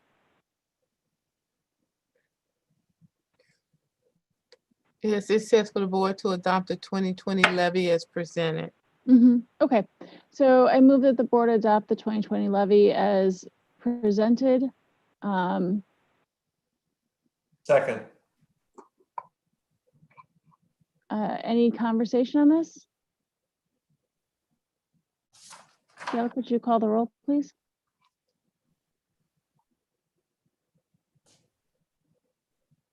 Gail, you're muted.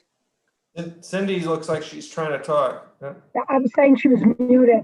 Oh. Sorry. Mr. Isley, Yes. Mr. Barron, Yes. Mr. Martieri, Yes. Ms. Harris, Yes. Mr. Kowski, Yes. Dr. Moore, Yes. and Ms. Dixon Spivey. Yes. Thank you. Okay, and then the next one is the approval of the substitute rate increase.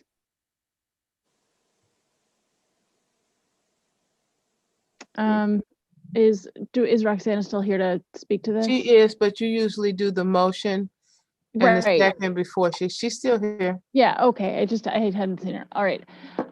So I move to approve the increased daily rate for substitute teachers to reflect a new price of $150 per day. Is there a second? Second.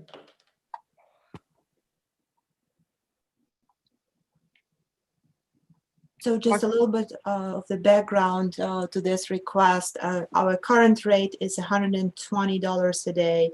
And as you know, substitute shortage is a widespread problem nationwide, but it became even more pronounced with pandemic. We did a survey of all our substitutes, and we've had a number of substitutes who are not willing to come back. We also had a position posted, so we were able to hire a few more, but the pool is extremely shallow. We also know that we are competing for the limited number of available substitutes with other school districts, and the survey of other school districts has shown that many other school districts have raised their rates. So therefore, we are asking to increase the substitute daily rate to $150. I'm happy to answer any questions. What's the? Just a quick one, and I'm sorry, Tom. Yeah, go ahead, bro. Roxana, you said you've talked to other districts or surveyed other districts, and they've raised their rates. Is the going rate around 150 a day? Is that how you hit on this? It's actually between 140 and 190. So we will try to land somewhere in the middle.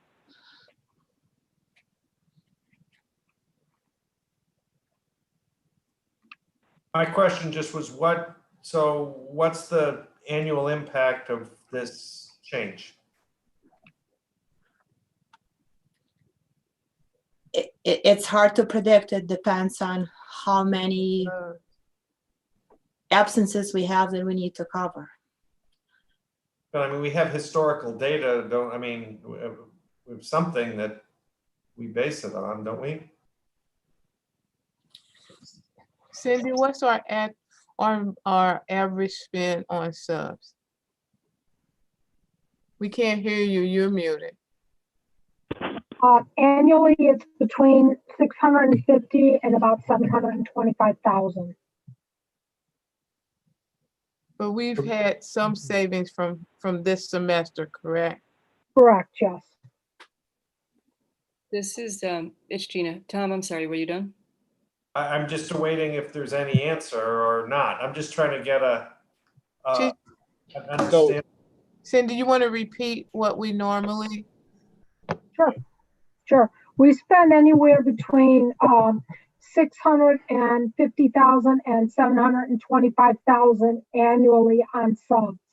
So if this is about a 20-some% increase in the rate of pay for sub on a per day basis, will we be talking about something like that overall for the $600,000+? 20-some% increase in that? Yes, but it, also too, don't forget, we didn't use the sub pool that much in the first semester. So we're coming back into the second semester. Right, but he's still wanting to know what the potential cost would be relative to what we normally pay. Yeah. And that's why Greg asked you about the 20%. Yeah, I got it. Hang on. So it would be about that, except remember, we don't know how many staff we're going to actually have to hire. That's the only thing too. So I could say yes, it could be 20%, but we may be low and we may be high because again, it depends on how many we need. But ongoingly, the anticipation is in future years when we don't have the pandemic, that this would be a built-in new number, right? So in a typical year, 25% of 650 is around 160 grand. So roughly 160 grand increase to 180 is, I'm thinking from hearing the raw numbers, it's a 25% increase. But, and for this half of a year, it would be less than half of that probably, or maybe more. But that's just me off the back of, okay. Does it make any, I mean, does it make any sense to make this number sort of like a COVID surcharge and then revisit the number at a later, the ongoing number at a later time? We absolutely could do it. Yeah. We could do it as a temporary rate for COVID and then revisit it, do another survey to see what other districts are doing. We want to remain competitive so we can cover our absences, but at the same time, we absolutely don't want to raise our costs unreasonably. So I agree, it's a temporary solution could be a good one. And that's, yeah, we plan to use a sub account, but it's also being monitored as a part of the COVID expenses.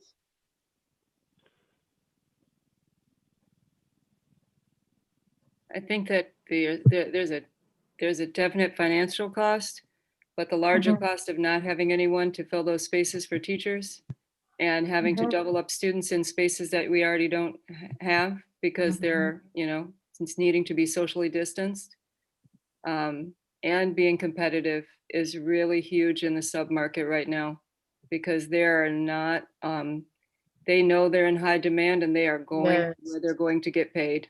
Yes, they are. Definitely going to where they're going to get paid because they know the shortage is real. So getting a pool of subs that you actually can keep and maintain is like, it's like gold right now. So so this, I appreciate the idea of it being a temporary measure because of COVID, but what I'm sure of is that the teacher shortage is not going in an opposite direction yet. And so the need for them is not going away anytime soon, even post-COVID. But I can appreciate for now us having a conversation about temporariness. But yeah, I support you all raising it. I think that it's going to be, even with the raise, it's going to be a challenge still to maintain the amount of staff that you're going to need and getting people to come in. To actually come in and be subs during COVID when we go back in buildings, there's a lot of barriers for this. So I say yes, I'm a yes for that. If I may broach, just hearing all of this insight, I wonder if we may want to consider raising it higher than 150. I heard the range being 140 to 190. I don't want to be penny wise and pound foolish and jeopardize the return of students to classes. So, to me, at 180, I mean, again, with everything else that's on the line and knowing the competition, just having a glimmer of it here, I don't know why we wouldn't be on the upper end of that range to compete. And then maybe after COVID, we can readdress it and say, hey, you know what, move it down to something else. But, that's just something I wanted to broach. I'd defer to the recommendation of the administration who's pulled the audience and come back to it. So I'm in support of the recommendation as is. Yeah, I'm with Tom, but I do think this should be a temporary thing that we revisit once COVID is done and reassess the market, because we may want to adjust the number up or down after that. I mean, so when COVID's done, we'll see where the teacher shortage is. As Gina says, it's a very real thing, and it's not just in our state, it's in other states. So I think doing the adjustment that the administration recommends right now makes sense, but we should do it on a temporary basis and revisit it in the fall.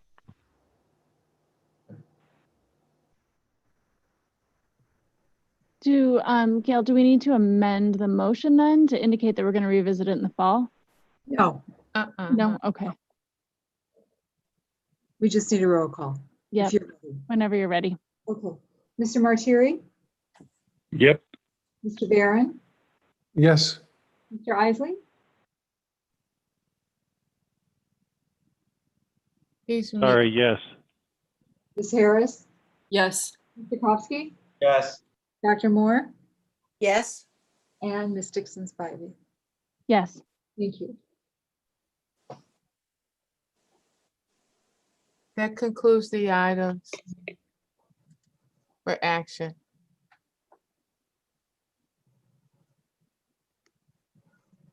You're muted. You're muted. Sorry, I'm struggling. I'm so tired. Okay, we do have future agenda items.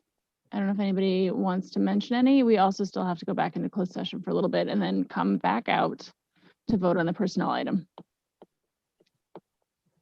So should we just, what is it, recess open session, go into closed and get that done? Okay. There are no so future agenda items.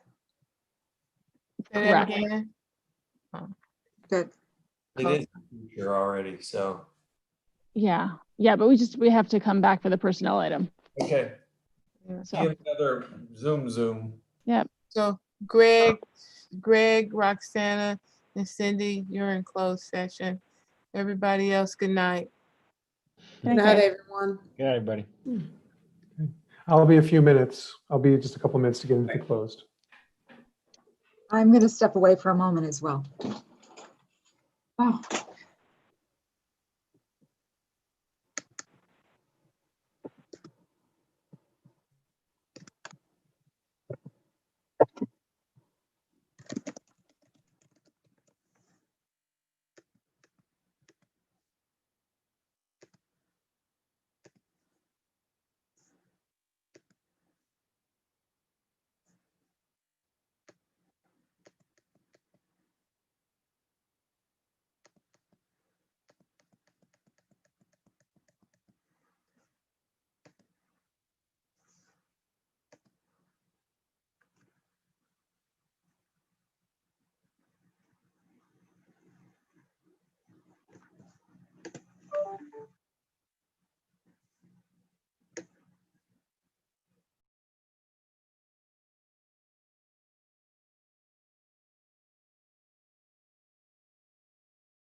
You all look familiar.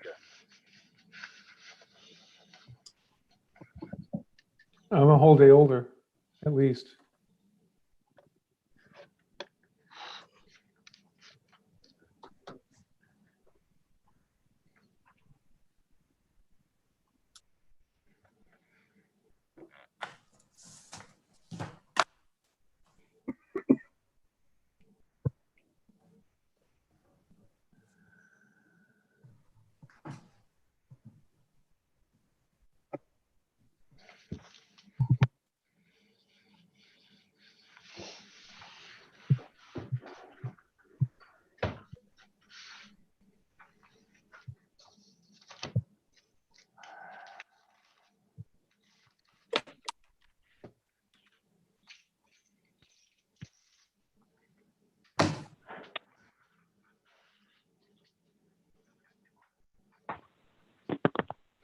Second. And